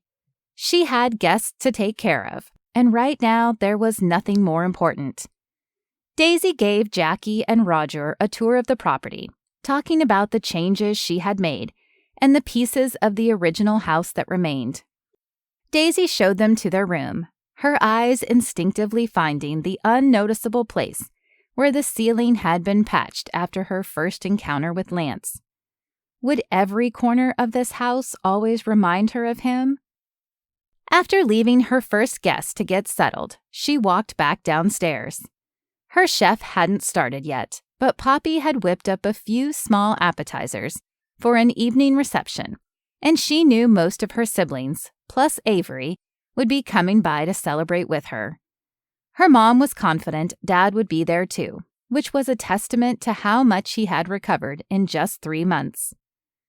Hawthorne would officially move out this week, back into the main house, at least for a while. Daisy had a feeling it wouldn't be long before Storybook Barn would host its first Bloom family wedding. Hawthorne was absolutely head over heels for Avery, and by this time next year, she would have to add another sister to the already long list. Next weekend, the guests would be strangers, and a party would be out of place. But tonight, Daisy was determined to enjoy every second, even if there was one notable absence from the celebration. Mandy and Garrett checked in an hour later, and when 5 o'clock rolled around, hungry siblings started wandering in. Hawthorne first, of course. He leaned in and gave her a hug. "Congratulations, Daisy. You really did it." Daisy smiled. Thanks. She didn't do it alone, though. Lance should be here. Avery knocked lightly on the doorframe as she opened the door and peeked around, before her eyes widened at the space. Daisy, this looks amazing. Her friend gave her a quick squeeze before claiming her place at Hawthorne's side, where she would likely remain for most of the evening. Lavender came through the back door, camera in hand. She held it up to Daisy and gestured to the dining room. I'm going to grab some pictures with the food on display, placeholders for the catering website. Then she ducked out of sight. Jackie and Roger came downstairs and greeted Hawthorne, who introduced them to Avery with a proud smile. Hawthorne's transformation was nothing less than a miracle in Daisy's mind. Sometimes it was still surprising to see him embracing the responsibility and commitment of a relationship and his new role on the farm as general manager. Lily and Poppy came in together, followed shortly after by Rose, helping Mom support their dad as he struggled up the porch stairs. Her dad's determination was evident in his gritted teeth. Daisy waited patiently inside the door for him. It was hard to watch her father struggle and not jump in to help. No doubt each of her siblings felt the same. Hawthorne watched, poised to intervene at the slightest sign of wavering. Keith sighed heavily as he reached the top step and then shuffled slowly across the porch to the door. Daisy grinned broadly and embraced his surprisingly soft frame. Maybe now she was seeing where she got her tenacity. He spoke softly into her ear. Proud. Tears stung the back of Daisy's eyes, and the lump rose in her throat. Me too, she whispered, before releasing him. Everyone shuffled around, making space for her dad to navigate to the living room and sit in an armchair. Jackie and Roger sat close, talking with their longtime friends. Daisy watched as Rose efficiently gathered everything her father might need. Water with a straw appeared on the side table, plus a small plate with appetizers and extra napkins, since he still had some trouble swallowing. Rose, out of all of them, was closest to their father. She loved the animals the same way he always had. Being the youngest, she'd always had a special place on their father's lap when driving the tractor or riding a horse, until she'd been old enough to do all those things on her own. Daisy wrapped an arm around her youngest sister and gave her a squeeze, laying her cheek on her sister's dark hair. How are you doing, Rose? Rose answered without removing her eyes from their father. I'm okay. I've been better, but it's going to be all right. Finally, Rose looked up at Daisy. I can't believe this place is really done. Daisy laughed. I know. I thought it would never happen. Rose nodded sadly. I know what you mean. Wrinkles creased Daisy's forehead. Before Daisy could question her further, Rose ducked out of her embrace with a casual line about getting herself a drink. Daisy saw Mandy and Garrett chatting with Lily. Mandy's wedding was held at Storybook Barn back in October. It seemed like 5 years instead of 5 months ago. That night, Daisy had been the maid of honor, dancing with Mandy's brother Josh, and convincing herself she didn't wish it was Lance. Tonight, Daisy was the center of attention, which she'd always loved. More so when she was dancing and all eyes were on her, but this was sort of the same, a performance. It was the unveiling of the hard work she'd done over the last year, like finally showing the world after months and months of rehearsal. At the same time, tonight was ultimately the dress rehearsal for next weekend, and every night after, where strangers and guests would fill this house.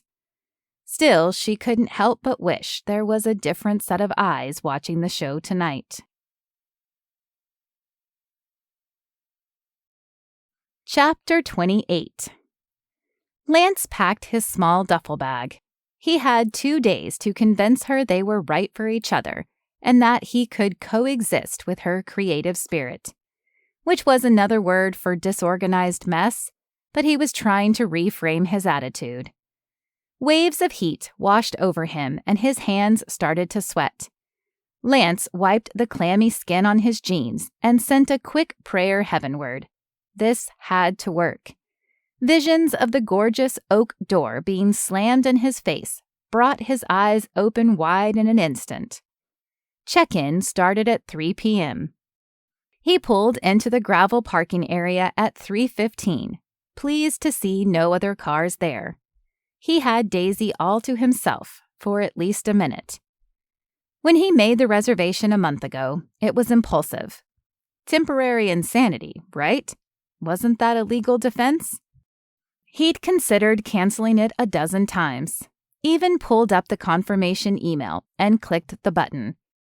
But when the pop-up questioned him, accused him, really, "Are you sure you want to cancel?" he'd been unable to do it. Canceling would be admitting that he and Daisy were done. So instead, he'd continued to pray. Lance knew changing Daisy was the wrong goal, so he tested himself, leaving dirty laundry on the floor next to the hamper instead of putting it where it belonged. 2 days passed before he needed to move it, which he thought was pretty good. He left his mail unfiled in a stack on the counter and left the bed unmade. It hadn't come naturally, but it hadn't made him crazy either. Lance was ready. Anticipation had been slowly building, along with the anxiety, for weeks. Tonight was the night. His reservation was under the name Matthew Chance, as in, please give Matthews a chance? Had she noticed? Would she suspect it was him? When Hawthorne stepped out on the porch, Lance felt the breath catch in his throat. Daisy knew, and she'd pulled in her brother to tell him off. Lance didn't move a muscle as Hawthorne jogged down the steps and gave a nonchalant wave. His step faltered, and he backtracked, changing his path to walk up to Lance's truck. Lance rolled down the window, unwilling to step outside, just in case Hawthorne was the type to throw a punch. A genuine smile greeted him, though, and Lance relaxed when Hawthorne spoke. "Lance, good to see you, man. I didn't know you were coming by." A worried frown flickered. "Didn't you and Daisy—" Lance quirked an eyebrow. "Break up?" "Yeah." "Okay, so why are you here?" Lance sighed and stared at the steering wheel as he mumbled, "Because I love her." The impact of Hawthorne's gloved hands on the window frame made Lance jump. Gleaming white teeth flashed with Hawthorne's smile. "Hallelujah!" At Lance's questioning look, Hawthorne continued. "At least one of you has some sense. Daisy's been puttering around like a stray sheep, trying so hard to convince herself she's happy that she can't admit she's lost." Lance's heart skipped. "Really?" Hawthorne nodded, looked toward the house and back at Lance. "She know you're coming?" Lance shook his head. "It's a surprise." Hawthorne chuckled. "Well, that ought to be interesting. Wish I could stick around for the fireworks, but I need to run down to see Rose." They said goodbye. Hawthorne wished him luck, and Lance took a deep breath. More confidently than his racing heart would suggest, he grabbed his small duffel bag from the passenger seat and stepped out of the truck. This has to work, God. Daisy fussed with the flowers on the dining table, freshly picked this morning from the flower shop in Minden. Making last-minute adjustments was the only thing she could think to do. Guests could arrive any minute. Of course, they might not arrive until 10 o'clock tonight. That was one downside of running the bed and breakfast. She needed to find something she could do during the downtime, preferably something that didn't involve spray paint or smelling like varnish, as she so often did during her days off, spent on projects in the shed. Daisy pulled a carnation to the front, leaned back to study it, and then shifted it back where it was. The faint thud of a car door caught her attention, and she glanced toward the front door. Were they here? Would it be Mr. and Mrs. Higgins? Or maybe the Porter family? Or Matthew Chance? The name sounded so familiar, but she couldn't place it. Maybe he would be cute and take her mind off Lance. A knock sounded at the door, and she hurried to it, leaving her obsessive flower fidgeting behind. Daisy grabbed the door with a broad smile and opened her arm to welcome her first guest inside the foyer. "Welcome to Blue—" She stopped mid-word, the sound dying on her lips, and her wide smile dropping open in a gasp. Her heart was in her throat, beating rapidly, screaming at her to step toward him. He couldn't be here. She had guests coming. Lance couldn't be here. How dare he show up to ruin her grand opening? Then Daisy spotted the overnight bag in his left hand. Her mind flew through the options. Lance Matthews. Matthew Chance. Sneaky, sneaky, Mr. Matthews. How should she handle this? Slamming the door seemed like a safe option, but technically he'd done nothing wrong. They'd parted 2 months ago with a hug. Maybe not as friends, but not as people who would refuse to talk. Daisy sighed and tipped her head toward the living room. Might as well have this out now. Closing the door behind him, she gestured him toward the couch. She took the chair next to his, closing her eyes when the storm clouds in his own called out. "Lance, you—" "I've got a reservation." She opened her eyes. "Lance," she pleaded. "I'd like to check in, please," he said stubbornly. Daisy sighed. He didn't want to talk? "Name?" "Lance Matthews." She pressed her lips together and shook her head. "I'm sorry, sir. I don't have a reservation by that name." He wasn't the only one who could play this game. I must have made a typo. Let me find my confirmation." He rummaged through the pockets in his bag. "I know I've got it here somewhere." What was he doing? Lance had never misplaced anything in his life. Finally, he pulled a rumpled paper from a side pocket and smoothed it out. "Oh, would you look at that? I accidentally made the reservation for Matthew Chance." His wide eyes twinkled as he handed her the paper. "That won't be a problem, will it, Miss Bloom? You are Miss Bloom, I assume?" he asked with wide, innocent eyes. His acting skills were terrible, and the smile teased at her lips. Daisy bit it back and cleared her throat. He wasn't going to make this easy. Daisy should make him leave, refuse to play along with whatever this little charade was. But she felt lighter than she had in weeks, and she wanted to see where it went. She could still say goodbye to him at the end of the weekend. They were friends, right? It would be nice to have a familiar face at the inn this weekend. Slowly, she talked herself into letting him stay. "That will be just fine, Mr. Matthews. Let me get you checked in on the computer here, and I'll show you up to your room." Lance flashed a broad smile, the joy of victory painted on his face as he stood. Daisy wavered. The inevitable off-balance feeling that came from proximity to Lance was back. She reached down to catch herself on the arm of the chair, but Lance was there. He caught her hand and shoulder, steadying her. Her skin burned where he touched her, as though his touch carried the memories of their kisses. She glanced up at him and saw his dark eyes glued to hers. Daisy, he whispered, his voice strangled and rough. The need in his voice almost brought Daisy to her knees, and she jerked away, taking a roundabout path around the furniture to avoid being close to him.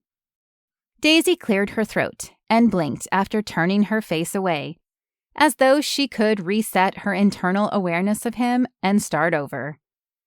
"I'll just need your credit card, Mr. Matthews." Intentionally, she filled her voice with polite professionalism. His jaw tightened, and he nodded. "Sure. I'll just have to find my wallet." With the words, Lance winked at her, and heat rose in her cheeks. "I'm sure it is in here somewhere." Something about his mischievous grin told her this was going to be a very long weekend. Chapter 29. Safely ensconced in the same room where Daisy had fallen through the ceiling and nearly kicked him in the nose, Lance had to wonder if she'd chosen it on purpose. He laid on the bed, remarkably comfortable, and slipped off his shoes, leaving them on the rug. He would probably trip over them later. If this weekend was going to work, he had to be fully committed. Lance hadn't expected Daisy to fall into his arms when he showed up on her porch. It would have been nice, though. At least she hadn't kicked him out. Lance had an entire weekend to convince Daisy he was the only one for her, even if she was practically tripping over her own feet to put some distance between them. It wasn't the first time she'd run away instead of facing her feelings. Kissing him in the crawl space was the first of many times where Daisy admitted feelings for him and then talked herself out of them. This weekend, he needed to quell those objections. It shouldn't be hard. They were the same misgivings he'd wrestled with. The two of them were different, wildly different.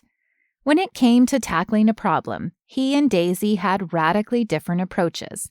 When it came to cleanliness, Lance was socks arranged by color, and she was socks that might or might not match. But they shared important things too.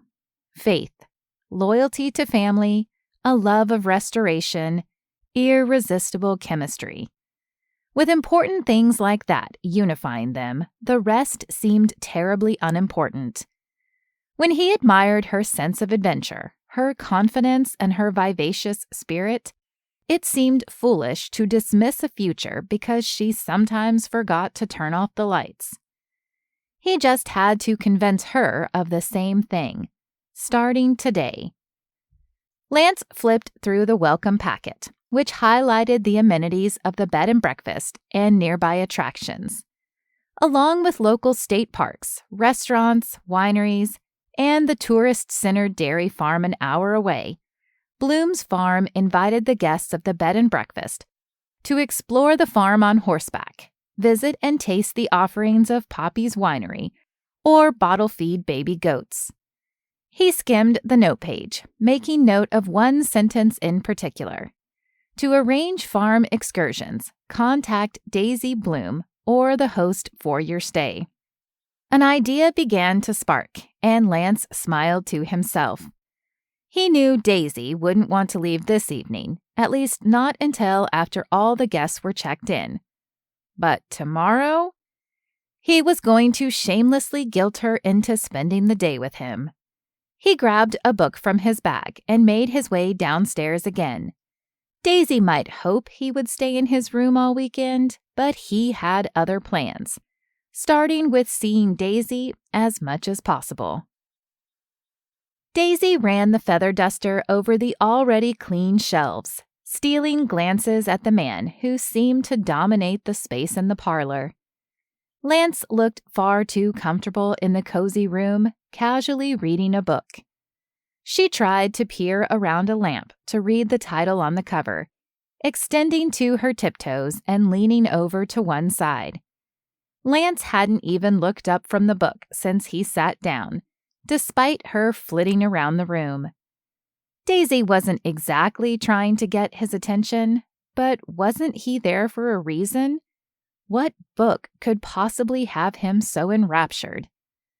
Lance shifted his weight, and Daisy startled, her back foot coming off the ground, the feather duster flailing through the air as she tried to catch her balance.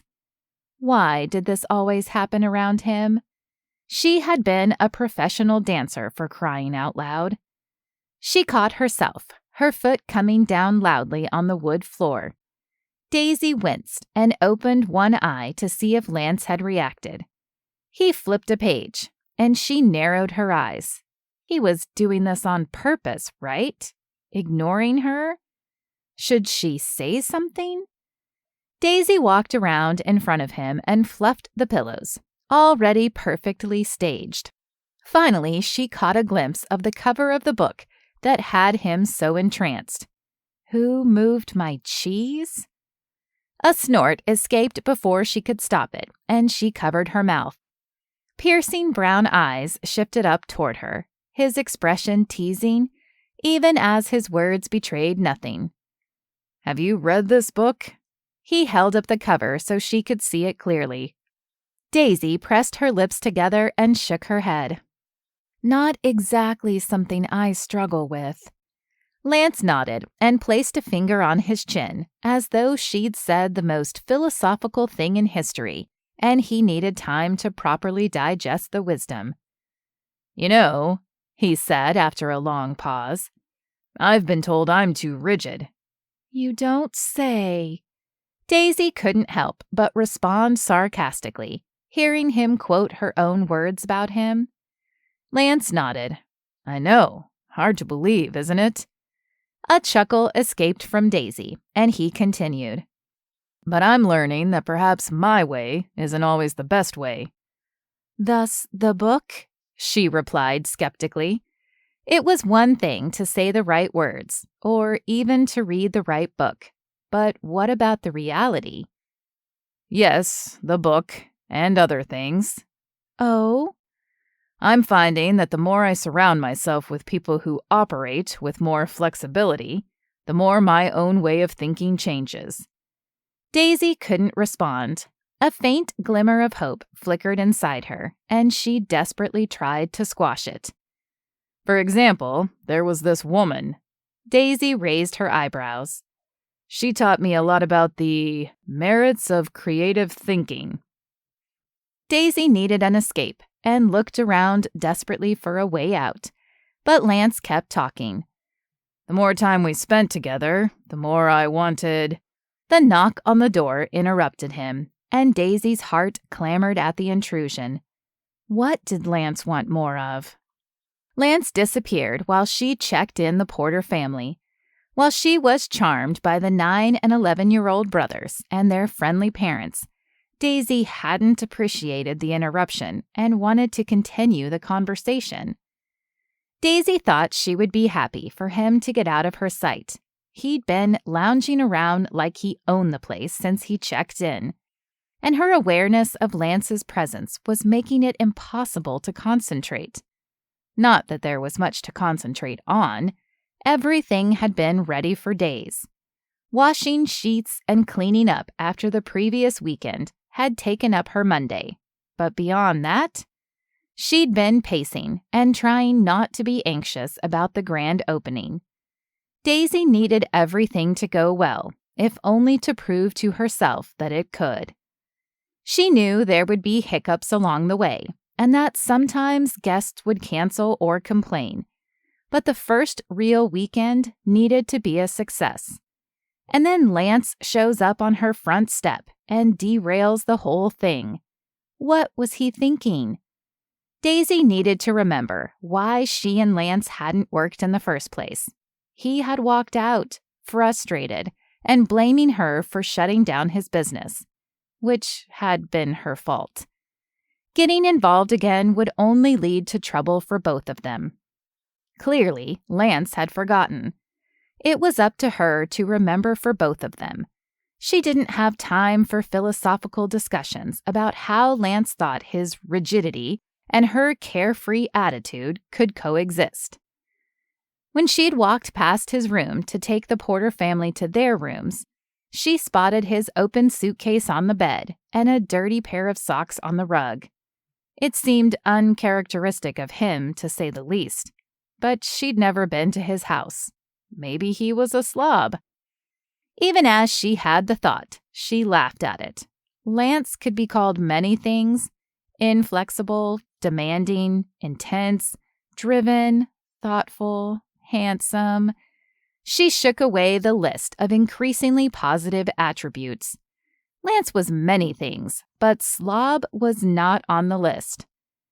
After the Porters checked in, Daisy gave them directions to Minden so they could grab dinner at B&J Bistro and enjoy the small-town shops. Dinner sounded good, but her final guests hadn't arrived, and she needed to stick around. The gourmet kitchen was perhaps her favorite room in the inn, even though she didn't cook herself. It had been a key point of her vision, and she'd made it happen. Whenever she pulled a dish from the cupboard, she knew she had driven in the screws holding it up. There was one thing missing from the kitchen, though: food. Oh, there were plenty of ingredients. Supplies her chef, Bonnie, would use tomorrow morning to make apple cinnamon French toast and eggs to order. Nothing for dinner, though. Daisy grabbed a Diet Dr. Pepper from the bottom shelf of the fridge and popped it open. At least she had the essentials. Dinner would have to wait until later. Surely her mom or Lily had something she could grab after all the guests were settled in. A car door slammed, and she ventured to the window, hopeful the Higgins were here. But Lance was jogging up the steps, holding a plastic bag with a familiar logo. He stepped inside and wiped his shoes carefully on the welcome mat. She waited as he walked through the parlor and around the living room. He continued toward the kitchen and finally spotted her watching him. Daisy hid her smile behind her soda can, unwilling to show her reaction to his presence. Lance held up the bag. "Somewhere I can eat this?" Silently answering, Daisy gestured to the dining room. Then, determined to be a good hostess, she pulled a plate and silverware from the kitchen and brought them to him. "Thank you. I'm starving." He pulled a takeout container from the bag, and the scent of garlic wafted toward her, sparking the hunger she'd tried to quiet with soda. Lance continued speaking casually. "I think I accidentally ordered too much food. Would you care to join me?" Daisy smirked. He was too obvious and totally shameless. Sure, he just happened to accidentally order 2 full entrees at the bistro. Still, when he opened the boxes, she couldn't help but look at the Friday night pasta special with longing. Her mouth watered, and she swallowed heavily. Lance looked up at her hopefully, still trying to maintain his nonchalance. "I really shouldn't." "Come on, it's just dinner." It wasn't just dinner, though. It was an invitation to so much more, and Daisy was desperately afraid saying yes to takeout would lead to saying yes to other things. Although an increasingly large part of her was screaming that saying yes wouldn't be so bad. Lance must have sensed her resistance softening and dished up a portion onto the plate she'd brought him. He slid it in front of the chair she stood behind. He stepped through the French doors into the kitchen, and she heard opening cabinets and drawers while she studied the plate of food. Lance came back, carrying a second plate and silverware, plus napkins and glasses. Hunger won, and she sat, though she couldn't have said whether it was hunger for food or the desire for connection. Lance did an admirable job of concealing his celebratory reaction. During dinner, Daisy noticed something odd about Lance. He was, personality-wise, the same as he had always been. Kind, witty, a good listener. But she noticed other things. Instead of setting his glass on a placemat, it was always on the table. From anyone else, she would not have batted an eye. But for Lance, who had lectured her about coasters and the potential for water rings from her soda cans more than once, it was strange. When he dripped red pasta sauce on his shirt, an oddity in itself, his reaction was even more striking. Daisy had immediately started to get out of her chair to find him a spot remover or club soda. But Lance? He barely dabbed at the red stain with a napkin before shrugging his shoulders and giving her another of those blasted winks. Who was this, and what had happened to Lance Matthews? Chapter 30. On Saturday morning, Lance woke early to the smell of coffee and bacon. It was definitely something he could get used to. Last night at dinner, Daisy had shared her excitement about the cook she'd hired, a grandmotherly figure whose years in the kitchen rivaled any professional training. Today was the day Lance would lay it on the line. He had another night booked at the bed and breakfast, but watching Daisy over takeout containers under the dimmed lights in the dining room, he knew he wouldn't make it that long. If his hunch was right, she was softening. Before anything else, Lance said a variation of the same prayer he'd been praying since he made the reservation. If we aren't supposed to be together, help me accept it. If we are, help me convince Daisy. Lance got ready and went downstairs. Daisy was waiting in the living room with her ever-present soda can in hand.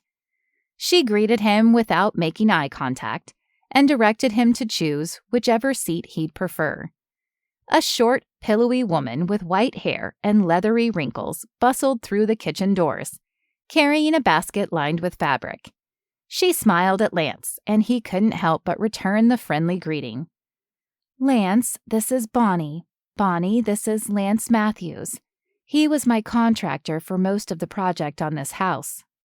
Bonnie's eyes lit up, and she welcomed him warmly, offering him the still warm mini muffins. "To tide you over until your French toast is ready." Daisy watched the friendly exchange and interrupted with a teasing tone. "Just be careful, Bonnie. Before you adopt him, you should know he didn't think you needed such an outstanding kitchen." Bonnie waved a hand, then wagged a finger at her employer. "I don't need such a fancy kitchen, Miss Daisy. For 30 years, I cooked 3 meals a day for a family of 10 in a kitchen half this size." Daisy opened her arms in mock disbelief. "Aren't I paying you to be on my side, Bonnie?" Lance laughed at the expression Bonnie gave him before disappearing back into the kitchen, hollering over her shoulder, "Sorry, dearie, you only pay me to cook." Finally meeting Daisy's eyes, Lance watched hers carefully, trying to gauge her mood this morning. Was she already regretting their intimate dinner? "Good morning, beautiful." The most delicious shade of rosy pink colored her cheeks, and she hid behind her soda. "Hi." "Bonnie seems wonderful," he commented. Then, biting into one of the muffins, Lance gave a hum of approval. "And she's definitely got the goods as far as I can tell." Daisy smiled as she replied, "Doesn't she? It was totally a God thing she was even looking for something to fill her time now that her kids are grown."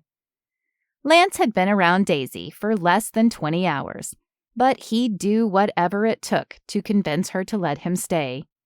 There was something about seeing her smile across the room, or hearing her speak so casually about God working in her life. Being back in her orbit was like coming home. "Daisy, we need—" Thunderous footsteps down the wooden staircase interrupted him, and seconds later, flashes of color burst through the opening to the hallway into the dining room. The Porter brothers. The boys both tried to claim the chair at the head of the table, attempting to shove and pull each other off. A shrill whistle cut through the room, and Lance winced. "Boys, enough! Sit!" The loud, authoritative voice froze the boys in the middle of the roughhousing. Their father entered the room and conveyed an entire paragraph of instructions to his children with only his eyes and an index finger with impeccable aim. While Daisy greeted the energetic boys and offered them hot cocoa and muffins, Mr. Porter took the chair the boys had been fighting over. Mrs. Porter followed a minute or two later, a floral cotton robe wrapped over her pajamas.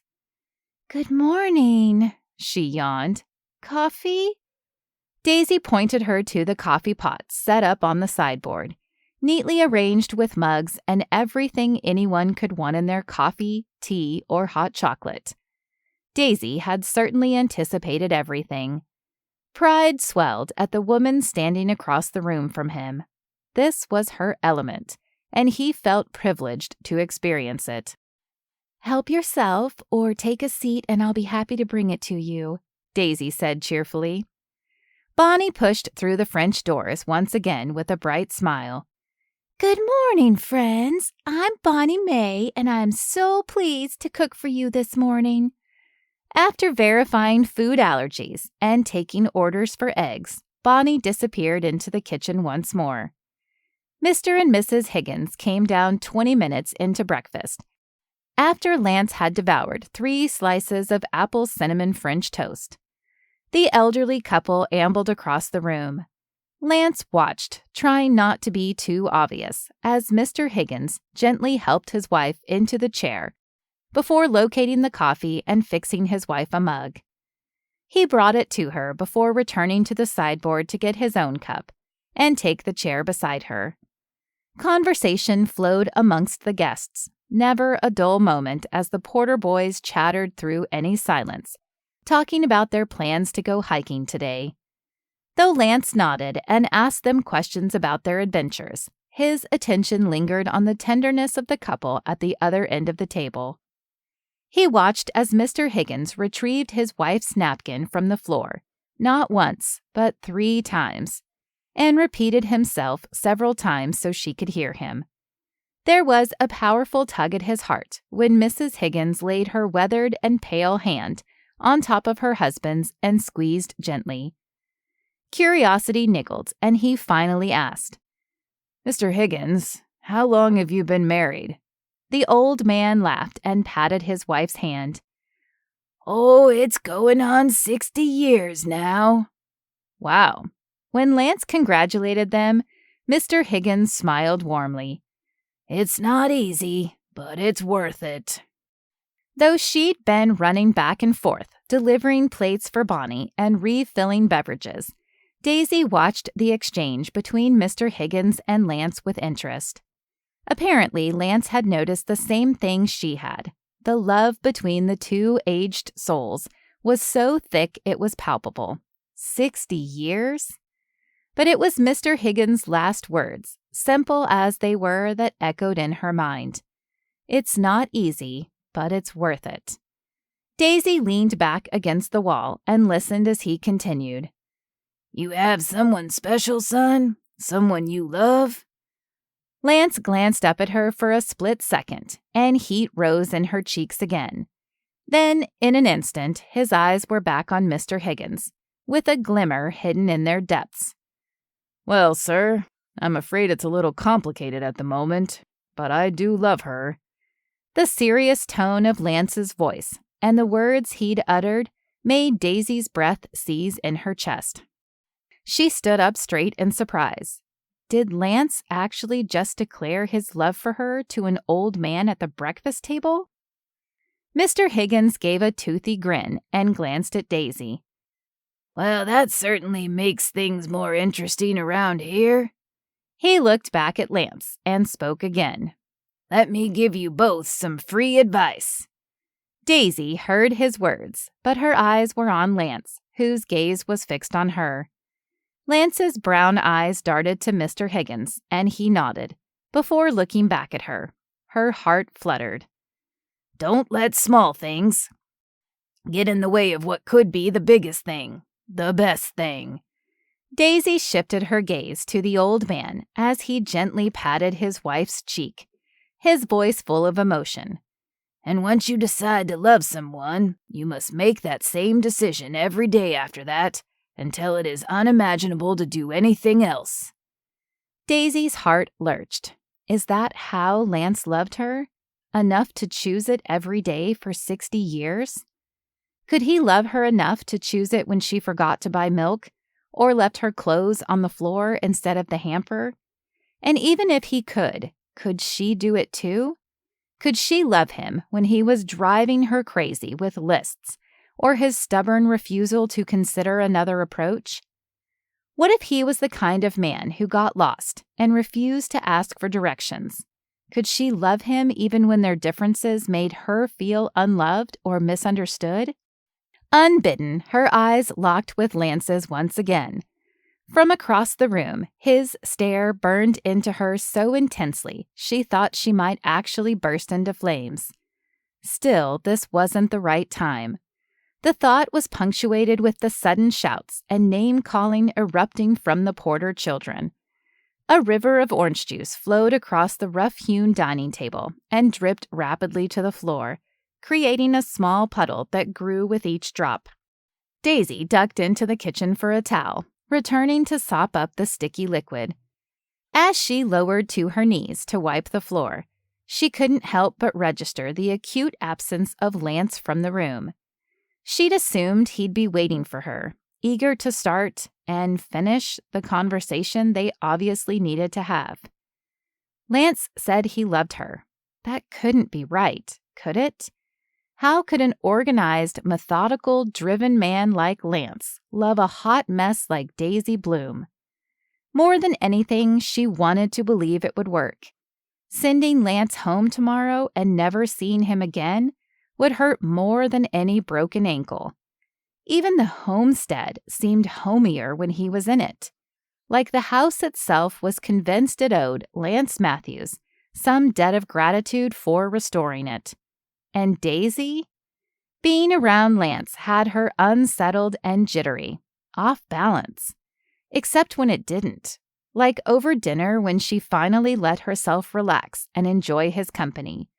Or in the moments when she'd fallen into Lance's arms, like he could hold her together when she was falling apart, which he had done without reservation.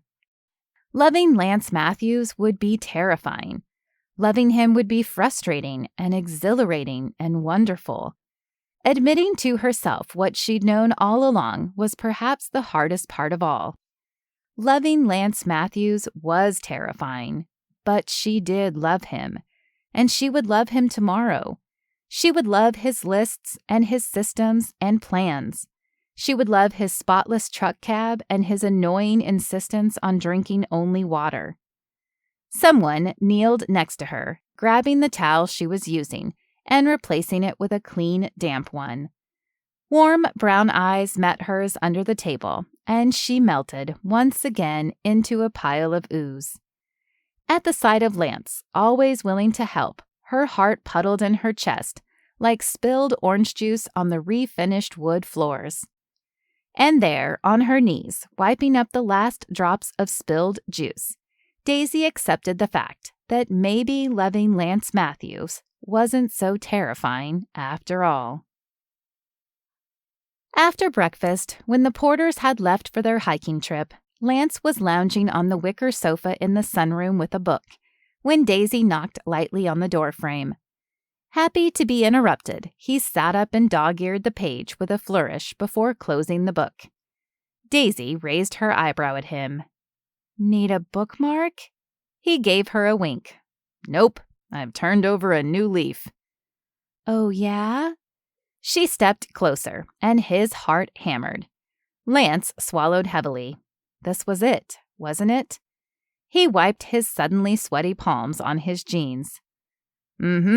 Someone I love very much told me I need to loosen up." Daisy took another step toward him, and he stood. Daisy covered her mouth, embarrassed. "Did I really?" They were close now, only a few inches between them. "I'm sorry, Lance." "Don't be, my love." Lance brushed a wayward strand of hair behind her ear again. "You were right." She shook her head, but he continued. He needed to tell her what she'd taught him. "You were right. I am," he corrected. "Inflexible. I'm stubborn and probably boring. But Daisy, you...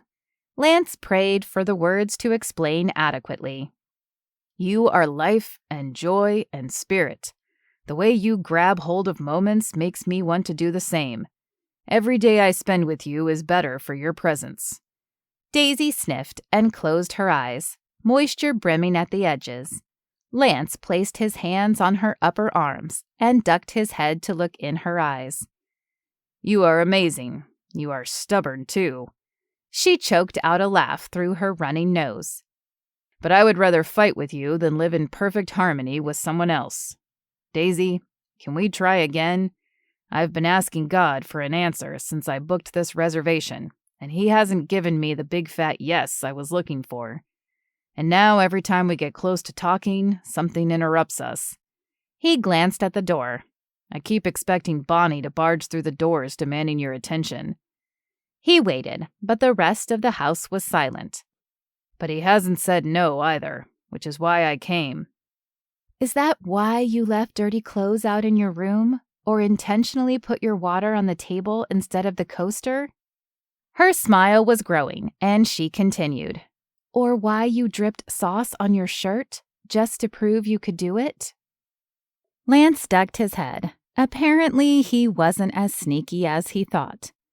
I just thought if I could show you that I wasn't the uptight, obsessive man you thought I was, maybe you would give me another chance. Daisy just laughed and stepped closer, wrapping her arms around his waist. Lance Matthews, I never want you to be something you aren't. She tipped her head. You know, since you left, I started making my own lists. His eyebrows shot skyward in disbelief. It's true, I'm a certified list maker now. Sounds dangerous, Lance joked. All I'm saying is, I think maybe we balance each other out more than we thought. Lance nodded, looking down at the woman he loved. I'm better when I'm with you. Same, she said, and his heart raced. Lance cleared his throat and said the words he hadn't actually said to her yet. I love you. Daisy's arms tightened around his waist, and she grinned up at him. And I love you. Unable to resist, Lance lowered his mouth to hers, pulling her into his arms and deepening the kiss until the space between them seemed to disappear entirely. The house could have come crashing down around them, and Lance would have been completely unconcerned, as long as his lips remained locked to hers. The kiss was sweet and hot, hinting at the future of things to come. Daisy Bloom, I choose to love you every day. 60 years of every days, Daisy responded with a smile. An eternity of every days, he replied, before lowering his lips to hers again. It was the promise of forever, made with open eyes and a soaring heart, and sealed with a kiss. Epilogue. It had been more than 3 months, and while her beloved husband had made incredible strides towards recovery, Laura Bloom knew her life would never be the same. She stood in the kitchen and waited for her coffee to brew, like she had every morning, since Keith had his stroke. Before that life-changing Thanksgiving day, her wonderful husband had brought her a cup in bed each morning. Their family had come together since the stroke, and it seemed like they would be adding to the family soon. Hawthorne had shared his plans to propose to Avery, and Daisy had brought Lance to brunch last week. Laura smiled, thinking of her free-spirited daughter. What a joy it had been in the last few months to watch Daisy step into the role of business owner. Daisy had been so heartbroken when she returned from New York. Laura had prayed every day for Daisy to bloom where God had planted her. Lance brought the perfect balance of steadiness to Daisy's tendency to drift. He was an answer to years of prayers Laura had laid before her Creator, just like she did for each of her children. Her thoughts shifted to the others. There was something going on with Poppy, but Laura didn't know what it was. Admittedly, she'd been preoccupied with Keith, so many opportunities she usually had to connect with her children had been missed because of rehab appointments and puzzles with her husband. Laura said a quick prayer for Poppy and whatever secrets she was keeping. Hopefully, Poppy would lean into the support of her family. No matter what was going on, the Bloom family was committed to loving the way God did, unconditionally. The end. You've been listening to A Date for Daisy by Tara Grace Ericson, narrated by Lorana Hoopes. For information about the next book in the series, please visit www.taragraceericson.com/audio.